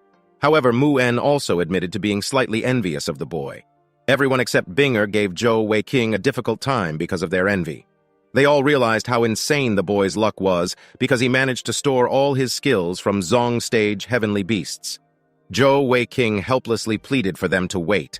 However, they only wished him luck and said it was how his seniors showed their love for him. They argued that sitting in the carriage only wasted his talents. Over the following 20 days, the group passed through the Fei Li Empire. It was a strange sight as they passed by the edges of the towns. There was always one guy running crazily after a carriage. They eventually arrived at their destination. Zhou Wei-King asked what they had come to do. The unit leader explained their mission was to hunt and kill a Zong Stage Heavenly Beast, the Ice Soul Heavenly Bear. Fatty Cat happily perched on Zhou Wei-King's head as they moved through the forest. When the boy inquired about the mission, his teacher explained that the heavenly core, pelt, paws, and gall of the heavenly beast they were hunting were very valuable. Their client specifically asked for those items. Zhou Wei-King asked what the heavenly core was. His teacher, Mu-En, explained that it formed only inside the bodies of Zong Stage heavenly beasts and above. As long as the heavenly core was given to a heavenly jewel master of the same attribute, it could greatly increase their cultivation speed. They could also speed up their innate jewels splitting process. He explained that the boy's overlord bow could not only embed elemental jewels, but it could also hold a heavenly core of the same attribute. If a strong heavenly core were added to the overlord bow, its strength would greatly increase. Zhou Wei-King excitedly said they should go and acquire a few heavenly cores. His teacher, however, asked him whether he thought they grew like wild herbs. Mu-En said it was not an easy task to acquire them. Only Zong Stage heavenly beasts and above could have them in their bodies. He explained that even Marshal Zhou could not challenge an Ice Soul heavenly bear alone. Mu-En explained that if the unit ran into two such beasts simultaneously, the only thing they could do was escape. The group entered the forest and quietly searched for the beasts' tracks. For safety, they moved along at a slow speed. After 2 days of searching, they had not yet found the Ice Soul heavenly bear's tracks. The one who had it the hardest was Luo KD, who was in charge of scouting. He continuously shuttled back and forth through the forest and reported back to the group each time. Eventually, he discovered the tracks he was looking for. He reported to the unit leader that he found the heavenly beast 4 kilometers toward the north, and it was alone. The unit leader, Hua Feng, asked whether the scout had searched the surroundings to confirm that the beast was alone. Luo KD replied affirmatively. He said there was only one beast in the surrounding area with a radius of 5 kilometers. However, the beast seemed to be looking for something. Hua Feng promptly decided that the unit would take action immediately. He quickly assigned each team member their tasks. He assigned Mu-En the task of landing hits on the beast as quickly as possible, and then everyone would back off for some distance. Zhou Wei-King was concerned for his teacher's safety. He wondered whether the man would be all right charging in on his own because he had such a small build. The unit leader finally instructed Zhou Wei-King and Binger to hide far away. He forbade them from joining in the battle. Hua Feng said the boy and Binger would be responsible for reinforcement and retreat. Everyone moved into position immediately after receiving their assignments. Not long afterward, they reached the location of the Ice Soul Heavenly Bear. Everyone grew excited when they spotted the prey. Hua Feng gave the hand sign ordering the team to spread out and begin the operation. Everyone moved swiftly to carry out their orders. On the other hand, Zhou Wei-King and Binger observed from behind a tree far away. Zhou Wei-King had seen a few Zong Stage heavenly beasts before, but those were all in the skill-storing palace. Those heavenly beasts were more or less dead. So this was his first time seeing a live one.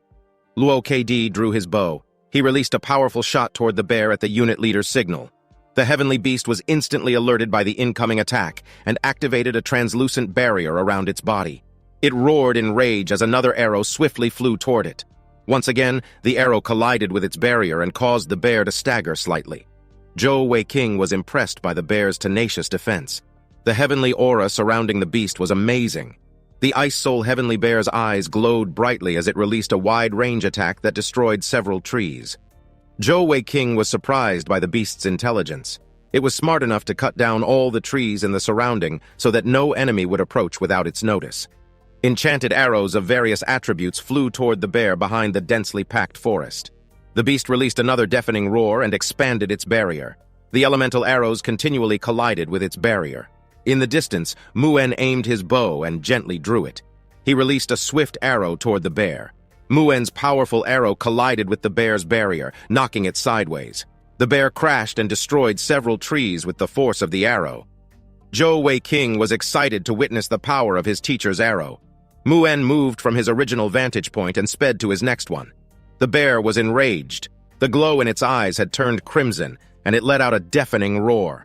The bear formed icicles around its body and immediately launched them toward its attacker. The bear then charged toward Muen's previous vantage point. It leaped into the air and slammed into the ground with great force. Upon impact, a wave of ice shards spread across the ground. Zhou Weiqing thought his teacher was in danger. However, when he looked closer, he realized that the man had long since escaped from the danger zone. The bear looked around in frustration. Before it could do anything else, it was assaulted by another volley of arrows. Once again, its barrier shielded it from the attack. The arrows were cover fire that bought Muen enough time to launch another sneak attack.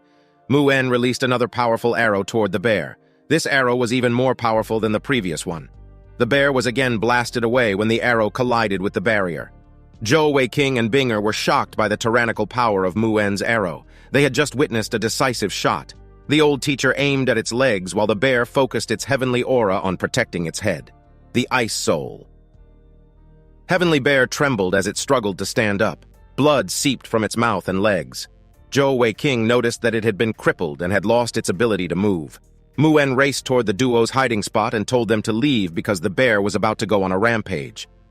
As they escaped, Zhou Weiqing praised his teacher's skill.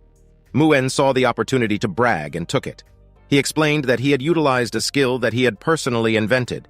He called it the twisted string technique. Zhou Weiqing expressed great interest in learning it and requested to be taught the technique later. Muen agreed with the request without hesitation. The group gathered at a safe distance to wait out the bear's rampage. Muen explained that an Ice Soul Heavenly Bear's rampage would go on for an hour, and afterward, the beast would enter a weakened state, during which it would become easier to take it down. Just as he guessed, the Ice Soul Heavenly Bear's rampage lasted an hour. Slowly but surely, the rampaging bear calmed down. The unit leader discovered that the retreating bear left a trail of blood in its wake. Zhou Weiqing was shocked at that moment. The bear had a cub in its mouth, and two others lay helplessly beneath it. Muen released another arrow because the bear had depleted its heavenly aura. The arrow flew with deadly precision and pierced the bear's head, instantly putting it down for good. Muen rushed toward its corpse and reminded the team to help him collect the heavenly core. They would prioritize acquiring what they needed and leave the area as soon as possible. Zhou Weiqing held the two bear cubs in his hands. They were still alive and seemed to have been born recently. He wondered why the Ice Soul Heavenly Bear had killed off its offspring. He reconsidered and wondered whether the little ones were its offspring. The unit leader detected movement in the surroundings. His expression turned pale when he realized the kind of danger that the team was presently facing. The bear they had just taken down might have wanted to eliminate its competitor's cubs. He ordered everyone to leave the pelt because it was troublesome to obtain it. He asked them to take only the paws and gall, and they would retreat afterward. He asked Zhou Weiqing to bring along the two cubs in his hands. Suddenly, a tremor was felt in the surroundings. The situation had become worse than they could ever imagine. More Ice Soul Heavenly Bears had appeared in the clearing, and this time there were 4. All members of the Heavenly Bow unit felt the domineering aura of the 4 Ice Soul Heavenly Bears. Hua Feng was shocked to see that the leader of the bears was the Ice Soul Heavenly Bear King. He immediately shouted for everyone to run when the Bear King let out a deafening roar. The unit leader explained that the 2 cubs in Zhou Weiqing's hands were the Bear King's offspring, and the bear they had taken down earlier was the Bear King's enemy. With a horrified expression, Hua Feng explained that the Ice Soul Heavenly Bear King stood at the top of all Zong Stage heavenly beasts. The Bear King's eyes turned crimson with rage when it saw his 2 cubs in Zhou Weiqing's hands. The boy panicked instantly when he realized the gravity of the situation. He knew he was in deep trouble when he felt the Ice Soul Heavenly Bear lock onto him. The boy was certain he would not get away unscathed. At that moment, Fatty Cat opened her eyes for the first time during the mission. The Ice Soul Heavenly Bear King released an area of effect attack. It was a unique skill called the Heaven and Earth Roar. The attack tore through the surrounding trees and blasted away every member of the Heavenly Bow unit. The unit leader Hua Feng tried to withstand the force. However, he too was quickly overwhelmed and blown away. Zhou Weiqing leaped into the air to avoid the attack, while the Bear King remained focused on him. The boy had carried Binger in his arms and used the might of his demonic right leg to take her out of harm's way.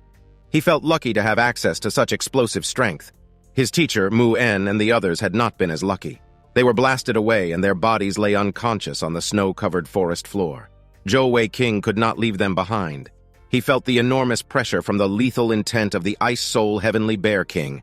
Never before had he felt so cornered. He understood his strength well and knew it would not be enough to win against the Heavenly Beast King. At that moment, he made up his mind.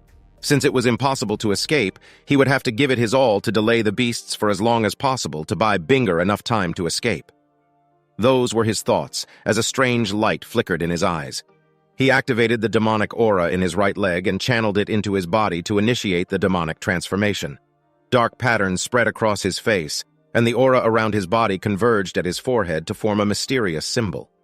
Binger was surprised by the sudden transformation and tried discouraging the boy from completing it. She feared the demonic energy would control him. However, her pleas fell on deaf ears. A dense, evil aura flooded the surroundings in an instant. The Ice Soul Heavenly Bear King was stunned by the sudden change in Zhou Weiqing. His eyes finally showed a trace of uncertainty and even fear. Fatty Cat stood on Zhou Weiqing's head and observed the swirling mass of dark, heavenly energy released by the boy. She rapidly devoured it and partially undid Zhou Weiqing's transformation. The little cub burped contentedly and hopped from the boy's head. Binger was shocked to witness the bizarre situation. The little cub landed on the ground and stood between Zhou Weiqing and the Ice Soul Heavenly Bear King. She roared as a swirling dark aura fluctuation and surrounded her body. The dense aura rose above her body as she transformed. A moment later, Fatty Cat's small, cute figure was replaced by a large, majestic white tiger. Fatty Cat had transformed, and her body was currently several times larger than her normal frame. Her eyes radiated with power, while the dense dark aura continually surged around her body. The Ice Soul Bear King was terrified at the sight and subconsciously took a step back. Fatty Cat glared at the Bear King. Her gaze was so intimidating that the Bear King started whimpering. Binger used the opportunity to try and reach out to Zhou Weiqing. She wanted to know if the boy could hear her voice. She pleaded with him not to let the demonic energy control his mind. She simultaneously looked at Fatty Cat, whose size had increased after absorbing much of Zhou Weiqing's demonic aura. It was clear that Fatty Cat was strong. Binger wondered what kind of heavenly beast the little cub was, because she managed to scare the 4 Ice Soul Heavenly Bears into submission. At that moment, Fatty Cat let out a spine-chilling roar that suppressed the wills of the bears and prevented them from moving. Their leader, the Bear King, slowly approached Fatty Cat. Binger realized that the two beasts seemed to be communicating. Fatty Cat roared once more. In response, the Bear King prostrated himself before her together with the 3 other Ice Soul Heavenly Bears. Binger was perplexed. She had witnessed a truly bizarre sight. The Ice Soul Heavenly Bear King was nothing before Fatty Cat. Heavenly Bears prostrated themselves while their king whimpered. They all trembled in fear. Fatty Cat's expression had relaxed, and she seemed to discuss something with the Bear King. She turned and looked at the bear cubs on the ground behind her. Fatty Cat walked to the cubs and returned them to the Bear King as Binger watched. She snarled at the Bear King again, and the Beast King seemed to tell her something in response. She turned when she felt the evil aura around Zhou Weiqing erupting violently. Fatty Cat swiftly pinned the boy to the ground as Binger helplessly called to him. She did not know what Fatty Cat intended to do. Zhou Weiqing roared in his transformed state as he struggled against Fatty Cat's restraint. Suddenly, Fatty Cat's eyes glowed brightly.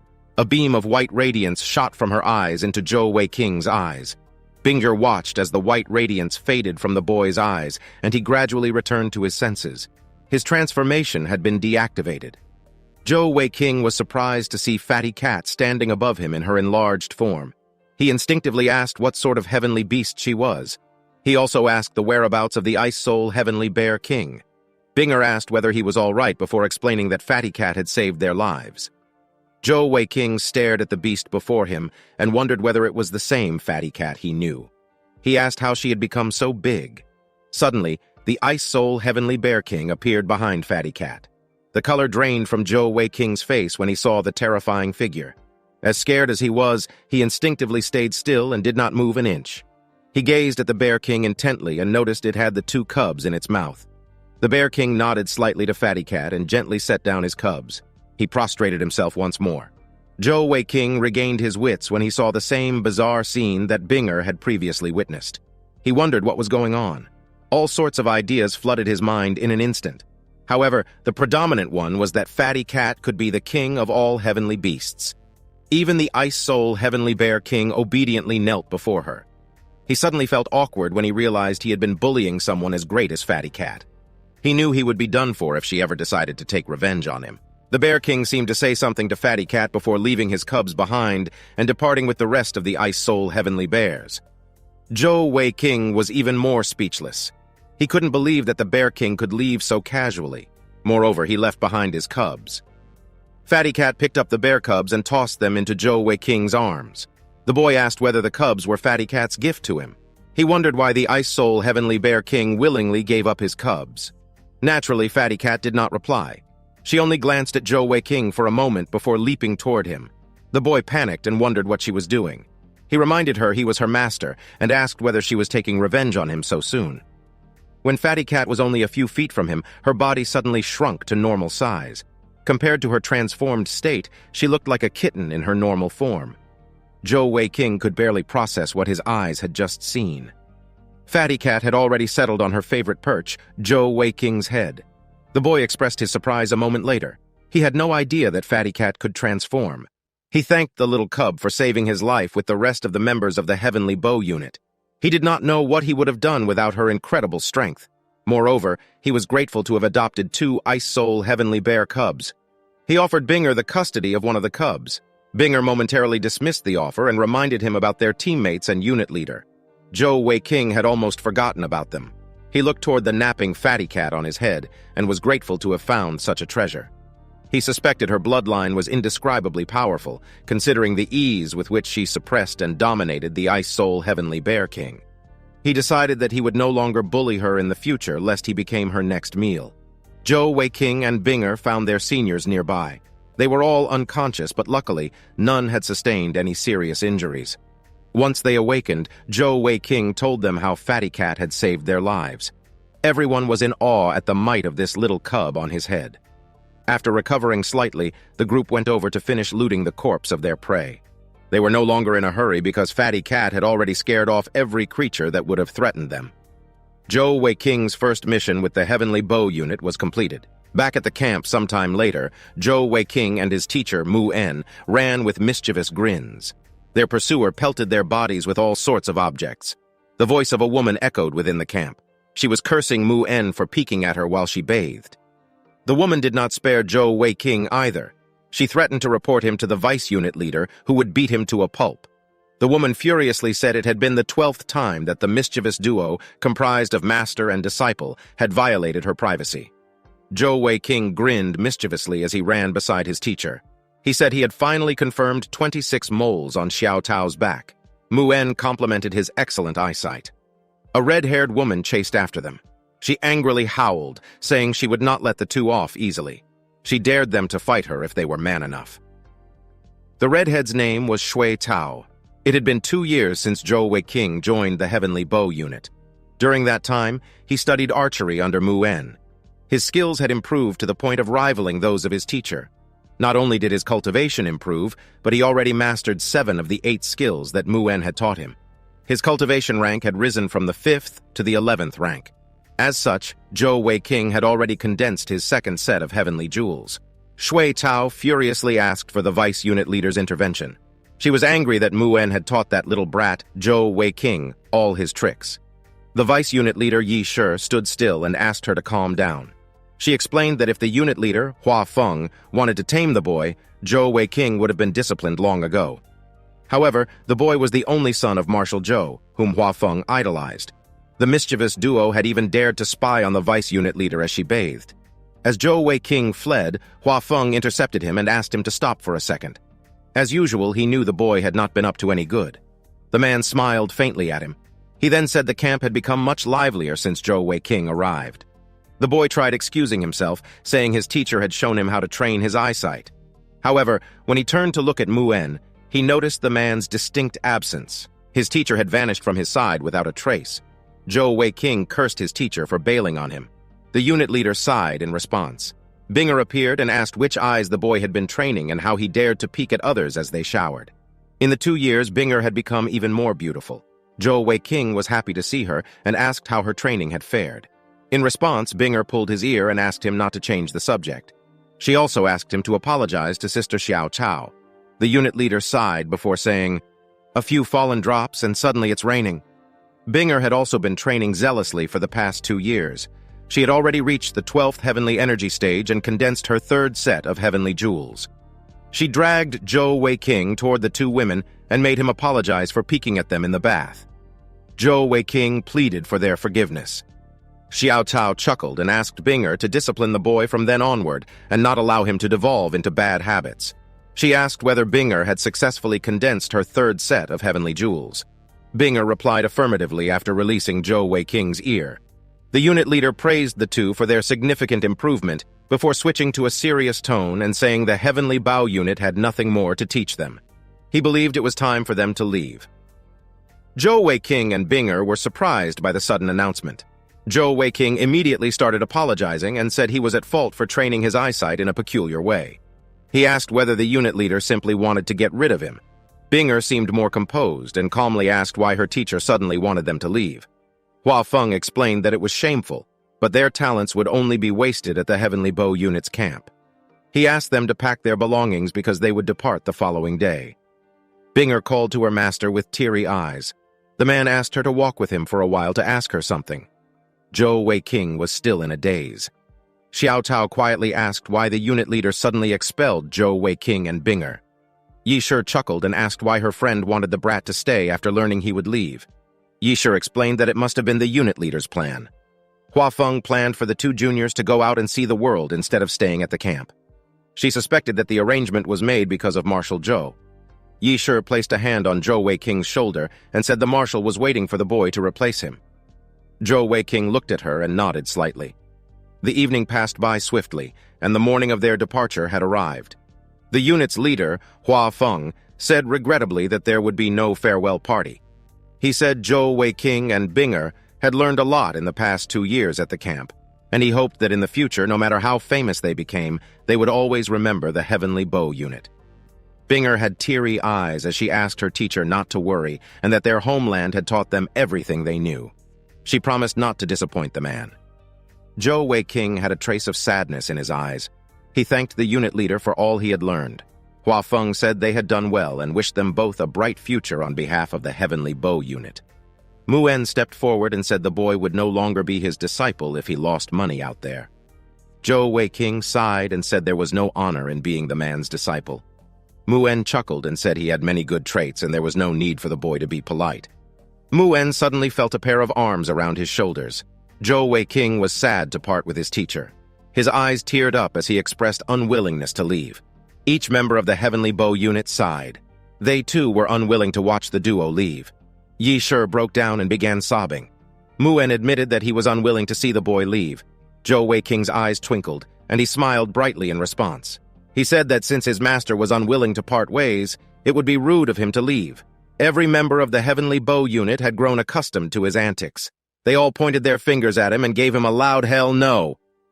Zhou Weiqing tried to argue, saying that his master wanted him to stay. However, Muen told him to leave immediately. Zhou Weiqing reluctantly left the Heavenly Bow unit's camp after being unanimously removed by everyone. 20,000 likes and 5,000 new subscribers to start working on the next parts. The whopping 4-hour-long series is coming up in 3 days after uploading this video. Zhou Weiqing trudged through the forest angrily as he complained about the hypocrisy of the members of the assassin camp. Beside him were Binger and the 2 ice snow bears. He was convinced that all of them were liars, and was determined never to trust another word any of them spoke. Binger was beside him and lightly chuckled, telling him that he had already done enough sulking for a day. She reminded him that their commander had already made plans for them outside the camp to gain experience, considering that they were already old enough. With Binger's last statement, Zhou Weiqing jumped at the opportunity to goof off and playfully asked if they were old enough to get married. He said giving birth to a new generation of successors seemed like a good life experience to him. Binger naturally disagreed while blushing and frowning at the same time. In response, Zhou Weiqing playfully teased her for being shy and said they should already be considering marriage.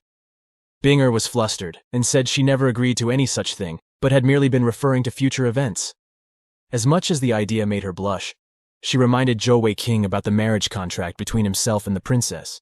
In response, Zhou Weiqing said that since he and Binger spent 2 years at the assassin camp, his first order of business would be breaking off the engagement by dissuading his godfather, the emperor. Binger playfully stuck out her tongue before turning serious the next moment and saying that their commander had proposed something for their next journey. She explained that in the next 5 months, there would be a selection exam at the Fei Li Imperial Military Academy for the enlistment of new students. Considering Zhou Weiqing and herself were both at the age for enlistment, their commander suggested that they should both enroll. While Zhou Weiqing listened to her with keen interest, Binger continued to explain that the Fei Li Empire was known for its size and prosperity. Therefore, the couple needed to work diligently and prepare to join the military academy. The same was also the intention of Zhou Weiqing's father. However, it was still early in the year and they both needed to return home. Zhou Weiqing recalled that he still had an appointment with Master Hu Yan, as per their earlier agreement. Afterward, he turned to the 2 ice snow bears, who eagerly gazed at him. Zhou Weiqing needed to do something about the bears, considering that they were returning to the city. He knew that the 2 meatheads would definitely arouse suspicion if they were not somehow concealed.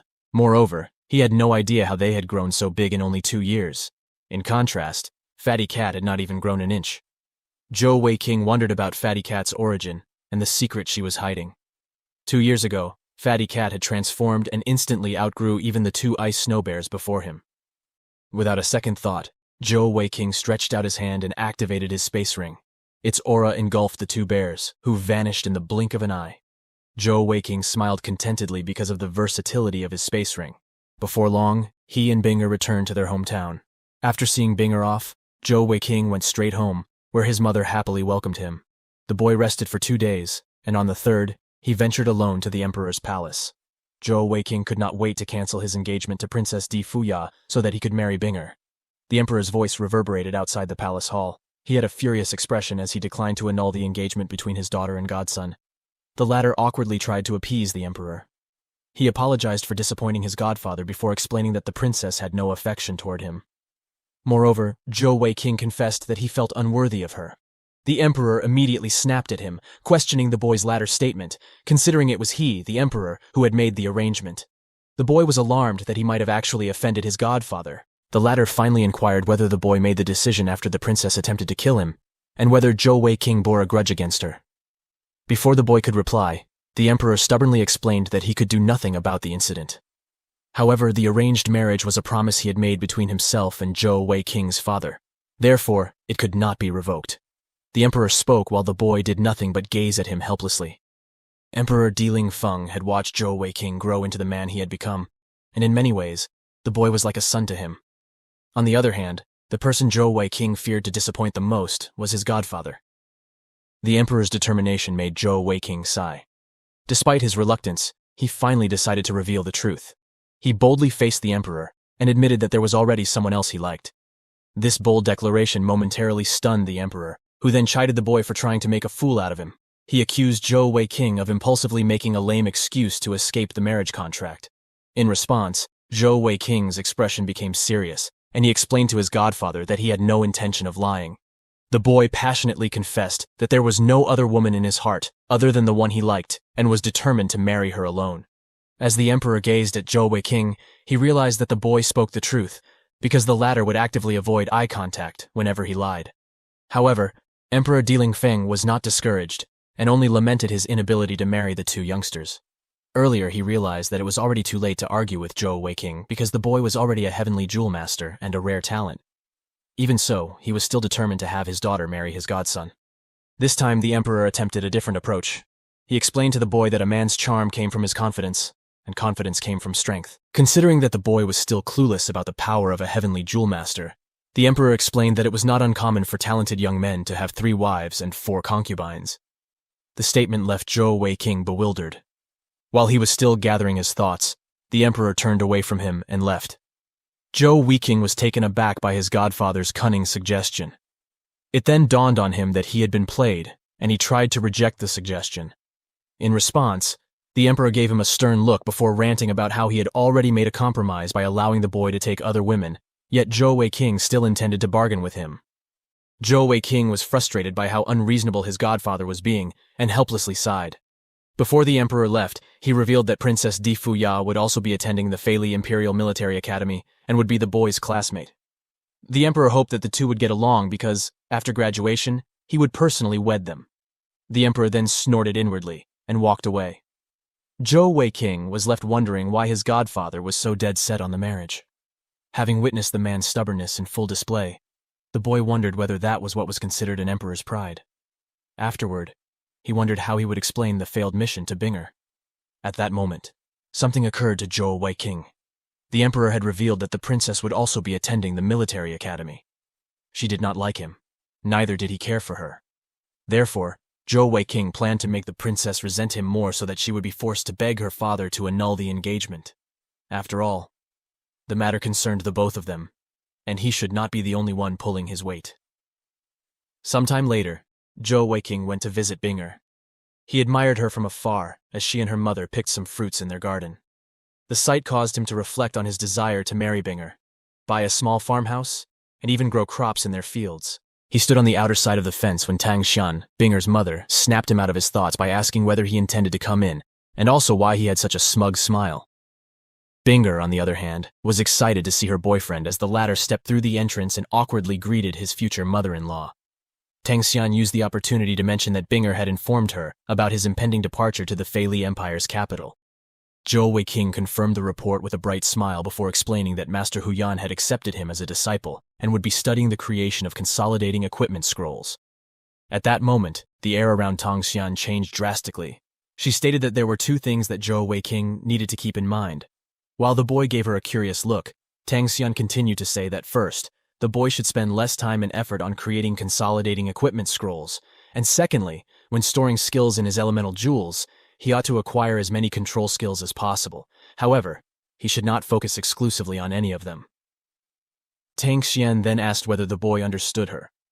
In response, Zhou Weiqing admitted that he needed to clearly understand the second point. He then inquired about the need to acquire multiple control skills. Tang Xian calmly explained that the darkness attribute that Zhou Weiqing possessed was superior in control skills. However, once it was used, it had a cooldown time of 10 seconds. Zhou Weiqing confirmed with keen interest. During the cooldown period, the skill would be completely unusable. Tang Xian continued to explain that the 10-second cooldown was more than sufficient to change fate, and to determine life and death dozens of times over. She then explained that if the boy could gain as many control skills as possible, he would be able to suppress any opponent indefinitely. She wore a cunning expression and a knowing smile as she revealed that if each attribute in the boy's possession stored one skill, his multiple attributes would allow him to acquire numerous skills. Therefore, it was entirely possible for one to wield the power of an entire battalion without relying on others. After the detailed explanation, Zhou Weiqing beamed excitedly because he realized the potential of his heavenly jewels.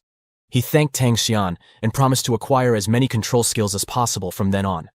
Afterward, Tang Xian tossed something to Zhou Weiqing. The boy caught it and realized it was a ring. Tang Xian explained that it was a camouflage ring that could conceal the boy's Alexandrite cat's eye jewels by masking their appearance. She then casually stated that she gave him the ring for Binger's sake.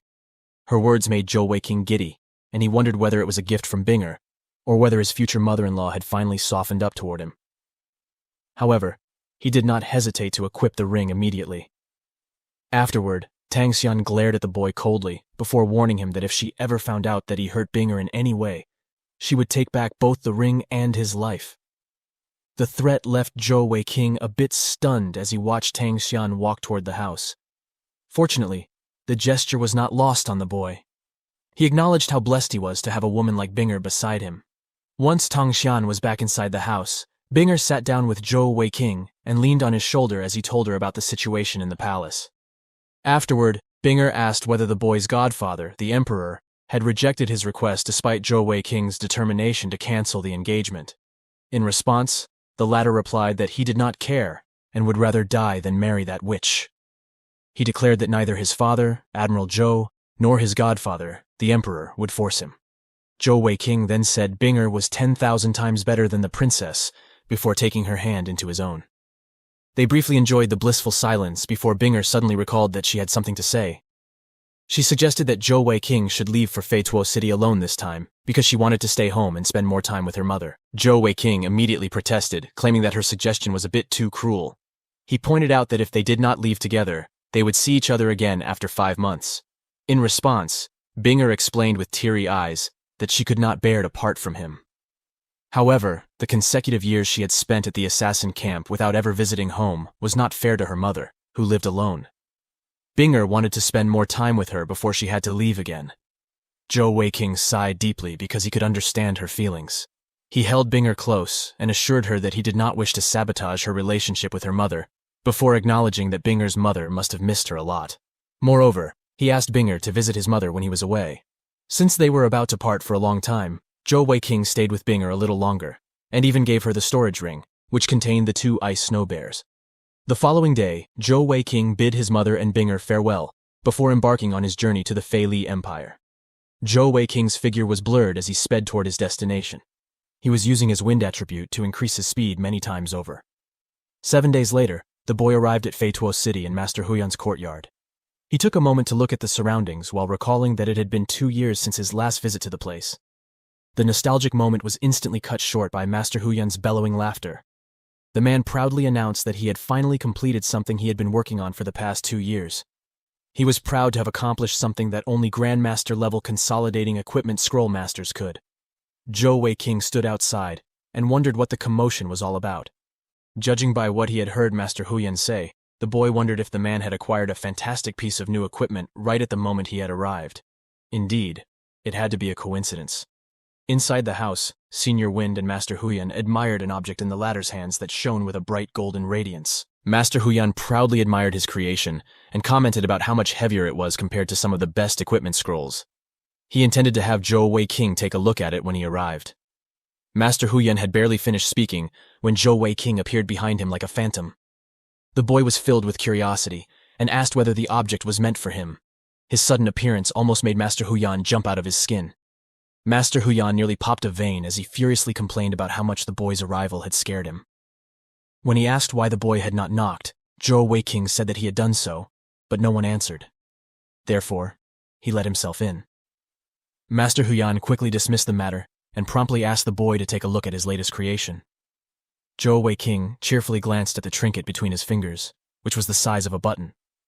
He asked whether Master Huyan had made it for him. The tiny object seemed so intricate that the boy asked what its purpose was.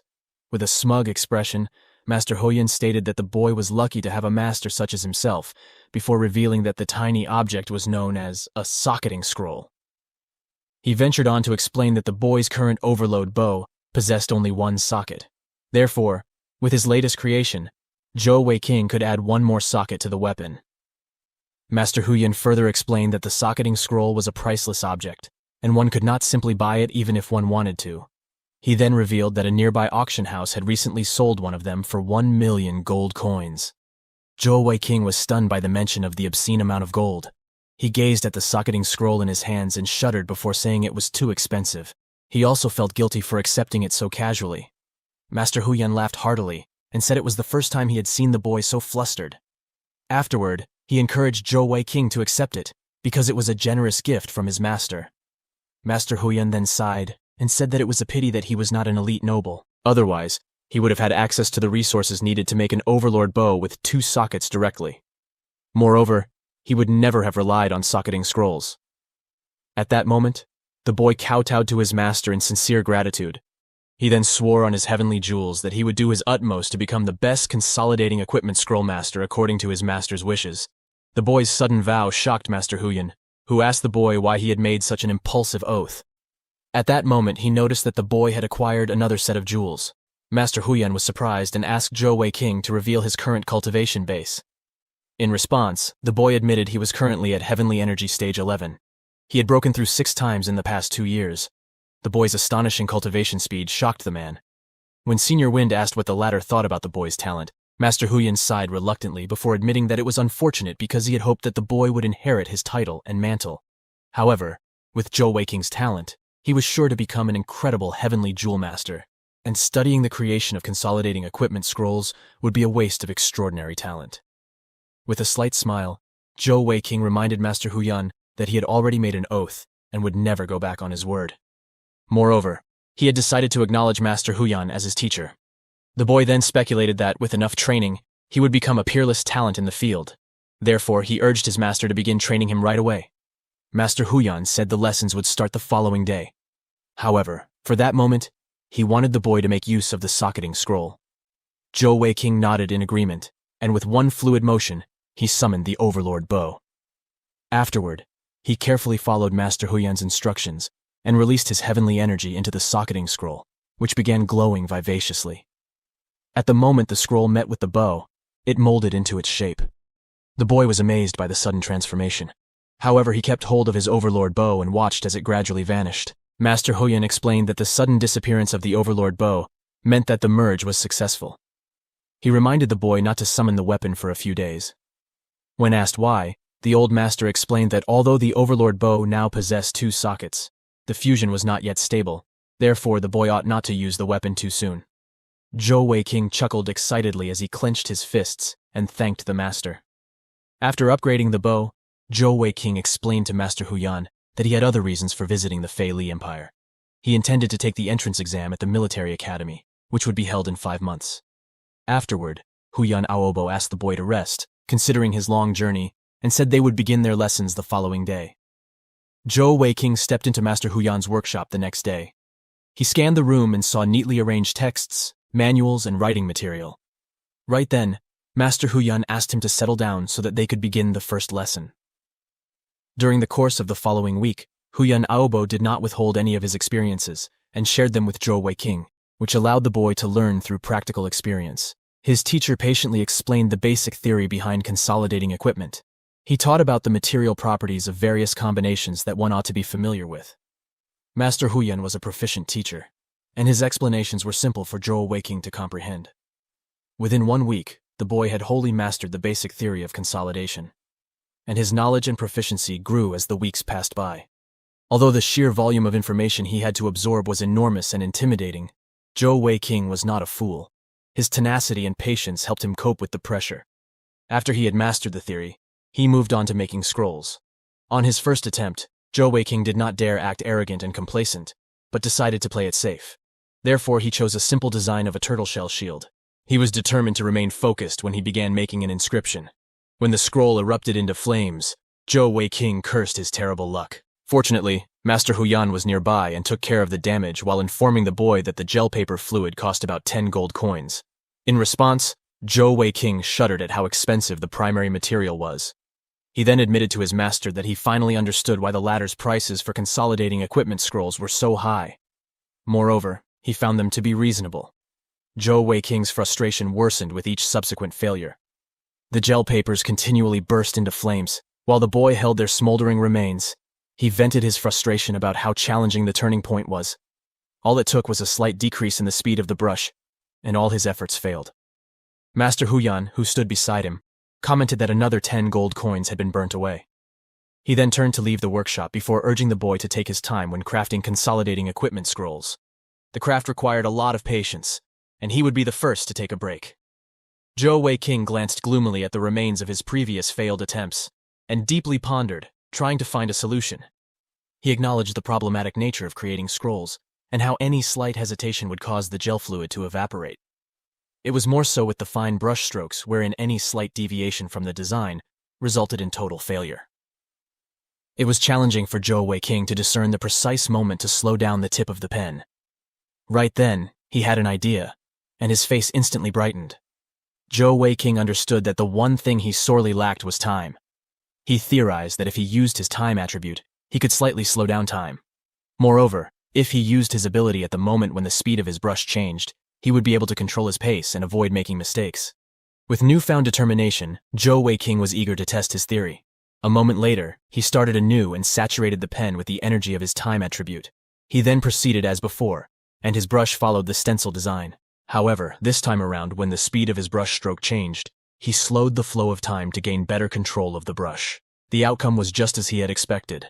The brush became much steadier, and Zhou Weiqing felt his precision increase drastically. Afterward, his eyes widened with excitement because his new method had actually worked.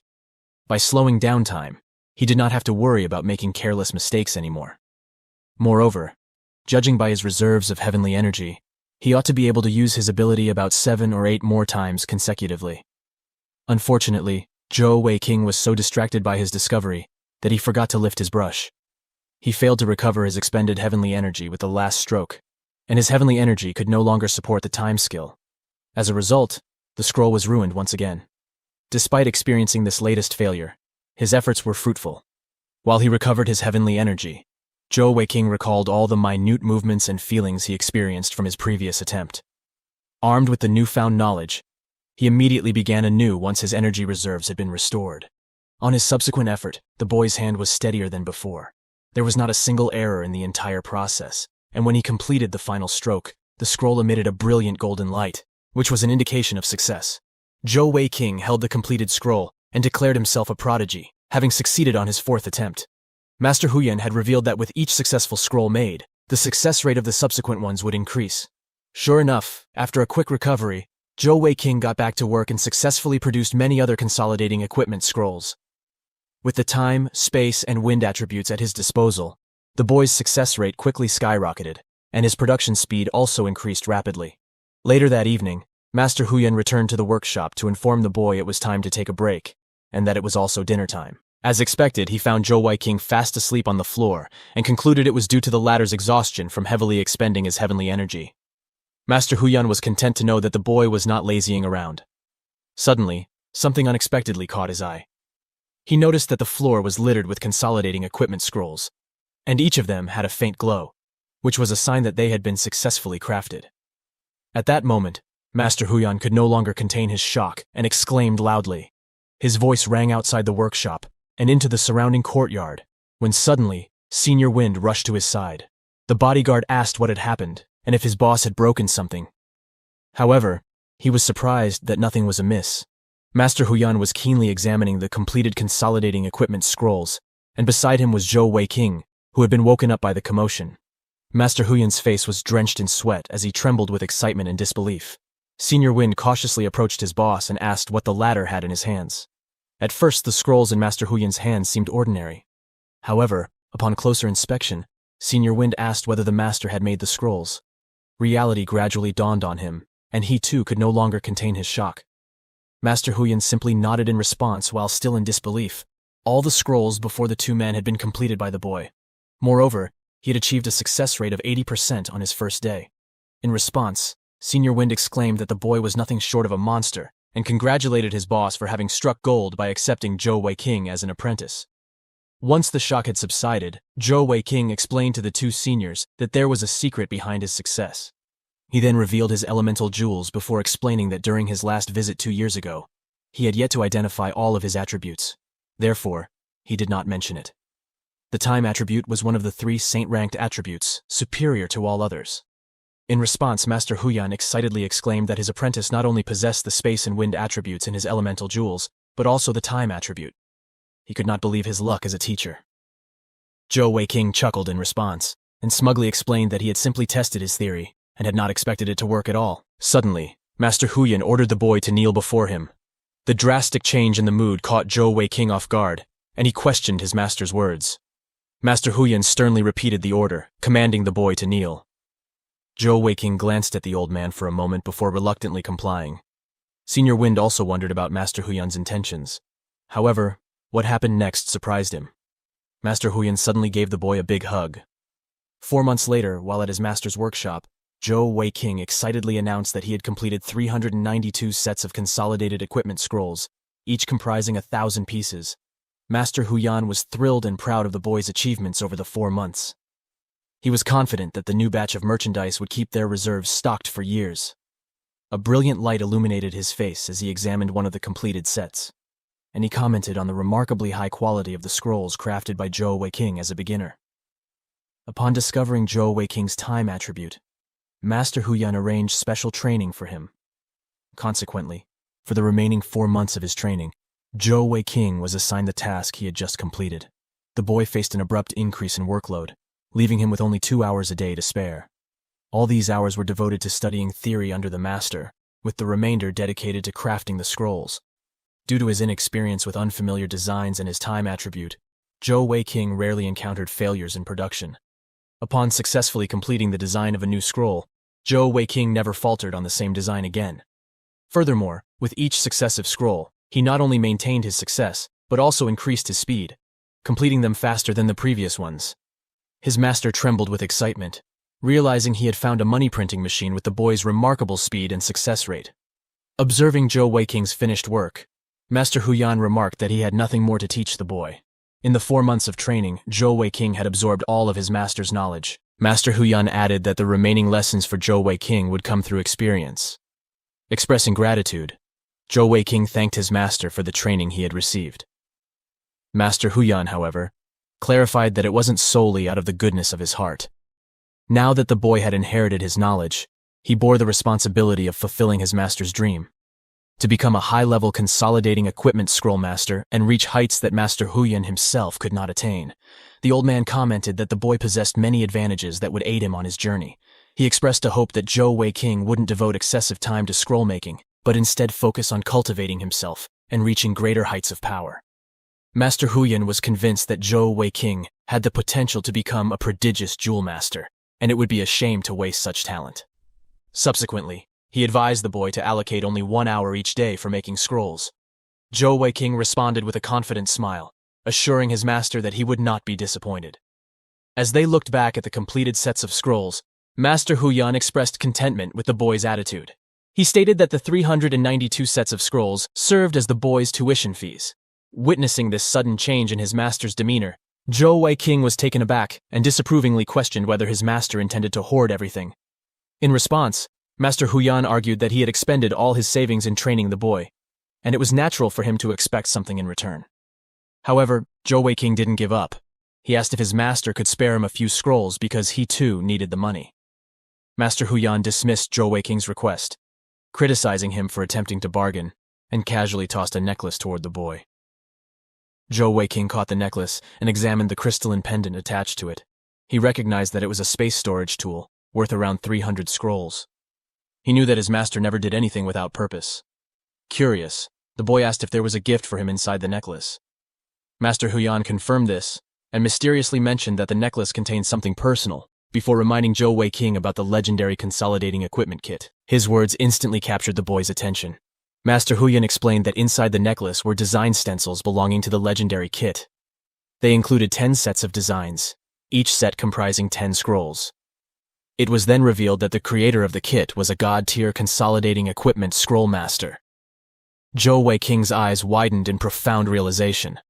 Master Huyan disclosed that the creator was one of his ancestors, who unfortunately succumbed to exhaustion after completing the last piece. The latter's legacy had been passed down through 21 generations over the last 1100 years. Master Huyan then expressed regret that even he could not continue the lineage. However, he felt fortunate to have met Zhou Weiqing, whom he believed to be the most promising individual he had encountered in the last 1,000 years. Master Huyan's bold claim momentarily stunned Zhou Weiqing. Moreover, the man explained that the kit was designed for those with a strength affinity, which meant it was practically tailor-made for the boy. Zhou Weiqing smiled hesitantly at his master's conviction before expressing skepticism by asking whether no other god-tiered scroll master had appeared in the 1,000 years the legendary set had existed.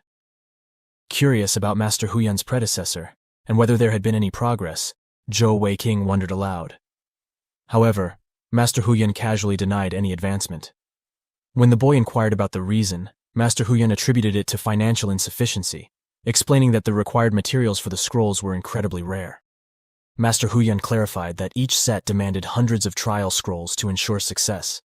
He recounted a past instance where an individual successfully completed the first set of 10, but immediately fell into poverty. The colossal amount of money needed for such endeavors left Zhou Weiqing's face dotted with beads of sweat. When he questioned why Master Huyan believed he was likely to succeed where no one had in the past millennium, Zhou Weiqing learned that it was due to his remarkably high success rate in making scrolls. Master Huyan emphasized the fact that Zhou Weiqing needed only 1 trial scroll to comprehend a design, a feat considered impossible by others. Convinced that no one else in the world possessed such ability, Master Huyan eagerly looked forward to the day Zhou Weiqing would become a legend. On that anticipated day, Master Huyan envisioned proudly boasting that he was the boy's master. Inspired by the old man's confidence, Zhou Weiqing took on the determined expression of a young man ready for the challenging journey of becoming the ultimate scroll master. He promised that one day, he would reveal to his master what all 10 sets of consolidating equipment looked like. At the conclusion of the arduous 4 months, Zhou Weiqing finally had the opportunity to get some much-needed rest. The intensive training under Huyan Aobo pushed him to his limits. As the boy lay on his bed, Fatty Cat curled up on top of him. The wise little cub detected a subtle change in Zhou Weiqing, whose skin gradually flushed red, a sign that he had come down with a fever. Feeling the sudden heat wave, Zhou Weiqing began to wonder what was wrong with him. He then tossed and turned on his bed, complaining about the discomfort. The commotion forcefully evicted Fatty Cat from the bed, and she landed on the floor beside the boy. She was alarmed while gazing at Zhou Weiqing, but her view was obstructed by his covers, which had suddenly flown toward her. At that moment, Zhou Weiqing undressed his torso in an attempt to mitigate the heat. A swirling mass of dark aura surrounded his body like a maelstrom, while Zhou Weiqing gritted his teeth in pain. Although the boy had not cultivated in the past 4 months, he had absorbed an immense amount of natural energy through the creation of the scrolls. As a result, the heavenly energy in his body had accumulated to a critical point. When he finally had the chance to completely relax his body, a sudden surge of heavenly energy overwhelmed him, uncontrollably forcing a breakthrough in cultivation. The violent commotion caught the attention of Master Huyan and Senior Wind, prompting them to burst into the boy's room to investigate. The boy crouched on his bed, overwhelmed by the surging heavenly energy. Senior Wind halted Master Huyan, instinctively approaching Zhou Weiqing to offer assistance. However, Senior Wind warned the old man to stay away, as Zhou Weiqing's Dantian was on the verge of exploding, rendering any interference ineffective. In that critical moment, Master Huyan looked helplessly at the boy, blaming himself for pushing his apprentice too hard. Suddenly, Zhou Weiqing raised his head, his face contorted into a feral expression, and his eyes glowed brightly with the surging heavenly energy. Fatty Cat noticed this abrupt change and intervened. A dark aura surged around the boy while a crimson one surrounded the little cub. She immediately transformed into her larger form, leaving Master Huyan and Senior Wind in shock. They questioned whether the beast before them was the same little white tiger cub they knew. Fatty Cat pinned Zhou Weiqing down with her paws as both of their auras surged violently. Senior Wind realized that the white tiger was attempting to help the boy, who had transformed into his demonic form with dark patterns on his skin. Suddenly, Zhou Weiqing roared loudly. At that moment, Fatty Cat's eyes glowed bright purple. She shot the purple energy into Zhou Weiqing's eyes. Her roars became rhythmic and monotonous, as though speaking in an ancient tongue. Numerous mysterious symbols condensed from Fatty Cat's purple aura lingered above her body and gradually merged into a central form. The two men watched this incredible spectacle as a domineering golden symbol appeared, illuminating the entire room. The symbol suddenly split into two, with each half forming the word King, before shooting into Zhou Weiqing's and Fatty Cat's foreheads. Senior Wind was still in shock, and asked Old Man Huyan if he had any idea what had just happened. In response, the old man claimed that he had never seen such a thing in all his years. However, the aura of the white tiger was bizarre yet familiar. At that point, Feng Yu covered the old man's mouth, cautioning him against speaking another word, as what Master Huyan was about to say could bring disaster to them all. After a while, the violent surge of heavenly energy around Zhou Weiqing had calmed down. Moreover, the black markings on his face and body gradually vanished. Afterward, Fatty Cat reverted to her cub form. Master Huyan was relieved because the boy's breathing finally stabilized. Zhou Weiqing had finally achieved a breakthrough.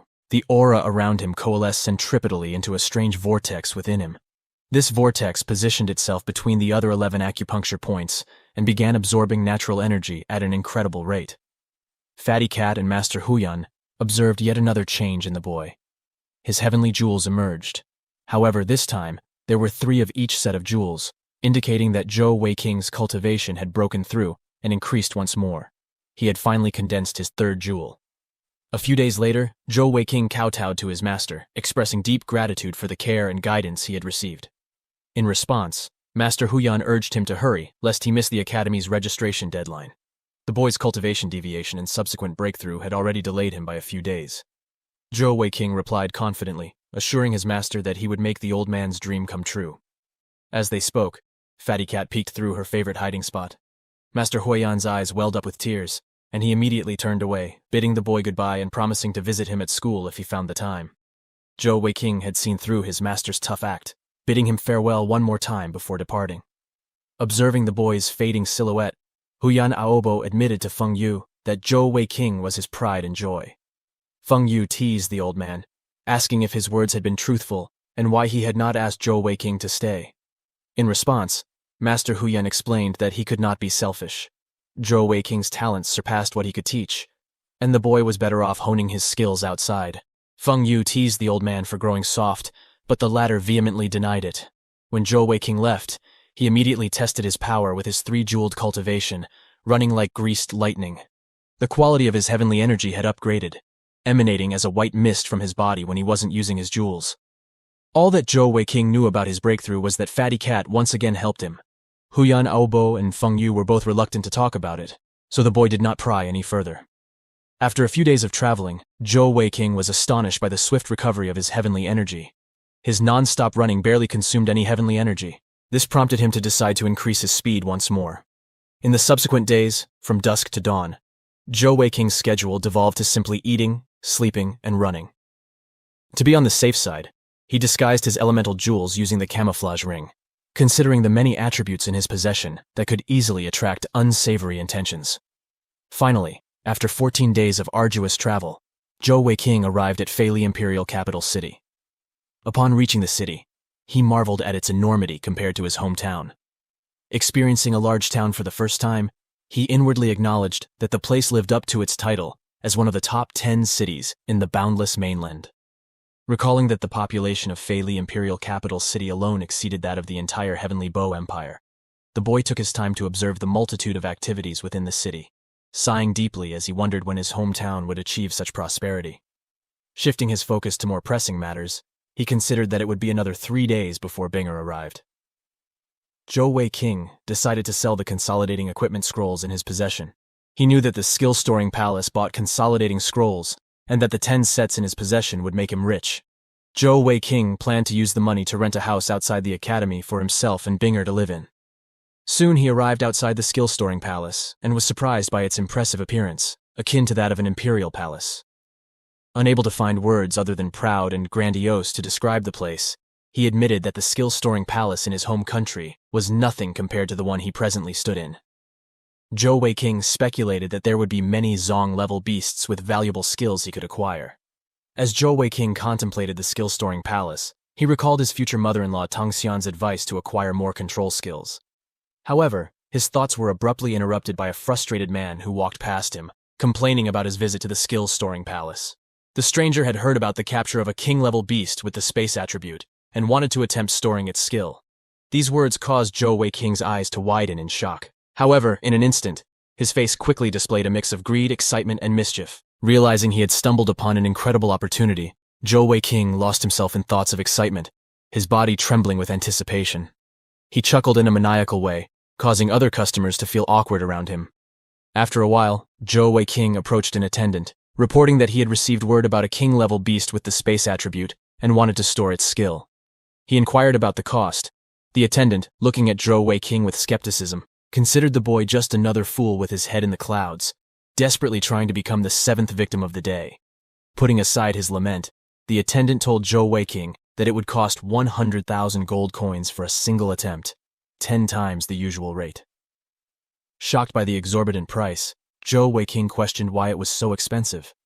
In response, the attendant argued that the skill-storing palace possessed a king-level heavenly beast with the space attribute, the only one of its kind in their facilities. He urged Zhou Weiking to pay up or stop wasting time.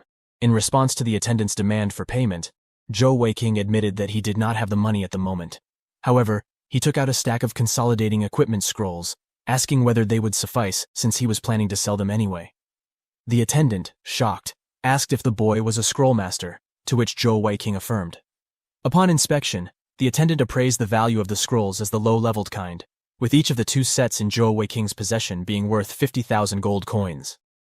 Zhou Weiking corrected the man by revealing that he possessed 10 sets and expressing his desire to sell them all. This left the attendant flustered. He then said he'd have to report to the seniors of the skill-storing palace first. In the meantime, Zhou Weiking should proceed and attempt to store the skills. His money would be ready when he came out. Skeptically, Zhou Weiking asked whether the attendant was pulling his leg. The attendant refuted this, explaining that he wouldn't dare do such a thing because he was an officer of the skill-storing palace. A while later, Zhou Weiking arrived at the entrance to the enclosures of the heavenly beasts. His body tensed up immediately when he felt the suffocatingly intense pressure emanating from the enclosure still at its entrance. The king-level heavenly beast released the pressure, Ahead of him was a room, and the palpable aura emanating from it revealed that it belonged to the heavenly beast. Zhou Weiqing soon arrived before a signboard that indicated that the beast was known as the Silver Emperor Celestial Falcon. It was a heavenly beast with dual attributes of wind and space. It was considered the Lord of the Heavens because of its destructive power. Moreover, it had a habit of feeding on the brains of other animals and humans, earning it the ominous nickname Bird of Destruction due to its exceedingly violent and aggressive temperament. The information that caught Zhou Weiqing's attention the most was the dual attribute nature of the beast, which he considered a great steal. Fatty Cat peeked through Zhou Weiqing's garments and looked ahead with eager anticipation. As Zhou Weiqing entered the beast's enclosure, he pondered the moniker Lord of the Heavens and expected the beast to be huge. However, to his surprise, the moment he stepped into the enclosure, he saw a tiny bird perched on a tree branch. The boy stared at it awkwardly and wondered whether the bird before him was indeed a king-level heavenly beast bearing intimidating titles like the Lord of the Sky and Bird of Destruction. Despite the titles, the little creature did not look intimidating at all, but rather quite cute. Zhou Weiqing perceived no inherent power from the bird, finding it rather ordinary. Inside the enclosure, a signboard detailed the bird's skills: Silver Emperor's Spatial Rend, Phantom Clone, Wing Slash, and the Lightning Pierce. The abundance of wind attribute skills excited him, hoping to acquire at least 2, considering the limited space for storage. With that intent, he released his elemental jewels, extending his hand towards the bird. However, what transpired next took him by surprise. A slight, brilliant radiance emanated from the bird's eyes, enveloping its body in a dense aura.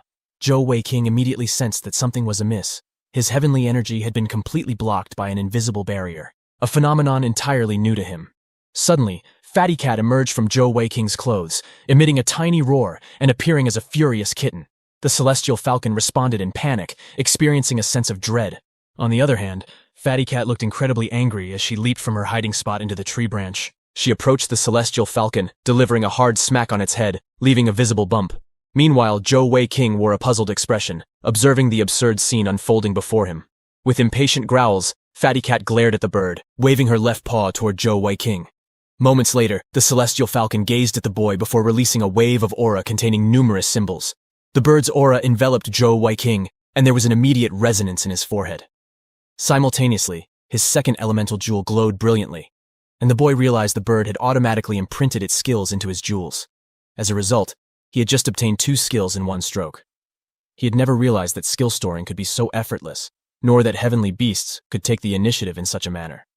Still bewildered, Zhou Weiqing expressed gratitude to the 2 beasts. As he left the beast enclosure, he couldn't help but commend Fatty Cat's resourcefulness, marveling at her ability to command even king-level beasts. Feigning disappointment at his supposed failure in skill storing had become a routine for Zhou Weiqing, a strategy to avoid unnecessary attention. The attendant of the skill-storing palace attempted to reassure the boy, emphasizing that no one before him, including the staff at the palace, had ever achieved success. Zhou Weiqing responded with appreciation for the opportunity to attempt the process.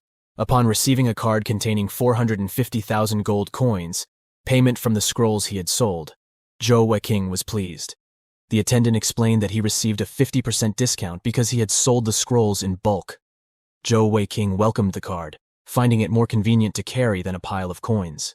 The attendant reminded him to return if he had more scrolls to sell in the future, assuring him of a satisfactory price. In the next moment, a pair of feminine legs entered the scene, and a harsh voice ordered Zhou Weiqing to move out of the way. Turning towards the source of the voice, he saw Princess Di Fuya walking arm in arm with a tall man sporting a cold expression. The princess repeated her order, and Zhou Weiqing immediately recognized her, recalling that she too intended to enroll in the same military academy. Despite not having seen her for many years, he was not surprised to find that the princess still flaunted a disdainful attitude. In response to her reprimand, Zhou Weiqing sarcastically addressed her as his fiancée, and remarked that it had been a long time. Playfully scolding her for being with another man despite their intact marriage contract, he left the princess shocked as she recognized him, dancing to the tune of his unexpected arrival. At the mere mention of the word fiancé, the man swiftly withdrew his arm from the princess. Desperation clouded her attempts to explain. Zhou Weiqing was nothing more than a preordained choice made by her father. Unmoved, the red-haired man asserted his desire to have no association with women entangled in other relationships. With a tone signaling finality, he suggested to the princess that they should put an end to their charade. Zhou Weiqing, observing the man's reaction, wore a mischievous expression, relishing the trouble he had caused the arrogant princess. The man, later approaching Zhou Weiqing with a haughty look, assured him that he had not yet touched the princess. Zhou Weiqing, perturbed by the man's arrogant demeanor, felt a sense of annoyance as if the man believed he was doing him a favor. In response, the boy inquired about the man's reference to him as little brother. Suddenly, the man released an overwhelming killing intent and momentarily startled Zhou Weiqing, who likened the intensity to that of his father. Undeterred, Zhou Weiqing refused to yield, repeating his earlier words and displaying an indomitable fighting spirit. The man swung his fist at Zhou Weiqing, aiming for a vicious sneak attack. However, the experienced fighter remained composed, his narrowed eyes signaling focused readiness. As the man's fist closed in, Zhou Weiqing countered with his own, momentarily stunning the red-haired assailant. The princess, witnessing the scene, trembled slightly in shock. Zhou Weiqing's opponent marveled at the boy's ability to withstand the attack, speculating about a possible physical duel with a strength affinity. Despite being pushed back a few meters, Zhou Weiqing realized the vast difference in strength between them. His opponent's cultivation clearly surpassed his own, despite the inherent strength granted by his physical jewels. Undeterred by the setback, Zhou Weiqing charged at his opponent once more, unfazed by the cultivation gap. The red-haired man, annoyed by the boy's audacity, took the initiative, swinging his fist in response. However, Zhou Weiqing had teleported away, skillfully avoiding the vicious blow. In that moment, the man recognized his opponent's possession of the spatial attribute. Responding by releasing a powerful wave of heavenly energy and releasing 5 sets of heavenly jewels, the man pushed Zhou Weiqing back. The boy was in disbelief, realizing his opponent possessed not only strength affinity, but also the light attribute in his elemental jewels. Despite this revelation, Zhou Weiqing charged at his opponent once again, displaying his indomitable spirit. The skill palace attendant intervened, urging the two fighters to consider their surroundings, promptly ending the confrontation. Reluctantly, the red-haired man withdrew his aura, turning away from Zhou Weiqing with a slight amusement. Introducing himself as Ming Yu, he expressed the belief that they would cross paths again. In response, Zhou Weiqing glared at his retreating figure before introducing himself. Ming Yu acknowledged the name and inwardly found Zhou Weiqing interesting, noting the lad's unique attitude. As he walked away, Princess Di Fuya called after him, but Ming Yu made it clear he wanted nothing to do with her. Meanwhile, Zhou Weiqing stood frozen, overhearing the awkward exchange and recognizing the strength of the Fei Li Empire compared to his own Heavenly Bow Empire. He acknowledged that his possession of strength affinity had saved him from severe injury. Zhou Weiqing understood that to navigate the challenges ahead, he needed to bolster his strength. However, the harsh reality confronted him.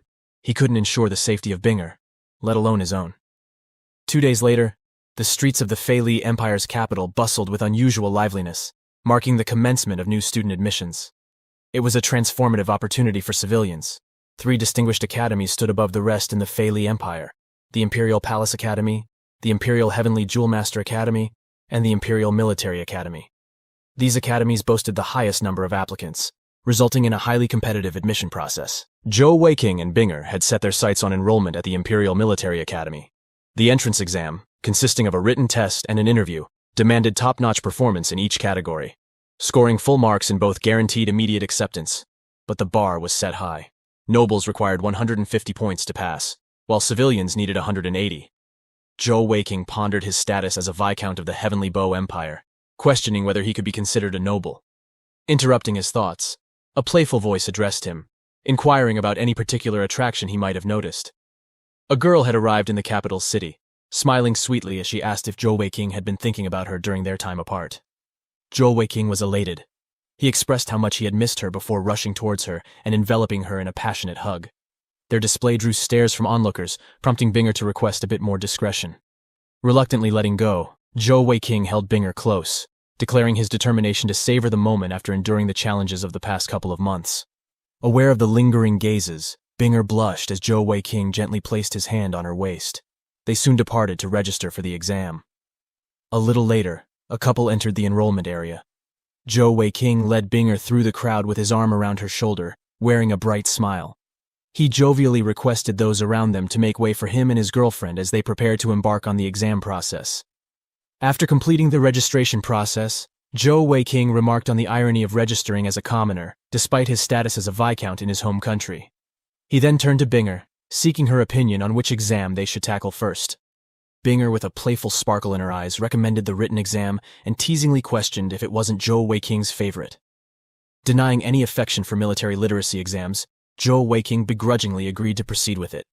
In the past, his father had not anticipated the boy inheriting his position, and thus, Zhou Weiqing had never received instruction in military knowledge. Despite his initial apprehension about the written exam, Zhou Weiqing was pleasantly surprised by its simplicity when he opened the paper. The essay question presented a challenging scenario. As the general of a small city with only 5,000 soldiers, facing a siege by 100,000 enemy troops, with reinforcements 3 days away, and prisoners of war being used as human shields, Zhou Weiqing was tasked with outlining his strategy to defend the city and its inhabitants. Drawing from his experiences in crafting consolidating equipment scrolls, Zhou Weiqing's penmanship transformed, becoming swift and elegant. Soon after the test began, he confidently stood up and submitted his paper. The examiner, skeptical of the boy's seriousness, hastily reviewed Zhou Weiqing's answers and was visibly shocked. Slamming down the paper, he protested that Zhou Weiqing's response was utterly absurd. Unfazed, Zhou Weiqing defended his stance, asserting that prioritizing the defense of the city was his primary objective. To achieve this, he proposed ordering the execution of all prisoners of war, recognizing them as both a liability and an inevitable loss. During the night, he planned to relinquish his position temporarily, leading a team of elite warriors to infiltrate the enemy camp, assassinate their commander-in-chief, destroy the camp, set fire to their provisions, and engage the enemy until the last man. The examiner found himself questioning the origin of Zhou Weiqing's answer. When he inquired about the boy's willingness to execute all the prisoners of war, he stressed that these prisoners were citizens under Zhou Weiqing's lordship. He raised concerns about the potential for rebellion and questioned if Zhou Weiqing would risk a suicidal mission to invade the enemy's camp, given the vast difference in strength. Maintaining a casual expression, Zhou Weiqing countered by asking why citizens would rebel and argued that as a soldier, the primary duty was to protect the city. He explained that in times of war, hesitation and kindness could lead to more deaths. While acknowledging the uncertainty of whether losing one city would impact the entire empire, he asserted that casualties were inevitable in war. Zhou Weiqing defended his plan to invade the enemy camp, emphasizing the potential rewards of success. Exasperated, the examiner labeled Zhou Weiqing a callous monster and declared that he would never be admitted to the academy, assigning his written exams a score of 0. Infuriated, Zhou Weiqing retorted, calling the examiner an old bastard. Before the situation escalated, Ming Yu, the figure from the skill-storing palace, entered the examination hall. Requesting patience from the old man, Ming Yu examined Zhou Weiqing's answer. The examiner, showing respect by addressing Ming Yu as Sir, indicated Ming Yu's elevated status. Ming Yu, after reading through the boy's answer, expressed shock and then confidently praised Zhou Weiqing. He announced that the boy deserved full marks for his response. Witnessing the scene with mouths agape, the old examiner and Binger exchanged puzzled looks with Zhou Weiqing. Inquiring politely, the examiner sought an explanation from Ming Yu regarding the high valuation given to Zhou Weiqing's seemingly absurd answer. Ming Yu addressed the old man as Master Aole and remarked on his expertise in military strategy, noting that he lacked battlefield experience. Ming Yu stressed the gravity of war, underlining that it always involved matters of life and death. As the one who crafted the question, he possessed the correct answer. While the old examiner remained baffled, Ming Yu assured him that he would provide an explanation later to avoid influencing other candidates' responses. Taking hold of Zhou Weiqing's answer sheet, Ming Yu, using a brush, graded it with full marks. Perplexed, Zhou Weiqing demanded to know Ming Yu's identity, while the man evaluated his exam. The old man scolded him for his lack of manners and proceeded to enlighten the boy about the prestigious Fei Li Empire's Imperial Military Academy, introducing Ming Yu, one of the most renowned figures in the empire. Skeptical about Ming Yu's fame, Zhou Weiqing voiced his doubts. The old man, though frustrated, confirmed Ming Yu's reputation. Suddenly, a stir erupted in the exam room. Excited examinees expressed their enthusiasm, revealing that some had applied to the academy solely because of Ming Yu, the empire's esteemed god general. Binger, on the other hand, experienced a full-fledged fangirl moment, causing Zhou Weiqing to acknowledge Ming Yu's undeniable charm. Understanding why Princess Di Fuya was enamored with Ming Yu, Zhou Weiqing witnessed even Binger swooning over the man. Seizing the moment, Ming Yu playfully winked at Binger and complimented her appearance, triggering an outburst from Zhou Weiqing. The boy leaped into the air, symbolically crushing an imaginary heart, and fiercely warned Ming Yu not to seduce his girl. Despite Zhou Weiqing's heated reaction, Ming Yu maintained his composure, expressing forgiveness for their earlier encounter and commending the boy's answer. He noted a perceived similarity between the two of them before deciding to leave the exam room, avoiding further attention. In response, Zhou Weiqing, still upset, shouted a warning, declaring his lack of interest in men and expressing a wish never to encounter Mingyu again. Amused by the encounter, Mingyu chuckled as he walked away, finding Zhou Weiqing to be an honest yet foul-mouthed scoundrel. He looked forward to the exciting admissions process ahead. Upon completing their first exam, Binger took a moment to enlighten Zhou Weiqing about Sir Mingyu's remarkable qualifications. The man's fame extended beyond the borders of the Fei Li Empire, reaching across the entire mainland, where he held a prominent position as one of the military commanders. Mingyu was hailed as an idol among the younger generation, thanks to his unparalleled battle prowess. Zhou Weiqing, though awkwardly silent, listened attentively as his girlfriend delved into the celebrity's achievements from a young age, recounting how he had entered the military at the tender age of 14. The conclusion came with the revelation that Mingyu, at 30 years old, already bore the distinguished title of God General, earning him admiration even from rival empires. He had become a living legend, saving countless lives throughout his career. After Binger's insightful explanation, Zhou Weiqing declared his indifference to the man's past, emphasizing that what truly mattered was whether Mingyu was his girlfriend's idol. In response, Binger chuckled and playfully asked whether he was feeling jealous. She swiftly reassured him that while she respected Mingyu's military achievements, he was not her idol. She casually mentioned the rumors about Mingyu's questionable character. Curious, Zhou Weiqing inquired about the perceived flaw in Mingyu's character, prompting Binger to bluntly state that the man had a reputation for being a lustful pervert. The boy, undeterred, asked whether that was necessarily a bad thing. Binger teasingly questioned whether he had a guilty conscience, expressing confidence that he would surpass Mingyu. Zhou Weiqing responded with smug assurance, asserting that he had no intention of competing with the arrogant gentleman because he was determined to forge his path. Binger appeared pleased with his response as they continued their search for the venue of the next test. Arriving at a battle arena surrounded by a large audience, Zhou Weiqing recognized that their second test was practical. Observing the ongoing fight, he noted the imposing stature of a large man in the ring, who later identified himself as Ma Kun. The audience was impressed and intimidated as Ma Kun asserted his dominance, claiming full marks due to his opponent's inability to leave a scratch on him. The examiner, comparatively smaller in stature, demanded to inspect Ma Kun's heavenly jewels. Ma Kun, complying with the request, showcased his jewels, a heavenly jewel master possessing yellow emeralds and gold diamonds. The examiner recognized the defensive nature of Ma Kun's jewels, explaining the reason behind his formidable toughness. The examiner's countenance shifted from neutrality to an awkward one, prompting him to inquire why Ma Kun hadn't presented his jewels before enrolling for the exam. It was then revealed that jewel masters were exempt from the entrance exam, leaving Zhou Weiqing and his companion dumbfounded at the realization that they had wasted an entire morning.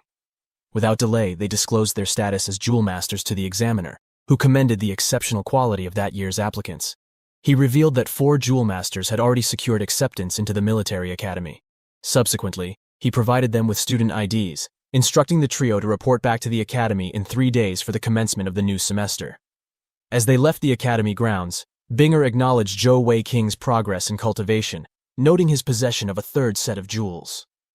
Despite Zhou Weiqing sharing the difficulties he had encountered in the past 5 months, their conversation was abruptly interrupted by the imposing figure of Ma Kun.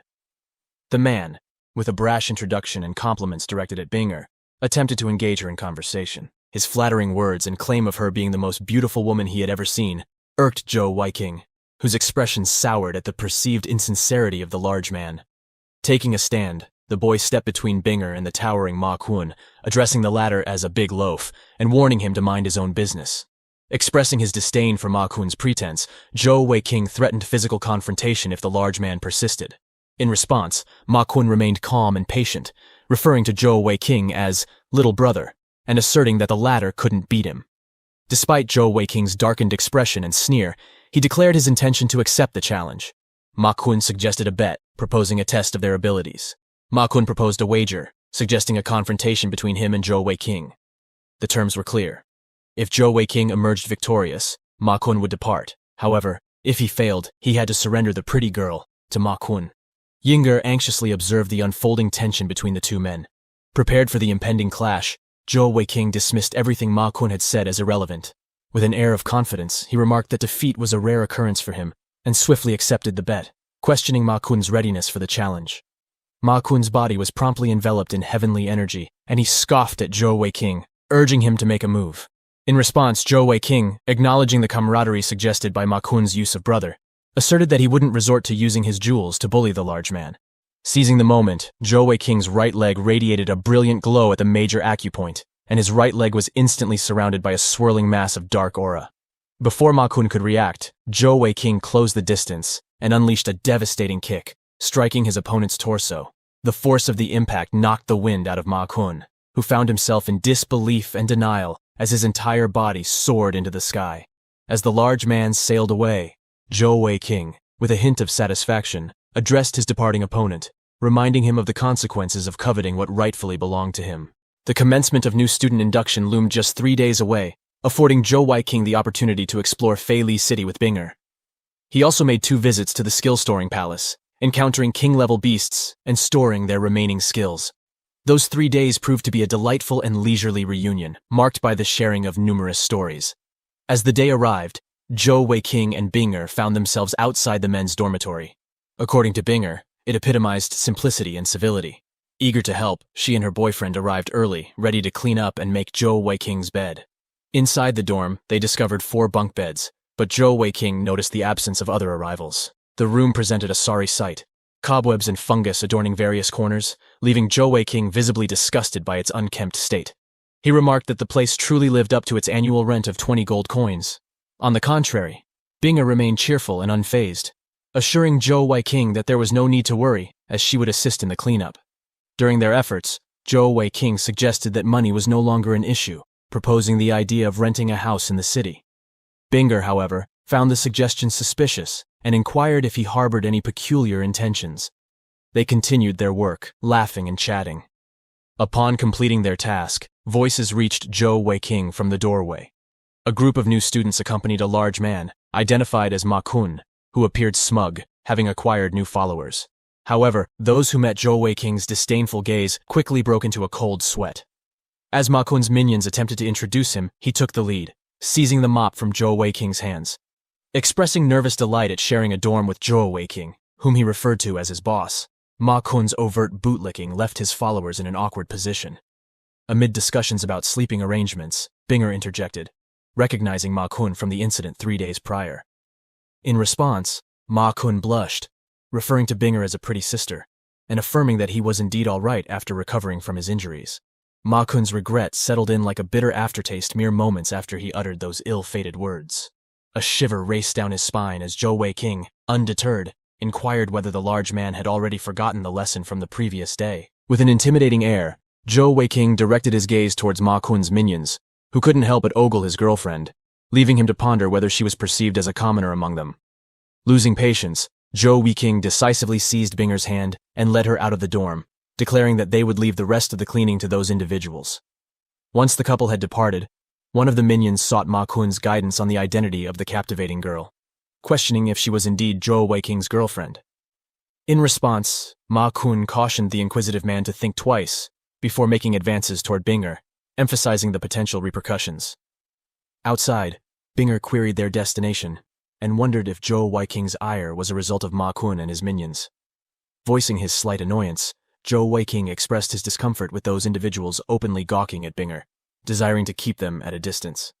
Proposing they head to Binger's dorm to assist with the cleanup, Zhou Weiking faced a playful inquiry from Binger, questioning whether he was only interested in cleaning or if he sought other beauties. In response, Zhou Weiking innocently asserted his pure-hearted intentions, requesting her trust. Unconvinced, Binger departed for her dorm, leaving Zhou Weiking to drop the act. He sighed, acknowledging the increasing difficulty in fooling her as she grasped his thought processes. Undeterred by the commoner's dormitory, he decided to venture to the nobles' dormitories for a better view, rating the female nobles he encountered yet finding them consistently disappointing compared to Binger's beauty. Suddenly, Mingyu joined him, casually remarking on the pleasing view and expressing surprise at having never considered the spot before. Moments later, he sighed, noting the mediocrity without even glancing at Zhou Weiking, declaring that Zhou Weiking's girl was the most beautiful in the entire academy.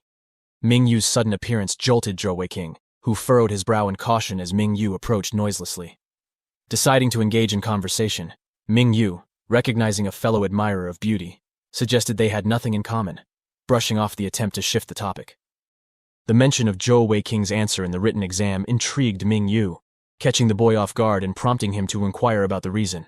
Ming Yu elaborated that the question wasn't merely a creation, but recounted a genuine battle he had experienced during an inspection in a border city a few months prior. The information had leaked, and upon his arrival, the Wanshou Empire had deployed 100,000 troops to invade the city, using 100,000 civilians as human shields. Responding to Zhou Weiking's inquiry about how he handled the situation, Ming Yu explained that he had executed nearly the exact strategy Zhou Weiking had written in the exam. He emphasized that being soft-hearted that day would have resulted in even more civilian casualties. Ming Yu also criticized the military academy teachers, noting their lack of understanding regarding the harsh reality of the Wanshou Empire's cruelty. Ming Yu recounted his decision to order his troops to set traps in the city and impulsively lead 1,000 soldiers to attack the enemy's camp at night.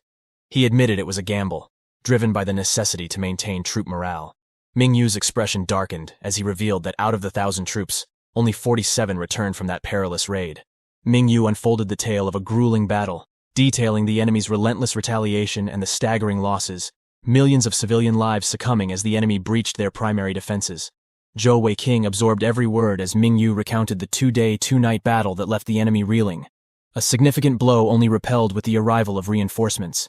A mere 5,000 soldiers defended the city against an overwhelming force, resulting in over 70,000 enemy casualties. Gazing at Zhou Weiking, Ming Yu described the victory as nothing short of a miracle and sought the boy's perspective.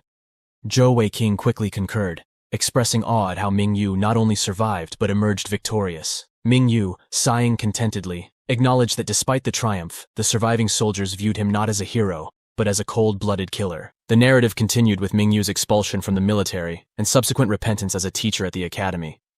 His somber tone darkened as he emphasized the brutal and ruthless nature of war, asserting that there was no room for kindness or forgiveness on the battlefield. He highlighted the naivete of those who hadn't experienced the grim reality of bloodshed. Ming Yu revealed his happiness upon reading Zhou Weiking's exam answer, speculating on the boy's military leadership talent. He expressed regret that Zhou Weiking wasn't a citizen of the Fei Li Empire, as fighting alongside him would have been a pleasure. Zhou Weiking, acknowledging the alliance between their empires, humbly stated he wasn't yet qualified to stand beside Ming Yu on the battlefield, but aspired to be one day. Ming Yu smiled, appreciating the camaraderie in Zhou Weiking's words. The conversation, however, was abruptly interrupted as Zhou Weiking noticed a figure on the ground, diverting their attention. With nonchalant ease, Zhou Weiking beckoned for Ming Yu's attention, claiming that the view had remarkably improved with the arrival of a pretty redhead. He pointed out the elegance of her dark dress and arm braces, excited that Ming Yu was casting a glance in their direction. However, the tranquil moment took an abrupt turn when Ming Yu lost his temper. Questioning the cause of Ming Yu's agitation, Zhou Weiking was met with an angry revelation. The girl was Ming Yu's sister. Ming Yu sternly demanded that Zhou Weiking cease his gaze. Unfazed, Zhou Weiking shamelessly beamed with excitement, suggesting they become brothers and requesting an introduction to Ming Yu's sister. This ignited Ming Yu's anger further. He was irate that Zhou Weiking, despite having a girlfriend, still coveted his sister. Determined to teach the boy a lesson, Ming Yu considered it the first one of the semester. Zhou Weiking, attempting to defuse the situation, claimed he was merely appreciating her beauty, and reminded Ming Yu of the school's no-fighting policy. Realizing it was time to depart, Zhou Weiking cheekily pressed for Ming Yu's sister's name, only to be harshly rebuffed. Amidst Ming Yu's fuming insults, his sister arrived, inquiring about the commotion and playfully asking about the boy who had been there a moment ago. Ming Yu identified Zhou Weiking as an interesting but troublesome kid. Ming Yu cautioned his sister about Zhou Weiking, using her pet name, Hua Hua, which she found annoying. Ming Yu insisted it was a great name, and that her reputation would prevent anyone from associating her with a pet. Despite his warnings, the sister's curiosity was piqued, wondering what made Zhou Weiking catch her brother's attention. As Zhou Weiking returned to his sparkling dormitory, Ma Kun greeted him respectfully, inquiring if the room met his satisfaction. Zhou Weiking dismissed the title of boss, given by Ma Kun, emphasizing that he wasn't forming a mafia. Ma Kun defended the title, asserting that Zhou Weiking's strength naturally warranted it. Just then, 4 figures appeared at the doorway, crudely announcing the time for new students to pay the protection fee. Zhou Weiking shifted his gaze in their direction, noting the presence of 4 robust figures with clean-shaven heads. As their scowls met his own, a dark aura enveloped Zhou Weiking. Sternly, he warned them to depart. The leader of the group retorted insolently, questioning Zhou Weiking's audacity and demanding to know who he thought he was before pressing for 100 gold coins per person for the year. Joining the conversation, Ma Kun inquired about the consequences of non-payment, emphasizing that the boss, Zhou Weiqing, had already instructed them to leave. In defiance, the aggressors revealed their heavenly jewels, gearing up for a confrontation. Yet, Zhou Weiqing remained motionless and instructed Ma Kun to handle the situation, viewing it as an opportunity for the latter to prove his worth as a brother by clearing out the troublesome individuals. Ma Kun hesitated, fearing the possibility of a physical altercation. Expressing disappointment, Zhou Weiqing reminded him of the missed chance to earn favor. Zhou Weiqing then turned to the aggressors with a sinister look and inquired if they were struggling to locate the exit before offering to assist them. The gang's leader responded with fury, prompting Zhou Weiqing to charge at him, fist at the ready and a cold, determined glint in his eyes. Zhou Weiqing's forceful strike sent his adversaries flying, their agonized screams filling the air. Despite the chaos, Zhou Weiqing remained composed, rebuking them for audaciously demanding a protection fee considering their limited skills. One of the newly recruited minions, who had entered the room, marveled at Zhou Weiqing's strength, realizing why Ma Kun referred to him as boss. The revelation of Zhou Weiqing's prowess as a formidable jewel master became apparent. As the defeated aggressors writhed in pain on the ground, Zhou Weiqing addressed the recruits with a commanding voice. He urged everyone to evacuate their rooms and invited those who had their gold stolen by the gang to come forward and reclaim it. Despite the disbelief and hesitation among the assembled recruits, dozens gathered in the courtyard. The leader of the gang, struggling to rise, swore vengeance on Zhou Weiqing, insisting he not attempt to escape. Zhou Weiqing scoffed at the notion, expressing his refusal to let the gang off lightly. Turning to the crowd, he implored them to observe the beaten-up seniors and encouraged them to step forward and retrieve their money. Zhou Weiqing was uncertain if they were willing to pay. Addressing the gang leader as Baldy, Zhou Weiqing proclaimed the end of their exploitation. Observing the tense atmosphere among the recruits, a voice in the crowd broke the silence, asserting that Zhou Weiqing had a loud mouth. Parting the crowd, a formidable man, referred to as Brother Lang by the gang, stepped forward. Zhou Weiqing eyed the bald man named Zhang Lang with a scar on his face, cautioning him against interference. Zhang Lang, unimpressed, sarcastically acknowledged the situation, likening Zhou Weiqing to a weed desperate for a beating. Proposing a bet, Zhang Lang challenged Zhou Weiqing. If the latter won, he could dictate the rules, but if he lost, he would have to comply with Zhang Lang's terms. In response, Zhou Weiqing glared, declaring his focus on studying rather than gambling. However, Zhang Lang remained adamant, provoking Zhou Weiqing to unleash his heavenly energy, charging at his adversary with a determined intent. He vowed to deliver a beating so severe that the man's mother wouldn't recognize him. Zhang Lang, taken aback by the sudden assault, countered Zhou Weiqing's potent kick with one of his own. In that moment, he sensed something amiss as he was forcefully propelled backward, managing to regain his footing. Beads of cold sweat trickled down Zhang Lang's face, contemplating the intensity of the strike. Onlookers were astonished that Zhang Lang had been pushed back, sparking curiosity about Zhou Weiqing's identity as he displayed a strength uncommon for a newcomer. Meanwhile, Zhou Weiqing calmly assessed the situation, recognizing his opponent's likely possession of the coordination affinity of a heavenly jewel master.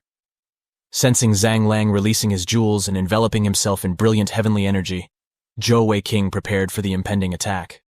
Acknowledging the overwhelming strength of his opponent, Zhang Lang understood that a direct confrontation was not an option.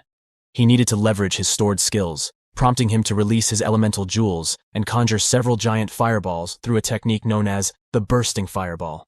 Zhou Weiqing analyzed Zhang Lang's elemental jewel, a ruby with the fire attribute, and recognized the potency of the bursting fireball technique, surpassing even that of Princess Di Fuya. With the audience in shock at Zhang Lang's skill, many believed the rookie was on the brink of defeat. However, Zhou Weiqing stood firm as the fireballs hurtled toward him. With unwavering concentration, he condensed his heavenly energy into 2 fingers, unleashing his newly stored skill, the spatial rend. Zhou Weiqing's formidable display of power instilled terror in everyone nearby, mainly due to the potent suction force emanating from the spatial rift. The fireballs, closing in on Zhou Weiqing, found themselves ensnared by the intense pull, swiftly swallowed by the rift in space. Zhang Lang stood in shock, witnessing how effortlessly his fireballs were devoured, perplexed by Zhou Weiqing's mysterious technique. Recalling that spatial rend was a unique ability of the Silver Emperor Falcon, a king-level beast, Zhou Weiqing was confident in its ability to consume anything. However, with his current 3-jewel cultivation, he could only manifest a 3-foot-long rift in space lasting 3 seconds.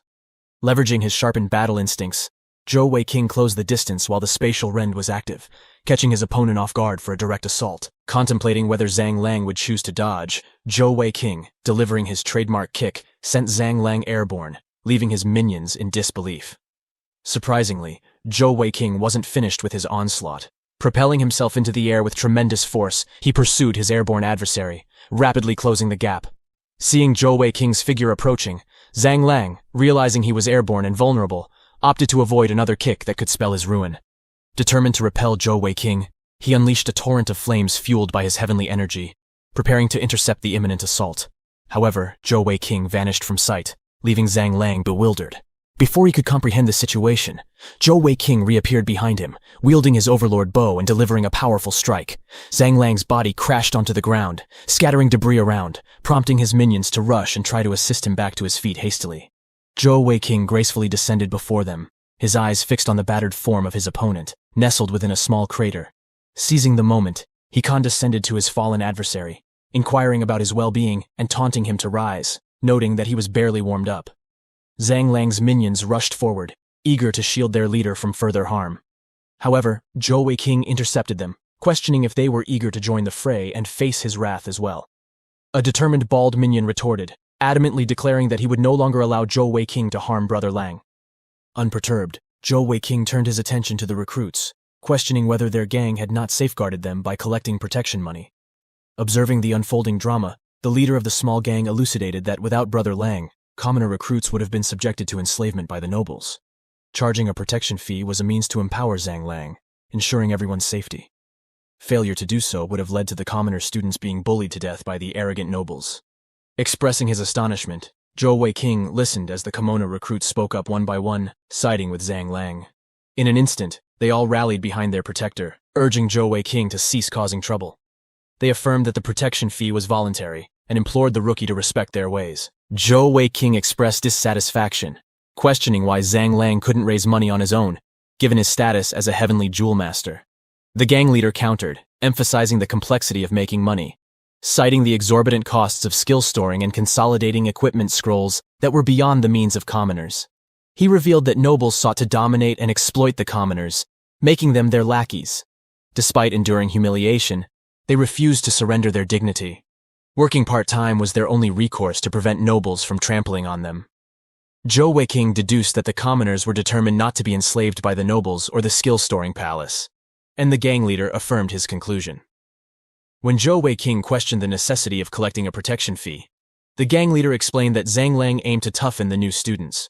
He assured Zhou Weiqing that he would understand when the semester began. As the crowd dispersed, Ma Kun, standing behind Zhou Weiqing, remarked that his boss seemed to have acquired a few enemies. The boy angrily dismissed Ma Kun, pondering the consequences of the mess he had just stirred. Zhou Weiqing, adopting a villainous persona, pointed at the gang leader, warning against further interference, threatening to beat them up black and blue. Unfazed, he stormed off, leaving the onlookers in awkward silence. Among the spectators, one unexpected observer had keenly watched the entire incident: Mingyu's sister, Manhua.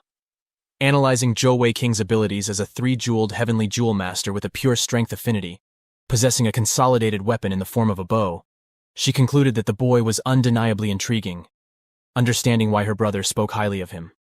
As Zhou Weiqing strolled through the academy, he witnessed firsthand the turmoil he had incited. News of a newcomer defeating their protector had ignited the commoner students, fueling their desire for revenge.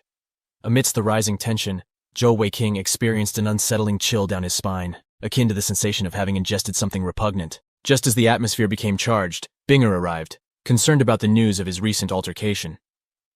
Zhou Weiqing explained the situation, describing the demand for protection money and the ensuing chaos at the school dormitory. Shifting the focus, he adopted a serious tone, expressing concern about the impact on their cultivation if they continued staying in the dorms for too long. He proposed the idea of renting a place together in the city. Binger eyed him suspiciously, raising an eyebrow and questioning his intentions. Zhou Weiqing swiftly clarified that he had no ulterior motives, mentioning the 2 ice snow bears he had adopted. He emphasized the harmful effects of being confined in the storage ring for too long, asserting that cultivation outside the academy, without interruptions, would be beneficial. His sincerity appeared to sway Binger, and she seemed convinced. Agreeing with Zhou Weiqing's suggestion, Binger insisted on a crucial condition: that they would sleep in separate rooms. Despite his protests, Binger asserted that it was the only way to keep him in check.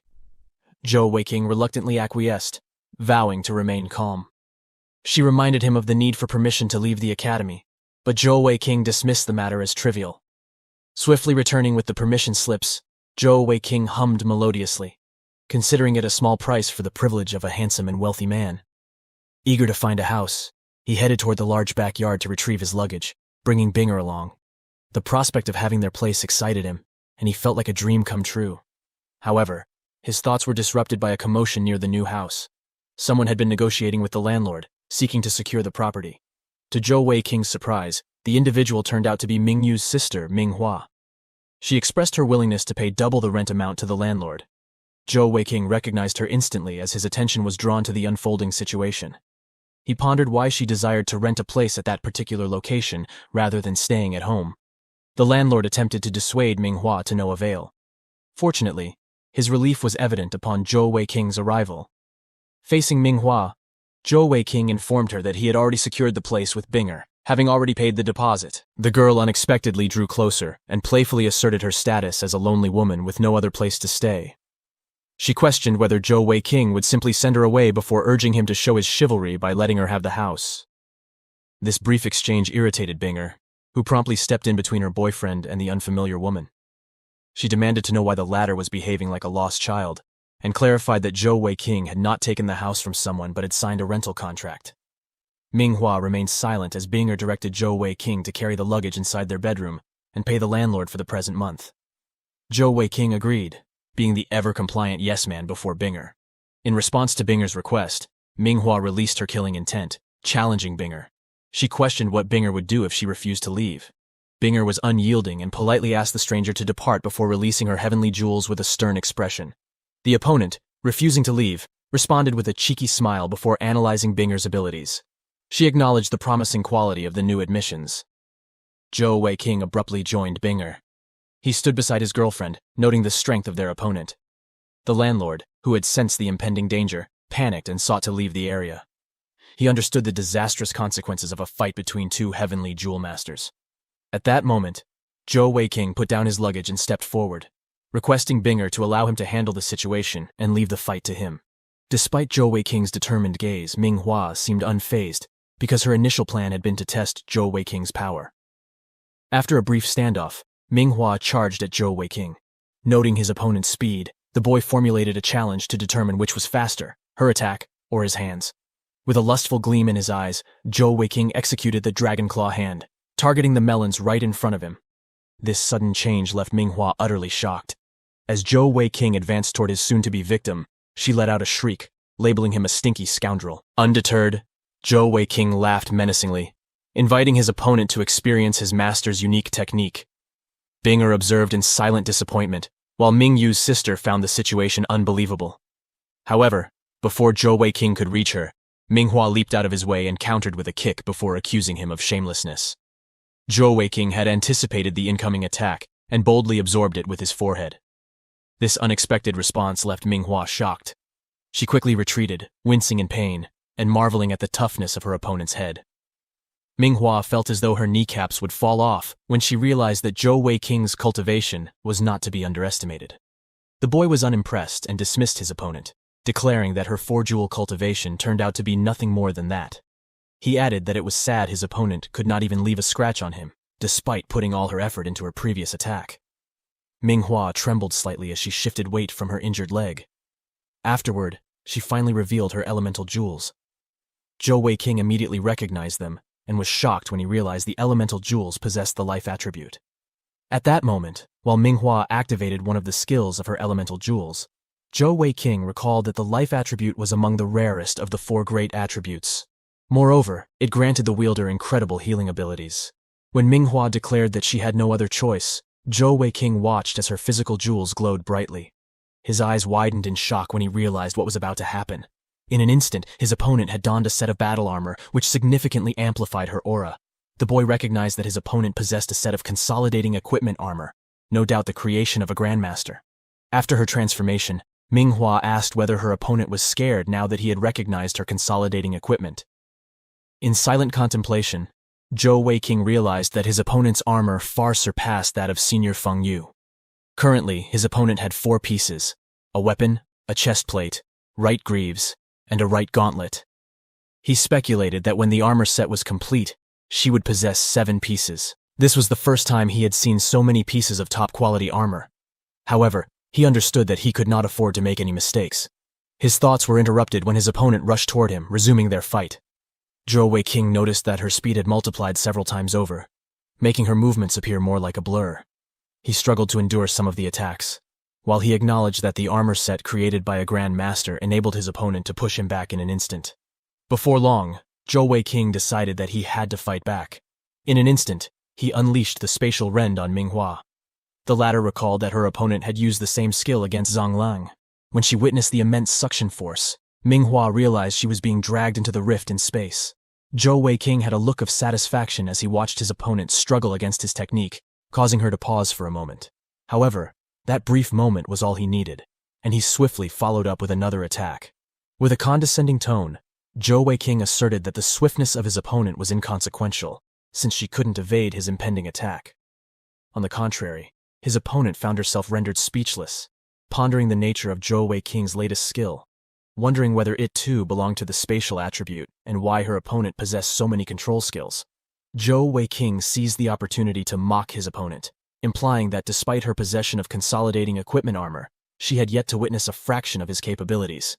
He unleashed the spatial shackles, an 8-star ranked skill, confident that, given his cultivation base, the skill should endure for about 5 to 6 seconds. As his opponent froze in place, panic visibly setting in, Zhou Weiqing decided it was time to take the fight seriously. He released his physical jewels, determined to exhibit his consolidation set. Manhua was in shock as she discerned the radiant light emanating from his opponent's physical jewels. The dark golden glow was an unmistakable sign of legendary consolidating equipment. The dark golden aura enveloped Zhou Weiqing, who mused that his opponent was quite knowledgeable enough to recognize the unique light he radiated. As the brilliant surge of golden light dissipated, it revealed a set of legendary dual god-strength hammers in Zhou Weiqing's hands. His opponent was visibly shocked at the sight of Zhou Weiqing's legendary weapons and questioned him about the number he possessed. With a smirk, Zhou Weiqing casually remarked that his opponent seemed well-versed in consolidating equipment and assured her that he only had a single pair of weapons. Realizing the escalating danger, Manhua resorted to her trump card. Her elemental jewel glowed, and in her hand appeared a dark flower petal. While life-attributed elemental jewels couldn't store offensive skills, they were endowed with personal plants that could protect their owners in battle. Minghua's personal plant, known as the Flower of Hades, manifested several petals that scattered into the surroundings. Confident that this skill was useless against him, Zhou Weiqing watched as Manhua sent the flowers flowing toward him. With a powerful wave of heavenly energy, he grabbed his overbearing hammers and effortlessly blew the petals away. Manhua was taken aback, realizing that Zhou Weiqing's hammers could shatter the flowers of the underworld. However, Zhou Weiqing leaped into the air with deadly intent, and Manhua, recognizing the imminent danger, widened her eyes, knowing her defense would likely crumble. In a desperate move, she released another technique, the Shield of Life. But Zhou Weiqing's powerful blow delivered a devastating impact to her shield, and he yelled with determination for it to break, causing Manhua to experience true terror. To her surprise, she wasn't dead, and Zhou Weiqing, with a blank expression, questioned whether the cat got her tongue. Perplexed, and considering Zhou Weiqing a monster, Manhua realized that their earlier fight had seemed like nothing more than a warm-up to him. Blushing unexpectedly, she felt a sudden attraction to him, admiring his handsome and domineering presence as he swung his hammers. Zhou Weiqing, sensing the change in atmosphere, questioned why his opponent was blushing suddenly when he assumed that he had scared her. In response to Minghua's unexpected actions, Binger walked forward, expressing concern for her man's safety. He dismissed the worry, assuring it was just a minor scuffle he could handle. As he glared at Manhua, urging her to leave after her defeat, he was caught off guard by her sudden change in demeanor. Minghua's figure swayed, and she threw herself at Zhou Weiqing, acting cute and using the excuse of weakened legs. She questioned whether Zhou Weiqing had the heart to drive her away. In response, Binger protested, demanding that the skank keep her paws off her man. Manhua retorted, insinuating jealousy on Binger's part. Zhou Weiqing stepped forward, reminding Manhua of the bet they had made, that she would leave if she lost. However, Manhua denied ever making such a bet and threatened to run around the city, yelling that Zhou Weiqing was a molester if he dared send her away. Incensed, Zhou Weiqing called Manhua a parasite for resorting to blackmail. In an attempt to defuse the situation, Manhua suggested they were all adults and proposed a compromise. Since neither party intended to leave, she wouldn't insist on their departure either. She reasoned that the place was too large for just Zhou Weiqing and Binger, and she only needed to rent a single room. Minghua's persistent presence left Zhou Weiqing in a state of frustration, lamenting the missed opportunity to end her. He even found himself comparing her to her more reasonable brother. However, neither Zhou Weiqing nor Binger had the energy to continue arguing with her. Eventually, they decided to give up and allow her to stay. Despite Zhou Weiqing's strong desire to crush Manhua with his hammers, her status prevented him from taking any drastic action. Killing her would undoubtedly lead to significant trouble. Once the situation settled, Zhou Weiqing and Binger proceeded to pay the landlord and spent the afternoon thoroughly cleaning their new house. Their new lodger, Manhua, remained in her room throughout the day, clearly affected by the earlier fight with Zhou Weiqing. Despite her condition, Zhou Weiqing showed little interest in her well-being. The house had 3 rooms in total, one for each occupant. Da Huang and Er Huang, the 2 ice bears, were released from the storage space, and Binger observed that they seemed to have grown again. Zhou Weiqing gave the 2 minions the freedom to do as they pleased in the yard, with the only exception being a directive to use the west gate for any necessary bathroom breaks. Even Fatty Cat, who had previously followed Zhou Weiqing everywhere, seemed to have changed her behavior. She spent her days sleeping on a chair, seemingly uninterested in her surroundings. As Zhou Weiqing prepared to leave for the academy on his first day of classes, he approached Fatty Cat, asking if she would accompany him. However, Fatty Cat remained unresponsive, continuing her nap. Zhou Weiqing, concerned that she might be sick, pondered taking her to a vet, though he doubted there was one in Feituo City. Fatty Cat, awakened by the movement, leaped from Zhou Weiqing's hands to a table. She dipped her paw into a nearby water bowl and then inscribed a message with her claws. The message revealed that she found Zhou Weiqing annoying and chose to cultivate instead of accompanying him. Zhou Weiqing could only express his shock at her unexpected response. The revelation that Fatty Cat possessed the ability to write caught Zhou Weiqing completely off guard. His mind immediately veered toward the notion of showcasing this newfound talent at a talent show, envisioning a future where they would amass wealth before Fatty Cat could even finish writing a letter. However, Fatty Cat, in response, shot him a disdainful glare and promptly inscribed another message, bluntly branding Zhou Weiqing as an idiot. Zhou Weiqing found himself taken aback, realizing that his own pet had just scolded him. Despite the awkward exchange, Fatty Cat appeared unharmed, leaving Zhou Weiqing with the realization that perhaps his eccentric pet had more surprises up its furry sleeve. Deciding to cast aside any concerns, the boy left for the academy, his mind buzzing with the unexpected encounter. Upon reaching the academy with Binger, they decided to attend the opening ceremony held at the sports field.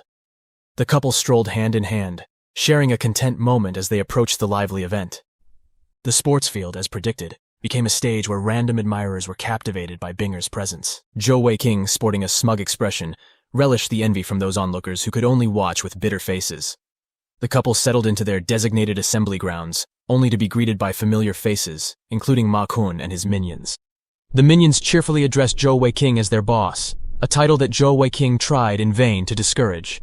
However, one particularly loyal minion insisted that Zhou Weiqing would always be their leader, earning his respect for standing up for the commoner students.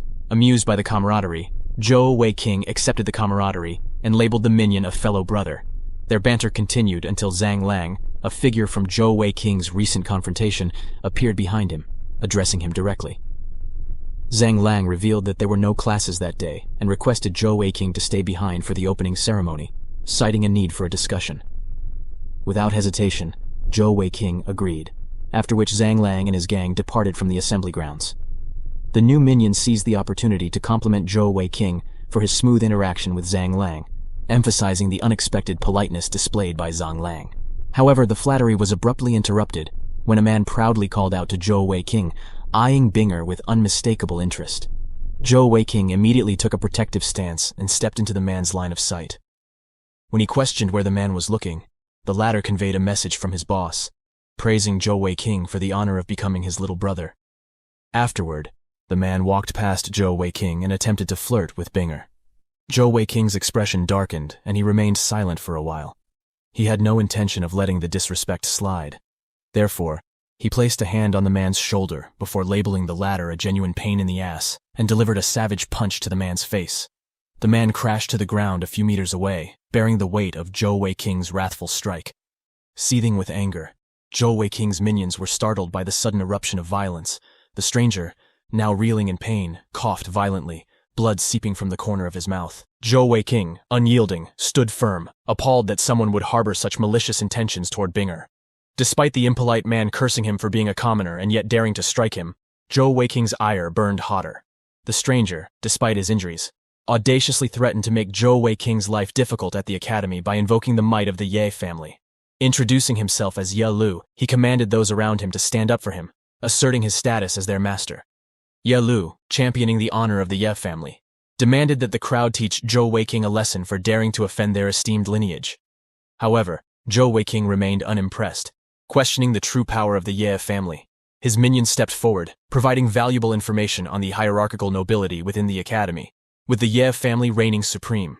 The head of the Ye family, now the prime minister and a duke, held sway over the institution. Acknowledging this insight, Zhou Wei King remained undeterred. Unfazed by Ye Lu's threats, Zhou Wei King's resolve held firm. Ye Lu, seeking to make an example out of Zhou Wei King, pressed on, determined to mete out a lesson. However, Zhou Wei King observed something unsettling. Ye Lu's minions bore the dark seals of slavery on their bodies, revealing their complete subservience to the noble family. Ye Lu then ordered his strongest minion to deliver a beating to Zhou Wei King, with the minion apologizing before proceeding. The man calmly explained that he was compelled to offend Zhou Wei King, having been left with no other choice. Zhou Wei King had accepted the man's explanation and was getting ready to rumble, when to his surprise, Binger stepped forward, offering to fight alongside her boyfriend. Expressing his disgust for those who became pawns of the nobles merely for money, Zhou Wei King's minion, Ha Chu, also volunteered to join the fray. Another recruit among the newcomers expressed a desire to participate. Despite being outnumbered, Zhou Wei King's group stood firm and resolute, ready for the impending fight. Ye Lu commended their unwavering determination to fight, even as the realization of their dire circumstances set in. Simultaneously, one of the recruits reported the impending clash to a teacher, urging intervention. However, the teacher declined, choosing to turn a blind eye to the situation to avoid offending the Ye family. Ye Lu, undeterred, ordered his minion, Ding Chen, to teach Zhou Wei King a lesson, but with a gentle hand when it came to Binger. In a tense standoff, Ding Chen attempted to convince Zhou Wei King to apologize to Ye Lu. However, Zhou Wei King retorted defiantly, expressing his reluctance to become a dog like Ding Chen, questioning the true motives behind his attempts to sway him. Ding Chen seethed with anger at Zhou Wei King's cutting remarks. Unfazed, Zhou Wei King continued to taunt Ding Chen, questioning the remnants of the latter's self-respect. He expressed surprise that those willingly accepting the darkness seals still had any semblance of dignity. In response, Ding Chen released his heavenly energy, his physical jewels resonating with the pure strength attribute similar to Zhou Wei King's. In the blink of an eye, Ding Chen lunged at Zhou Wei King, winding up for a powerful blow. Yet Zhou Wei King skillfully countered the attack, turning Ding Chen's aggression against him. The collision sent shockwaves through the air and the surroundings, scattering debris around them. Ding Chen was taken aback and could not comprehend Zhou Wei King's unexpected strength. Despite being a three-jeweled heavenly jewel master, Ding Chen found himself overpowered by Zhou Wei King, who seemed to possess the same impossibly rare pure strength attribute. Ding Chen's right arm, previously employed in the attack, was now completely numb, a condition which rendered him incapable of launching another assault. As Zhou Wei King closed in, a sudden interruption occurred and the latter delivered his trademark kick. Ding Chen attempted to guard against the impending strike, but the force was too overwhelming and instantly propelled him away. Ding Chen's eyes went blank, and foam appeared at the corner of his mouth. On the sidelines, Ma Kun observed Ding Chen's defeat, realizing the gravity of the situation. Seizing the opportunity for a mic drop moment, Zhou Wei King declared that it was not Ding Chen's fault for choosing to become a dog. However, it was the latter's fault for trying to mess with him. Ding Chen crashed on the ground several meters away and remained motionless, having been knocked out. His fellow minions exclaimed in shock because of how fast he had been defeated. Considering both opponents possessed 3 pure strength attribute jewels, they realized that Zhou Wei King was on a completely different level. One of them quickly ordered Ding Chen to be taken away for treatment. Zhou Wei King had not only retreated but began insulting them, calling them cowards who had volunteered to become slaves. Afterward, he said fighting them would only serve to get his hands dirty. Ye Lu was utterly perplexed by the outcome of the fight. He wondered what was wrong with Ding Chen, because he thought the latter was quite powerful. At that moment, Zhou Wei King appeared before Ye Lu, with his entire body engulfed in heavenly energy. His sudden appearance caused Yelu to panic.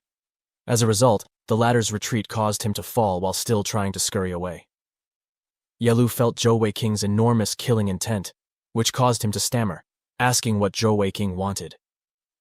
With a cold glare, Zhou Weiking asked him to take it easy because he would be unharmed.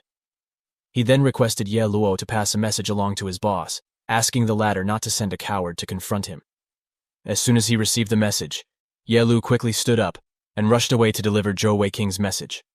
After the group of noble minions had departed, Zhou Weiking remained with his classmates, who were all commoners. He addressed them, saying he could not manage the senior students. However, he intended to stay in the class for a few years. The atmosphere around him turned chilly, and his face darkened. He addressed them, saying that if there was anyone who wanted to lick the boots of the nobles, they ought to leave the class and never appear in front of him again. Otherwise, he would not show them any mercy. The other students stood perplexed. One of them readily asked Zhou Weiking on what basis the latter thought he could decide the fates of others. However, Zhou Weiking simply shook his fist and said the basis was the fact that he possessed big fists. Afterward, he asked whether his challenger agreed with him. His response caused Ma Kun to sigh awkwardly. Binger intervened and asked Zhou Weiking not to act that way because they were all classmates. In response, Zhou Weiking argued he had to be tough precisely because they were all classmates. With righteous indignation, he raised his voice and addressed his classmates, saying, as individuals, they ought to hold their heads high and live righteously. Otherwise, they should not dare to think about becoming strong. He informed them they would become slaves for life if they accepted the darkness seal. As such, he did not wish for any of them to become enslaved to the nobles. As he spoke, Zhou Weiking took out his prepaid card, which contained all the money he had earned from the skill-storing palace. He then asked for confirmation of his question about the commoners wanting to rely on the nobles because they were poor. Afterward, the boy held the card high in the air and disclosed that it possessed 400,000 gold coins, with which he could provide for everyone present.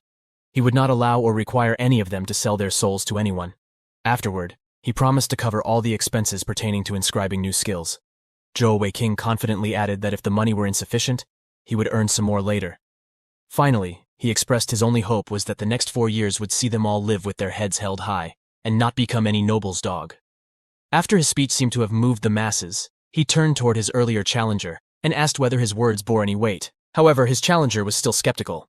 He explained that although the money would be enough for inscribing skills, it would likely be insufficient for them to acquire solidating equipment. Zhou Weiking looked at him with a confident smile and reiterated his intention to provide for everyone present. Moreover, the cost of acquiring consolidating equipment scrolls was a minor deal for him. Afterward, he turned to his minion and asked whether the latter trusted him. Ku Rui replied affirmatively. Later, Zhou Weiking handed over a scroll to his minion and his challenger nearby, asking whether they knew what it was. The two immediately recognized it as the manifestation paper used in the creation of consolidating equipment scrolls. Before they could utter another word, Zhou Weiking cheerfully asked Ku Rui and the other guy to flatten the paper and lift it for everyone to see. He then took out his inscription brush, channeled his heavenly energy into it, and said his words were not simply hollow. He said he would provide for them. Therefore, he intended to showcase his skills so that everyone could rest assured. The unused scroll was held upright, and some within the crowd wondered whether Zhou Weiking intended to create a consolidating equipment scroll right before their eyes. Others wondered whether Zhou Weiking needed a draft beforehand. However, their speculations were laid to rest when Zhou Weiking swiftly and elegantly inscribed a pattern that he was all too familiar with. Ma Kun gazed in astonishment, and he was not alone.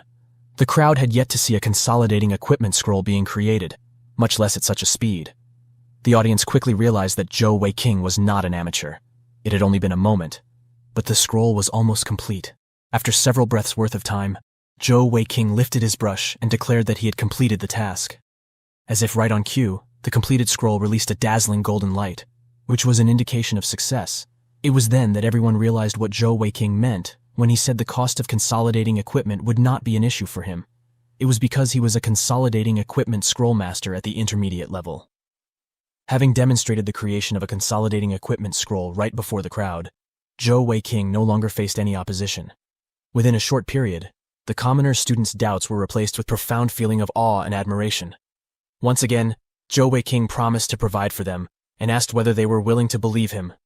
Addressing his newfound followers, Zhou Weiking also promised that not only would he provide for them, but he wanted them to hold their heads high. He would not allow anyone to bully them ever again. as he witnessed the confidence that he had inspired in them in full display.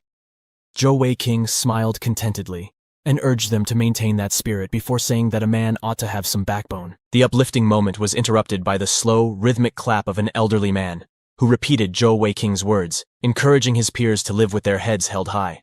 He expressed support for their motto and said the youth ought to possess such courage and spirit. Afterward, the man inquired whether the lad before him was Zhou Wei-King, before saying that the latter had caught his interest. He then asked the boy to look for him if the latter encountered any trouble. Zhou Wei-King had a puzzled expression and inquired about the identity of the elderly gentleman. In response, his minion, Ku Rui, explained that the man was the director of student affairs at the military academy. The director's name was Xiao Shi. At that moment of realization, Zhou Wei-King rushed forward and prostrated at the man's feet like a hungry cat. He was clearly putting up an act, posing like a helpless commoner and asking the director for his assistance in seeking justice. The boy tearfully accused the seniors of bullying the commoners. His tears streamed from his eyes like a fountain. He explained he was in the wrong for beating up a senior in self-defense. However, he did not have any other option. The shameless act took both of Zhou Wei-King's minions aback. Binger, too, sighed in exasperation. She had long grown accustomed to Zhou Wei-King's shameless antics from time to time. The director sighed inwardly while recognizing that Zhou Wei-King was by no means weak. Even so, he decided to be flexible because Zhou Wei-King was a genius who knew how to admit when he was wrong. After considering everything, Director Shi found no reason not to help the boy. He then asked Zhou Wei-King to stand, assuring the boy that he would not be blamed for his actions. Moreover, the director promised to severely punish the students who had bullied Zhou Wei-King and his classmates.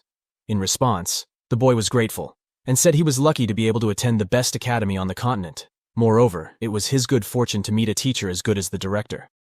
Sometime later, as the director departed, Zhou Wei-King gave him a respectful bow and wished him a safe trip, promising a visit when he had the time. Afterward, he turned to his minions and instantly dropped the act, which left them with mixed feelings. Once again, his face turned serious as he brought up the main topic. He then asked whether anyone had any objection if he became the class president. Suddenly, a voice cut through the air in objection. Before Zhou Wei-King, Manhua was the approaching figure. She wore a confident smile and crossed her arms as she asked how they could decide who they could elect a class president without her consent. Recalling their previous conflict, Zhou Wei-King wondered why Manhua had come to cause trouble for him once again at school. Zhou Wei-King then questioned her identity and why she spoke so boldly. In response, Manhua confidently replied that she could make such a decision because she was their homeroom teacher. The response left Zhou Wei-King wide-eyed. Manhua complimented the boy for his earlier speech. However, she insisted that the class president ought to be elected through a voting process. Moreover, she smugly declared that as the homeroom teacher, she was required to maintain fairness in the entire process. Zhou Wei-King was informed that he could not use force to get votes. While he was still hung up on the fact that the stubborn girl he had fought against earlier was actually his new homeroom teacher, he was drowning in disbelief, especially because Manhua did not look much older than his classmates. Right then, he realized that he had fought against a teacher even before he had officially begun his studies, and a sense of dread washed over him. The students recognized Manhua immediately and wondered why someone of her status had chosen to become the head teacher of the commoner class. Kang Lang silently thought that the nobles of the academy would have a challenging year ahead with the combined presence of Zhou Wei-King and Manhua. Manhua continued lecturing Zhou Wei-King, explaining that the class president ought to win over the people by virtue. Zhou Wei-King, on the other hand, reluctantly agreed with her. He sighed inwardly with relief because Manhua did not have any intention of causing any problems for him because of their earlier conflict. A while later, the opening ceremony finally began, and no one discussed the previous fights anymore. The members of the faculty each had a chance to deliver a speech. The student affairs director, the dean, and all other high-ranking staffers had an opportunity to encourage the freshmen. Zhou Wei-King's minion, Cao Rui, explained that the dean was named Kai Kai, and she was the younger sister of Fei Li's emperor. She was also the vice commander of the imperial army. Ku Rui also included a rumor about the dean's dubious relationship with the war god, Ming Yu. The opening ceremony was lengthy, even after the speeches from the directors. Elsewhere, at the skill-storing palace in the city, a slender and fair-skinned pair of legs walked toward the entrance. The mysterious figure of a young lady had appeared. She had long white hair and bright purple eyes radiating with power. She walked barefoot and leisurely ascended the steps leading to the guarded entrance. Her presence was overbearing as she maintained the swirling mass of heavenly energy around her body. Soon the guards at the entrance asked her to present her physical jewels for identification. However, the power within the girl's eyes fluctuated. She hypnotized the guards in an instant and casually walked past them. Her destination appeared to be the king-level heavenly beast enclosures, having hypnotized the attendant responsible for them. With confident strides, she marched toward the beast enclosures against a torrential wave of aura and killing intent released by the heavenly beast within. Everyone in the class was in awe after witnessing Joe making a manifestation scroll so quickly. They also commented about him as it was a reason he was so confident about it. Joe assured everyone that he would provide them with free manifestation scrolls as much as they wanted. He then asked everyone whether they believed in him. They all happily assured him that they believed in him as they were excited to get the free manifestation and inscription. They also told him not to go back on his word. With that, he assured them that he wasn't planning to do this because he wanted to live with his head held high for the next 4 years. Besides, he won't let anyone bully them. He excitedly asked whether they were with him, to which they all happily agreed. He was glad with their positive response. Suddenly, an old man appeared in the scene, remarking on Joe's spirit of youth and courage about holding his head high. He offered his help to Joe in times of trouble since he had caught his interest. Joe was confused about his identity. One of the students informed him that the old man was the director of student affairs, Xiao Shi. He immediately hugged Xiao while telling him that he should listen to freshmen like them who were bullied by their seniors on their first day. While dramatically crying, he also added that Xiao should have seen their situation and how they all ganged up on them. They also threatened to make his life hell in the school if he wouldn't serve them. He then continued that he was wrong when he had fought them back in self-defense. Then he appealed for teacher Xiao to help them. Everyone's sweat dropped to see his melodrama. Meanwhile, Xiao wondered how Joe could be a weak student. Then he decided to be lenient on him, because he had admitted his mistake besides being a genius. At that, Xiao told him that he wouldn't blame Joe for anything. Besides, he would also punish the bullies. Joe excitedly complimented the academy and teacher Xiao. He also promised to study hard in order to bring glory to the academy.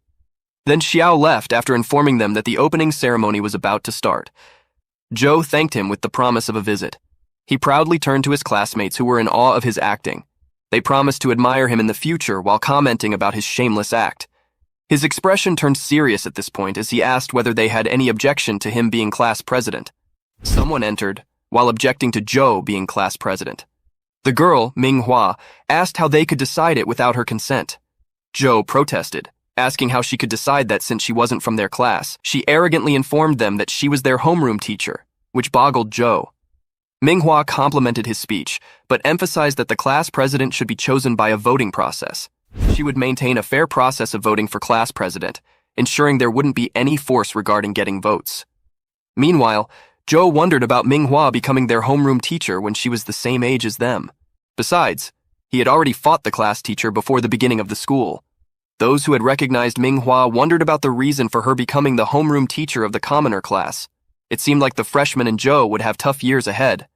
On the other hand, Manhua continued saying that the class president should be chosen after winning over people by virtue, to which Joe agreed.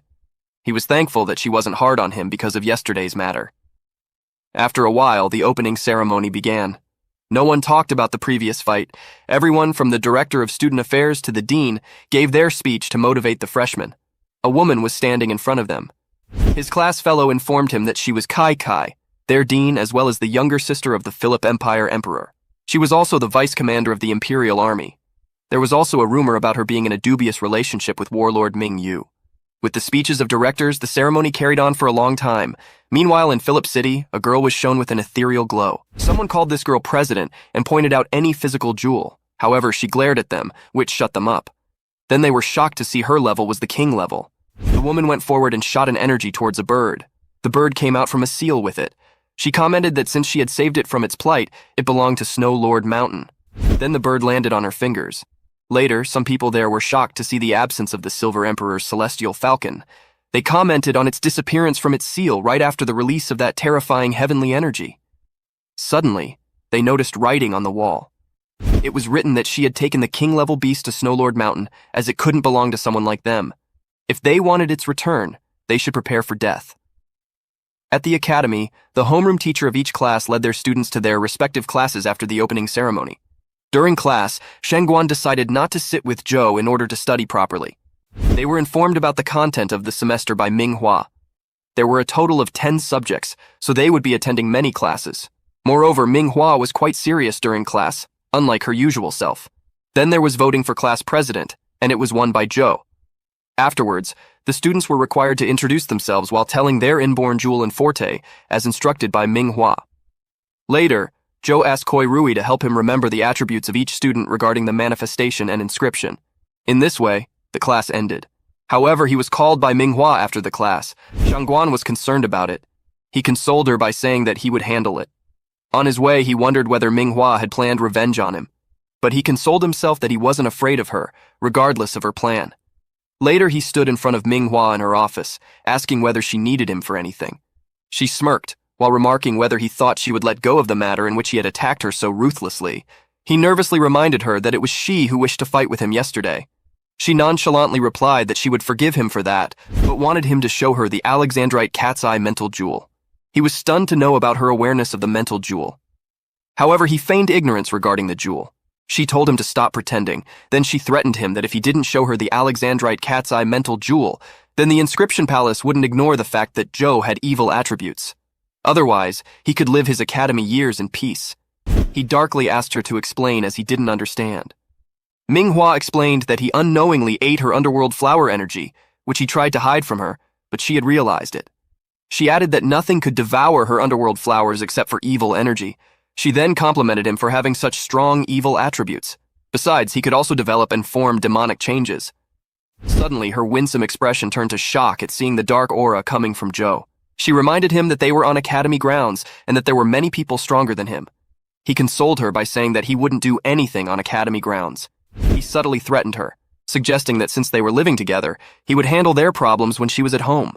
Besides, the academy wouldn't interfere with their matter. Manhua understood his threat as he suppressed the violent aura immediately. She threatened him back, saying she would reveal his evil attributes if he stepped out from there. He replied that she was full of herself, but didn't know that many things weren't what they seemed on the surface. However, with a sigh, he agreed to show her the Alexandrite mental jewel. When he showed it to her, she was shocked to find it was gold-green cat eyes. With a smile, he told her that it wasn't what it looked like. With that, he bid her farewell. On the other side, Manhua was fuming with anger because she didn't think her instinct was wrong. Zhou must have had evil attributes. She pondered. Zhou must have some method to conceal his jewel. She went through their fight, in which he had used other attributes aside from the spatial attribute. She didn't believe Zhou had a gold-green eye jewel. Suddenly, she planned something with a smirk and was determined to make Zhou submit to her. On the other hand, Zhou was tense, realizing his carelessness and letting Manhua sense his evil attributes. Evil jewel masters weren't welcomed anywhere on the continent. If someone got wind of it, his peaceful days would be over. In this way, he wouldn't be able to live in the Tiangong Empire as he wanted to serve his nation after graduation. He darkly decided to kill Manhua tonight, no matter if she was a woman or Mingyu's younger sister. He would do it for his nation and the safety of Shangguan. Afterwards, a senior student approached him. When asked, he introduced himself as Zhang Lang. He wanted to pledge his allegiance to Zhou, as he and 40 other students from the senior common class didn't side with any noble. Zhou had expected it beforehand, but he couldn't accept them because of the new complication. He asked about the assurance of their verbal allegiance. He also added that their allegiance meant 50 million gold coins yearly for them. He raised the question of what would happen if they ran away with the money. At that, Zhang asked about his conditions to make him believe in their pledge. Zhou replied that he wanted a written contract with them in which they would write about their pledge to him, then he would provide for them. The condition infuriated Zhang, who protested that Zhou was insulting them. Zhou thought that he had already planned to pull in some senior students for the upcoming years. However, the situation with Manhua complicated matters, so he needed to act on his plan sooner. After reaching Philip City, Zhou had realized the weak state of the Tiangong Empire. He had determined to bring a large number of Jewel Master followers to the Tiangong Empire in order to strengthen it. For this purpose, he had planned to make a reputation for himself at the opening ceremony. Because of that, he had made the manifestation scroll and promised to support everyone. Therefore, he informed Zhang about his plan to cover their manifestation and inscription costs in order to compensate for their weaknesses. He added that he was already an intermediate manifestation master because he had been manifesting for a year. At this rate, he could become an advanced manifestation master before he graduated. Besides, he could also get the title of master in the upcoming 10 years. He slyly added that he was 70% sure he would be a divine master in the following years. So it would be different for them to follow him, instead of being just a noble's pet. While looking at Zhang's face, Zhou decided to give him some time to ponder over what he had said. He told Zhang to take some time and negotiate with others if he wanted. He added that since they were studying in the same academy, he could see him meanwhile. Zhang protested that as a spatial attribute mental jewel master, he couldn't use darkness seal. At that, Zhou confidently challenged Zhang, asking how he could say Zhou couldn't use it, while showing him his dark attribute. Now Zhang understood that Zhou was a multi-attribute mental jewel master. Zhou slyly added that he would be waiting for his reply. Zhang's mind was blank for a moment. Meanwhile, he didn't doubt Zhou becoming a divine master. He even started imagining a potential future as his follower. When Zhou went back to his class to find Shangguan, he found that his classmates were waiting for him. He was moved by their gesture. He then gave all of his money to Yan Zhexi in order to buy enough inscriptions for more skills during the holidays. Moreover, he decided to make manifestation scrolls for each of his classmates after collecting their attributes and physical jewel information from Kurui. They were excited to get their own manifestation scrolls, which raised their confidence in Zhou. After arranging all of the academy affairs, there were no classes for the afternoon, so he brought Shangguan back to the courtyard. He looked at his cat while commenting that despite wanting to cultivate, it was lazing around. However, he didn't have time to get lazy because it wasn't easy to bear the burden of expenses for 400 people. His 400,000 gold coins wouldn't last long, so he needed to speed up his process of making manifestation scrolls in order to make money. With this skill, Zhou could successfully make intermediate manifestation scrolls, which required only 100 pages, while elementary manifestation scrolls required thousands of pages. So he decided to make intermediate manifestation scrolls only. After making 6 sets of manifestation scrolls, his crafting materials ran out. He decided to sell 5 scrolls while keeping one for his classmates to ensure their loyalty to him. After completing his work, he waited for Manhua as it was already late and she hadn't returned home. Meanwhile, he decided to refresh his mind to deal with her in good condition. After a while, he sensed her presence and opened his eyes. But he decided to deal with her at midnight. During his meditation, he felt someone open his window, whom he assumed must be Manhua. He thought she was courageous enough to take the initiative and not be afraid of death. Manhua was now in front of him, expressing her surprise at his cultivation. He remarked about her late-night visit. She told him she was there because of what happened between them during school time, so she asked him to come with her somewhere so that she could explain why she was sensitive about the evil energy emanating from him. He agreed, and she told him to follow her, which he did. Before they exited, the cat woke up. On the other side, Zhou followed Manhua to the suburb area to understand her intention. He was on guard on his way, staying alert in case any raid would happen to them. Usually the city gate was closed at midnight, so Manhua brought Zhou out of the city via secret passages. After going 10 miles, Manhua announced that they had arrived. Suddenly he collided with her back, which she complained about. After an argument, he asked about her purpose in bringing him there. Manhua started to say that she was sure of him having evil attributes because it was impossible for him to eat her natal flowers without it. However, she didn't know his source of hiding it because she knew he didn't just have a spatial attribute. While sensing his dark mood, she requested him to hear her out. She continued, saying there was a group called Evil Jewel Masters. As they evolved or leveled up, their inborn power jewels would create a form of evil attributes. At that, he reminded her that to become an evil jewel master, they needed to sacrifice their beloved ones. Besides, they were sought out by the Continent Inscription Palace. They were purely evil. She protested that while evil jewel attributes could be evil, their master couldn't be that level of evil. Indeed, there was a sacrifice, but it only happened with the first generation of evil jewel masters. Now Zhou didn't know any of this information. She explained that the sacrifice couldn't be passed down to another generation, but the evil attributes could be inherited. She further explained that the next generation was also taught well, but the sacrifice could be avoided at the final moment when the inborn power jewel awakened or leveled up. Besides, they could only kill their closest relatives when they were unconscious, so she didn't call it evil. He asked whether she was sure about her statement that the evil attributes wouldn't appear when the inborn power jewel awakened. She agreed with him, telling him that the first generation awakened it along with the inborn power jewel, so the next generation wouldn't be in the same situation. Therefore, it would be better to awaken evil attributes earlier. For example, if it were awakened before reaching 6 jewels, the master could have the most powerful of evil attributes called the demonic change. This was the reason the evil attributes masters were sought out by the Inscription Palace. Because with demonic change, they would level up rapidly. That's why the Inscription Palace was afraid of evil attributed masters becoming powerful enough to replace them. So they started the battle with evil attributed masters. On the other hand, the number of evil attribute masters was also limited due to this very reason. She further explained about Tianxi sect, which was formed by a few remaining evil jewel masters in order to protect evil jewel masters. At that, he realized that she was one of the evil jewel masters because of her knowledge. She admitted it. She further explained that she was not from the first generation and hadn't awakened her evil attribute yet. She then offered him to join Tianzi's sect to help them with his might. Now he understood her reason for being sensitive about evil attributes, but first he needed to know about this sect. He asked about the advantages if he joined. She started to list numerous advantages, including helping him complete the evil jewel master cultivation process. He would be getting inscriptions and manifestations from relevant experts. Besides, he would also get his hands on the Tianzi scripture, which was the most valuable treasure. He was confused about whether it was enough. She yelled that she had shown him the most valuable treasure. On the other side, he asked about the price he had to pay for this, as it couldn't be free. She agreed with him, telling him a few conditions to join her sect, including that he had to be baptized by the cardinal. However, they would always ensure his safety over anything once he joined them. He asked whether being baptized by the cardinal was the same type of magic as the inscription palace's darkness, which could limit his magic. She answered affirmatively, telling him that it was mandatory for every member before joining. However, he once again declined, stating he didn't have evil attributes, and said he was now going to take a rest. She smugly asked whether he thought he had any other choice but to join her sect, as she had already told him many of their secrets. He turned with the same expression, asking whether she thought she could hold him by herself. However, suddenly someone appeared in front of him exclaiming that what if he would join her? Joe was startled to see this person approaching them out of nowhere.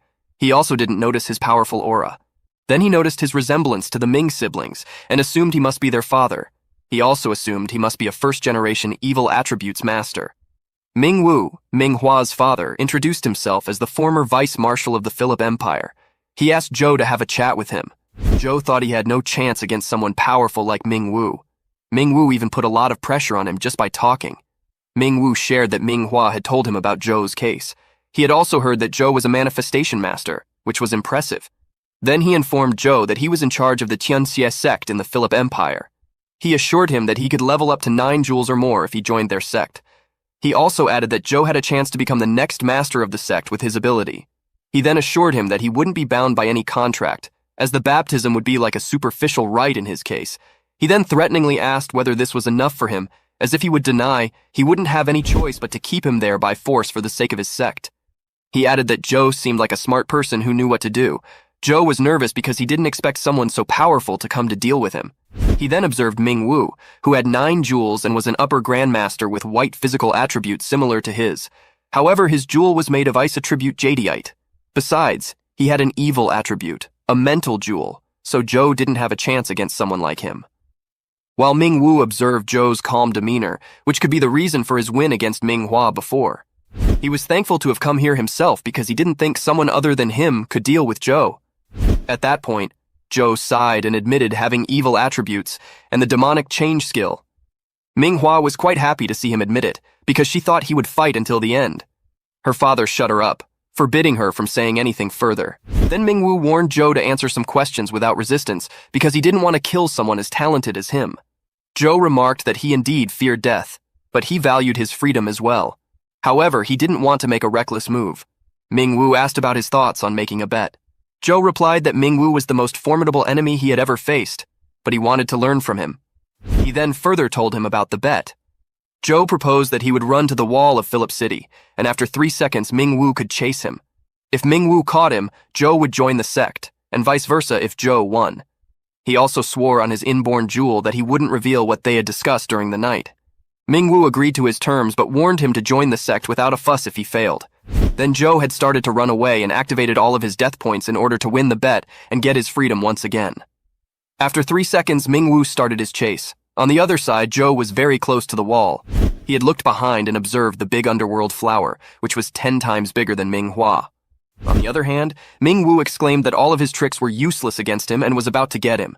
He had shot suction power toward Joe, which he didn't think he could escape from.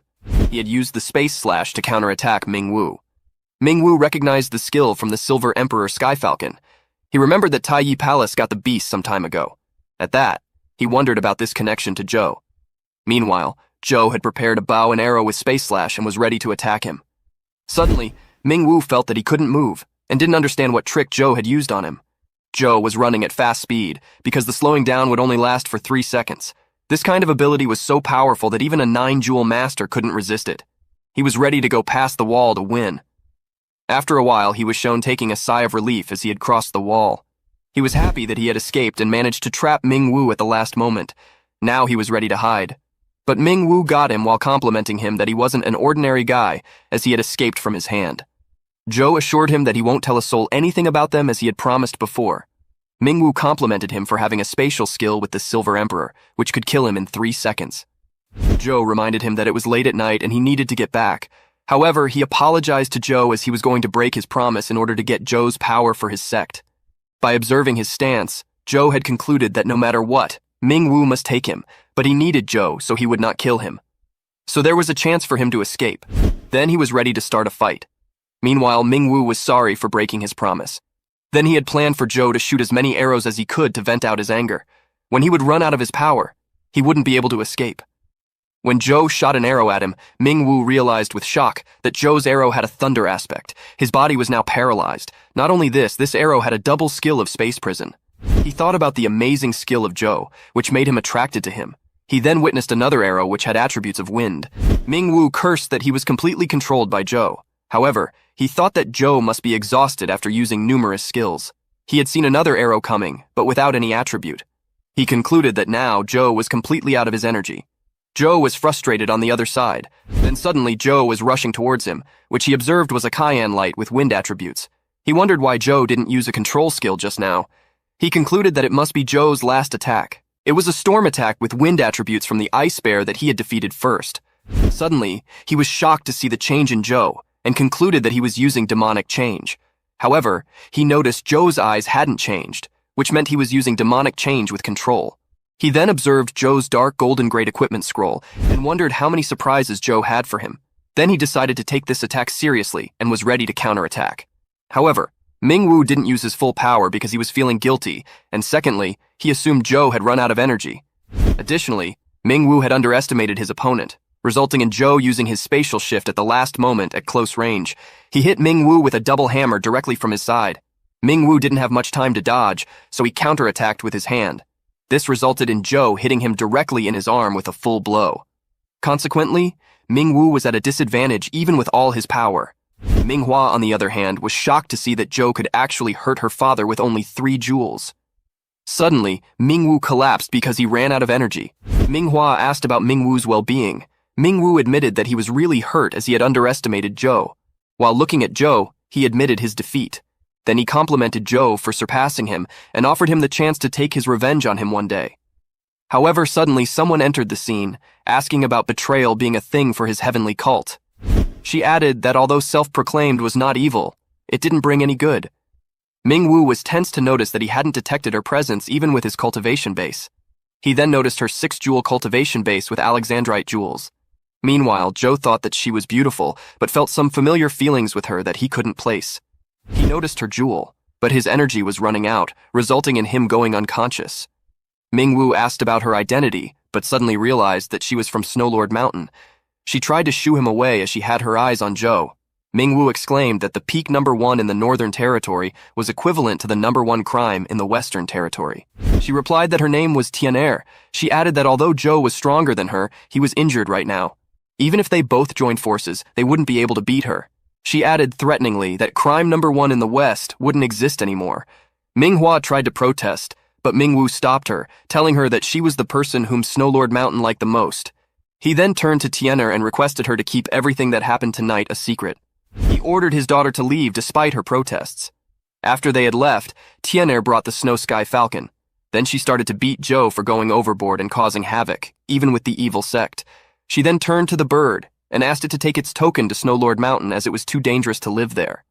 She added that her father would take care of it, and reminded it not to indiscriminately kill innocent people. On the other side, Manhua reminded her father that they belonged to the 5 holy places of this world. Ming-Wu explained that their sect was at 5th rate in terms of power. They were not a match for them.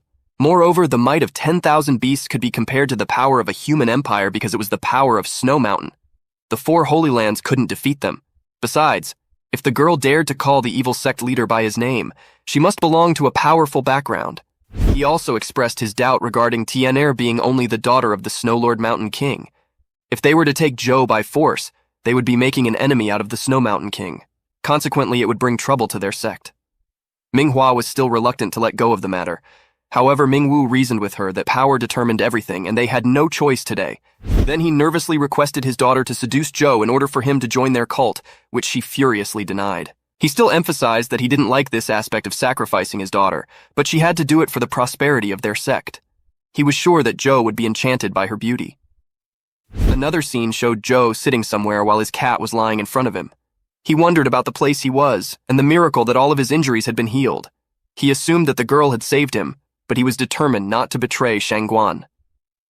Meanwhile, at the academy, a third-year student named Ye Paopa approached Zhou. He asked about his business. Ye apologized on behalf of his subordinate who had offended him. Zhou accepted his apology.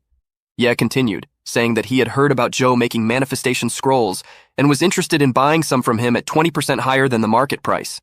Zhou replied that he had 5 scrolls for sale. Ye could check them out if he wanted. However, he could only sell 2 scrolls to him as he had already promised to sell another 3 to Taiyin Palace. Ye was excited to see that they were intermediate-level scrolls, which Zhou admitted. Zhou thought while looking at him that he was worried that he would be bothered by him. He further assumed Ye belonged to the Ye family. He agreed to do business with him after realizing Ye's good attitude towards him. Afterwards, Ye chose 2 scrolls and was ready to pay 450,000 coins for them.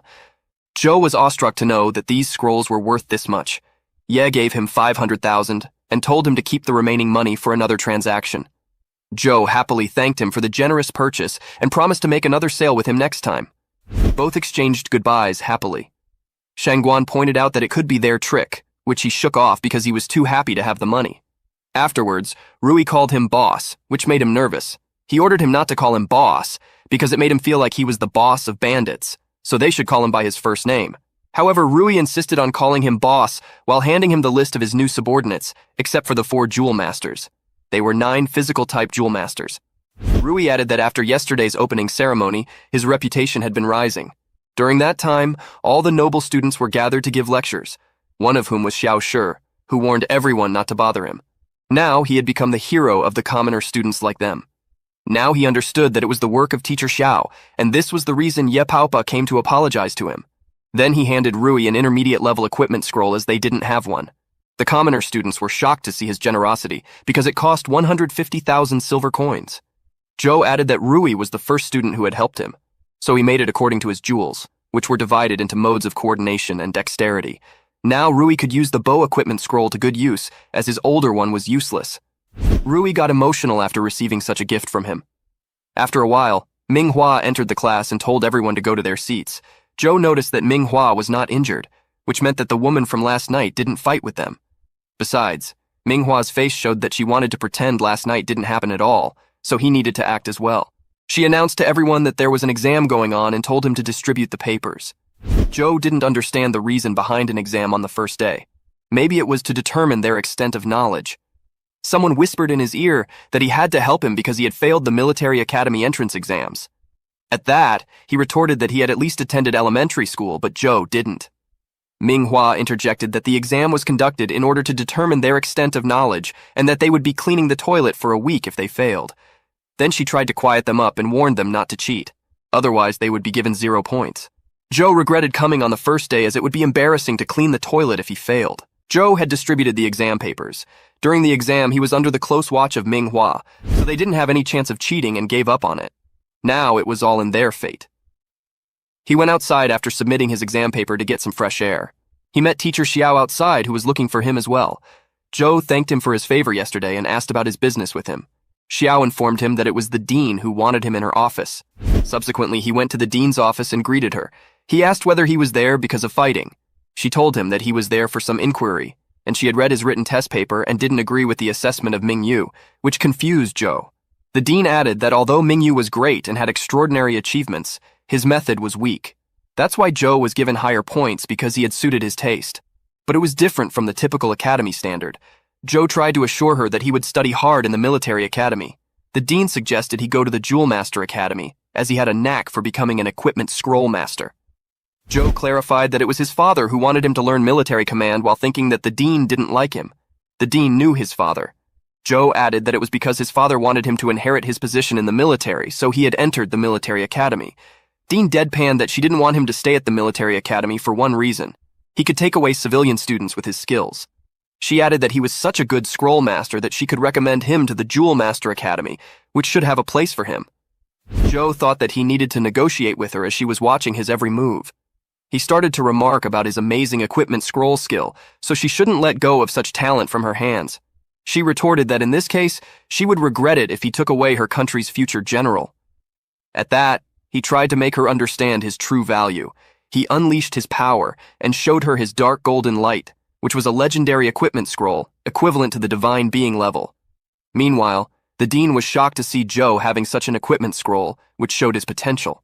Joe asked her if she recognized the legendary equipment scroll. She answered that although it was rare to have such scrolls, the Jewel Masters often had them, so it was not surprising for her. Joe smugly told her it was not surprising if one had one scroll, but what if it was more than that? He informed her that his master had given him 10 scrolls and he had only shown the first one. Now she was totally stunned. Joe slyly asked whether she understood his value now. Joe continued, saying he had a great chance to become an equipment scroll grandmaster in the future with his talent. He subtly threatened in the end, asking whether she wanted him to become an enemy in the future, as it would be a greater defeat for her empire. He gave her time to measure the pros and cons and come up with a reasonable choice. The dean was seen in a dilemma. However, he had completed his speech and said goodbye. Before he exited, she called for him once again. She asked whether he would give her priority to sell his future crafted equipment scrolls to her empire and academy. He subtly replied that their empires were on friendly terms, so he would indeed do it. Afterward, he was seen in the canteen having lunch with Shangguan. He didn't tell her about the matter with the dean. Later, they were required to run around the whole academy square to improve physical fitness. Suddenly, someone fell down. After inquiring, it seemed like his leg was shot by an arrow without a head. Joe suspected some noble student did the stunt. Someone entered the scene while grinning evilly. He remarked that the person was too lucky to be hit by his arrow, which angered Joe. Manhua interjected by ordering them to go back to their places. The person who shot the arrow started to apologize for doing this, while adding that he would do it again because it was fun to target a moving person. Another told him not to do it in the presence of a teacher. All of this made Joe angry, and he whispered something in Minghua's ear. She agreed with him while warning him not to go overboard. He shot the same arrow at full speed towards the archer. Everyone was shocked to see him hit the target. The archer was whining in pain. At that moment, they decided to beat them up because of their arrogance. Then, Joe shouted to them that if someone stepped down, they would get out of the civilian class and forget about it. Then they beat them to a pulp. Joe added that noble students had such arrogance because of having some ability. However, he stopped them as the teachers were going to come. Then he hit one of his classmates. He asked his reason for hitting him. Joe answered that it was to give justification to the teacher in case they would be inquired about the fight. As soon as the teacher came, they started to roll on the ground and pretended to groan in pain while exclaiming that they were beaten by noble students. Meanwhile, the noble students claimed that they were the ones who were beaten. Afterwards, they were seen in the dean's office. Joe shouted to the dean that they were shot by an arrow during their training by noble students, and then they started to beat them. The civilian class was just defending themselves. The noble students thought that none of the civilian students were seriously injured. They thought that he was stupid. However, Joe started to feign crying while exclaiming that Xiao had warned them not to bully civilian students, but the noble students did not listen to him. At that point, the dean finally punished the noble students because of Joe's melodrama. However, Joe also had to pay one set of mid-level equipment scroll as a punishment fee. Then the class started to treat him like a hero. Because of the fight, the afternoon class also ended earlier, so he went with Shangguan to buy materials for the equipment reel. While looking at the shops, Shangguan commented that there were many shops and people there. He also agreed with her as it was more prosperous than their Polygon's empire. Then finally he found the shop he was looking for. However, it was too crowded, so he couldn't get into it. Then he decided to go to the next shop as it was empty to find his things. The shopkeeper was quite happy to finally get some customers. The shopkeeper clarified that his shop had some kind of real material and that his neighboring shop did not have better material than them. Joe asked if that was the case, then the shop next door might be selling at a cheaper price than him. The shopkeeper nervously informed him that the price was the same as the shop next door. Many customers went there because the shop had been visited by some equipment scroll master who was recruiting subordinates. This caught Joe's attention. He asked with a bewildered expression whether a scroll master could recruit subordinates. The shopkeeper informed him that a mid-level scroll master could recruit subordinates, and most sought after were young and promising. This also sparked Joe's interest, which made him think that he could also do it. At that, the shopkeeper asked whether he was a tool roll maker. Joe proudly informed him that he was a mid-level equipment scroll master at the age of 16, which made the shopkeeper think he must be lying. Then Joe showed his intermediate level scroll, and told him that he would be exposed if he was lying. After checking the scroll, the shopkeeper concluded that it was indeed an intermediate-level scroll. Joe asked the shopkeeper whether he would mind if he recruited subordinates there. He happily agreed, as it would help them grow and prepare chairs and tables for them. Then Joe instructed the shopkeeper to use a boosting promotion sign in order to attract everyone. After a while, there was a sign saying that the youngest equipment scroll master in the whole continent was recruiting subordinates there. Joe remarked that it wasn't promoting enough. The shopkeeper pointed out that it mentioned the whole continent. Joe changed the sign. Now it was announcing an unlimited amount of recruiting subordinates. Only Jewel Master 2 or above could apply. They would also get the equipment reel, which would have a jewel slot by a true equipment scroll master, so they shouldn't miss this opportunity. The shopkeeper was nervous to see the bragging on the signboard. Then they went with that board, which caught everyone's attention as the future Grand Master was recruiting subordinates. The shopkeeper introduced Joe as a genius who became a mid-level equipment scroll master at the age of 16. Everyone was awed by it, as he was indeed a genius to become a scroll master at such a young age. The shopkeeper also added that Joe belonged to a reputed family. Besides, he was young, so he had a boundless future ahead. One of the customers doubted that he must be lying to snatch the customers from another shop. Meanwhile, as the shopkeeper was clarifying their doubts, someone scoffed at Joe and accused him of fooling ordinary people. He was Master Yun Li. The shopkeeper informed them that he was an advanced-level equipment scroll master. Suddenly, he attacked the shop while threatening Joe to leave. Otherwise, it wouldn't be good for him. Joe thought that he was just an arrogant person, but he was a trash who was relying on his cultivation power. Joe taunted him by saying that if he couldn't do it, it didn't mean other people couldn't do it either. He added that he had judged other people, which showed he was not taught well. This infuriated Yun. However, Joe continued saying that if he was a true equipment scroll master, he should compete with him on this basis instead of barking like a dog. Everyone was shocked to hear his words. Yun agreed to compete with him in order to check Joe's ability. Joe confidently claimed to put his life on the stake if he failed. Then he asked what Yun would give in case of failure. Yun replied that it would be dependent on Joe. Joe haughtily said that he was already searching for subordinates. If Yun failed, he would be his subordinate for the rest of his life. At that, the shopkeeper thought that he was really finished, as Joe was arrogant enough to make an advanced-level equipment scroll master become a mid-level equipment scroll master subordinate. Joe arrogantly asked Yun if he wanted to back off. Yun, however, agreed to it. Everyone was glad to see something like this. Yun asked about his method of fighting a bet. He offered for cultivation as Joe's base was quite low, so he could apply it as long as it was within the scope of the equipment scroll. At that, Joe conveyed that he wasn't intending to take advantage of Yun, as he was going to decide the first 2 matches, and Yun could decide the last challenge. Yun agreed to this. Joe then turned to Master Qin and asked him to prepare the items to make equipment scrolls because he was going to have a match with Yun in front of his shop. Qin happily complied because it would advertise his shop. Besides, in case of Joe's victory, he would get more benefits. Shangguan showed her concern about him competing with an advanced-level equipment scroll master. He consoled her by saying that he didn't do things he didn't believe in. After a while, Joe informed them about the first challenge, which was to exchange blueprints of equipment scrolls. Then they would make 100 scrolls and compete on speed. Yun was sure to win this challenge based on speed. Afterwards, they exchanged blueprints. Joe checked and found that he had a complicated blueprint to make. Yun also admitted Joe's ability as an equipment scroll master after checking his blueprint. Qin announced the beginning of the first challenge. Joe checked out the blueprint, which was the most complicated blueprint he had ever drawn. He decided to draw it slowly to avoid mistakes. On the other hand, Yun's production method was easier. He completed his first production after half an hour. Everyone was watching this match, and more people joined in after hearing about it. After 5 hours of the match, Joe finally made his first production. However, Yun had completed 20 sets, which worried Joe. Yun was sure that he could complete the sets within the time, but suddenly he sensed the heavenly energy of Joe and assumed there must be something wrong with him. Joe was determined to complete the sets on time and started to increase his pace during the second set, which worried Yun. He thought that Joe couldn't maintain such speed. However, he decided to focus on making his scrolls. Yun didn't know that Joe had time attribute, which helped him get 12 points of his meridian to operational mode with heavenly energy. In this way, he not only sped up his pace, but completed the set with a 100% success rate. Within a few moments, he had completed another one. Everyone was excited to see him as if he was printing other scrolls after witnessing Joe's speed. Qin commented on his marvelous speed. It was slower at the first scroll, but now he could clearly see him becoming a great equipment scroll master.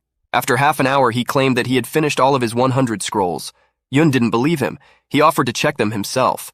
After checking his scrolls, Yun sincerely admitted that Joe's skill was mightier than his. He also apologized for ruining his billboard as he was sure that Joe would become a great equipment scroll master in the future. Everyone was astonished to see Yun apologizing to Joe, which confirmed his genius. Joe accepted his apology while adding that he didn't intend to win easily. Yun assured him that he wouldn't lose the next round. Joe determined a second match to compare the backgrounds of their masters to see which was better. Yun agreed to that happily. While observing his expression, Joe doubted that Yun might also have a legendary equipment scroll. He shook it off, concluding that the match would be a tie at best. They were announced to go to the private room for the second match.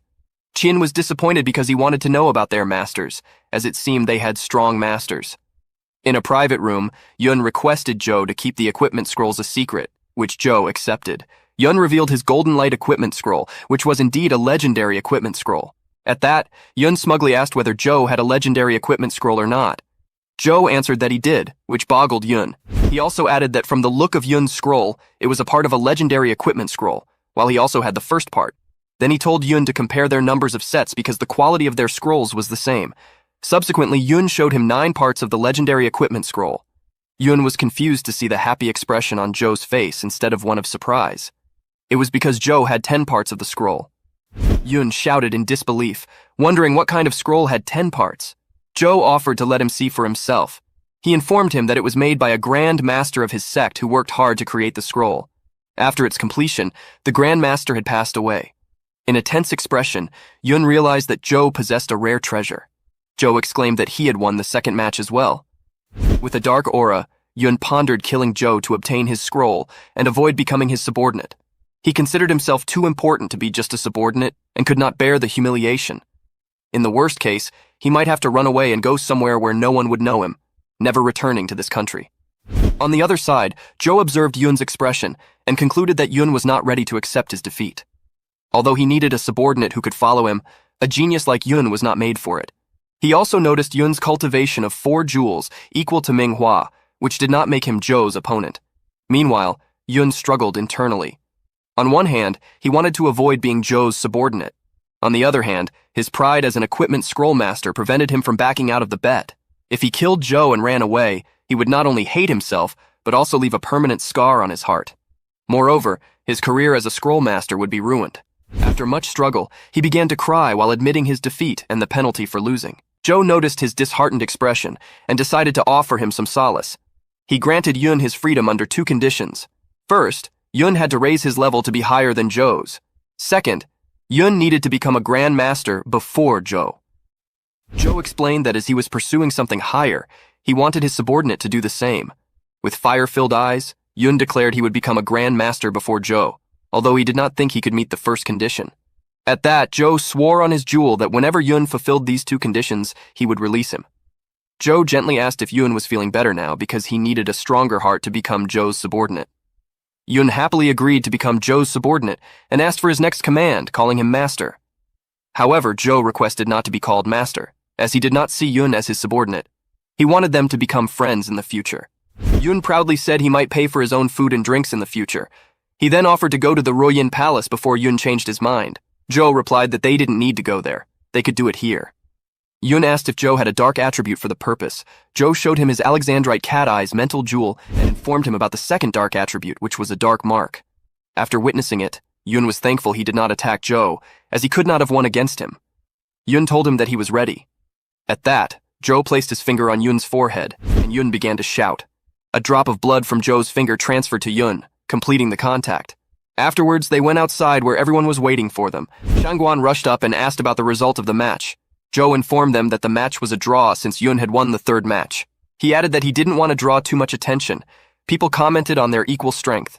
Qin noted that it was the best result and asked Yun if he wanted a rematch. Yun nervously replied that he had expended a lot of energy fighting Joe and would prefer to do it another time. Joe happily agreed. He then turned to Yun and offered to go to a nearby inn to discuss the manufacturing of equipment scrolls. But before they could go further, someone interjected, asking if he could bet both of them. He introduced himself as Lin Tian'ao, who had the attribute of an Earth Jewel Master specializing in defense. He wanted to place a bet with them. Joe noticed that, like Ma Kun, Lin had only a single defense attribute. Lin daringly added that the bet would have the same condition. The loser would become the winner's subordinate, which made everyone sweat. They didn't accept and were ready to leave, thinking Lin was a madman and a bully. Lin protested that he wouldn't attack them. As long as they made him move a step, they would win. Joe was not convinced, noting that it was no different from him defending and not fighting back. Lin insisted that his offer was generous. Besides, he wouldn't fight no matter what method they would use. However, Joe was reluctant to accept. Suddenly, he heard Chinner's voice telling him to accept the offer as she would help him. Joe recognized the girl immediately as she was the one who had saved him that night. He also remembered that even Manhua was afraid of her. The girl introduced herself as Tian'er and suggested he fight Lin, as Lin could be a great asset for him in the future. Then he turned to Lin and asked if that was all he wanted to bet on. Yun was annoyed by Joe's willingness to bet with Lin. Joe commented that betting with words alone was not enough for him. Lin asked about his method of betting. Joe told Lin that both he and Yun would fight him at the same time because they were tired from their previous fight. Additionally, Lin would tie one of his hands in defense with only one hand. Lin was reluctant to accept the bet at first, but eventually agreed. Everyone was shocked to see him agree to such conditions. Joe was ready for the match, but Lin told them to follow him to an underground arena. Joe was hesitant, unsure if Tian'er would be able to help him there. Lin added that he wouldn't be able to escape if he lost. Everyone remarked that the underground arena was a preferable place. Yun commented on Joe's worry and consoled him by saying that he would help him there.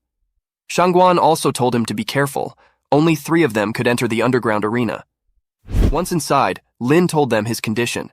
If either of them could move him half an inch within the time it took for an incense stick to burn, they would win. He added that he would only use one hand. Yun decided to attack first but was nervous about the strength of Lin's defense. He observed that Lin was not even using his full power. To gauge Lin's strength, Yun decided to use all of his power in his attack. However, during the attacks, Lin's shield had been upgraded. Joe observed that usually an equipment scroll had a slot for the jewel used for either offense or defense. In Lin's case, his shield was fused with his jewels. Additionally, Lin's equipment scroll was of a full defense type. Lin used 2 more jewels, resulting in his shield being fused with 3 jewels. So Yun decided to attack Lin's feet to misbalance him. As soon as he got closer to Lin, the shield extended its size to cover Lin, causing Yun to fall down from its force. Yun observed that the shield was now fused with 4 jewels, making it powerful enough that Lin didn't need to move a muscle. Yun had used half of his energy, but was unable to make Lin move even a little. Meanwhile, Joe extended his hand to touch Lin's shield and complimented its excellence. He asked if it was made by Lin's equipment scrollmaster, adding that this was likely why Lin was so confident about the match. Lin asked them to attack together in order to defeat him. Joe commented that he needed to check his strength before that. When Lin observed Joe's strength, he was shocked to see Joe had only 3 jewels. Joe remarked that he couldn't beat him with strength alone. When Joe tried to attack the shield, it grew larger, eventually fusing with 5 jewels.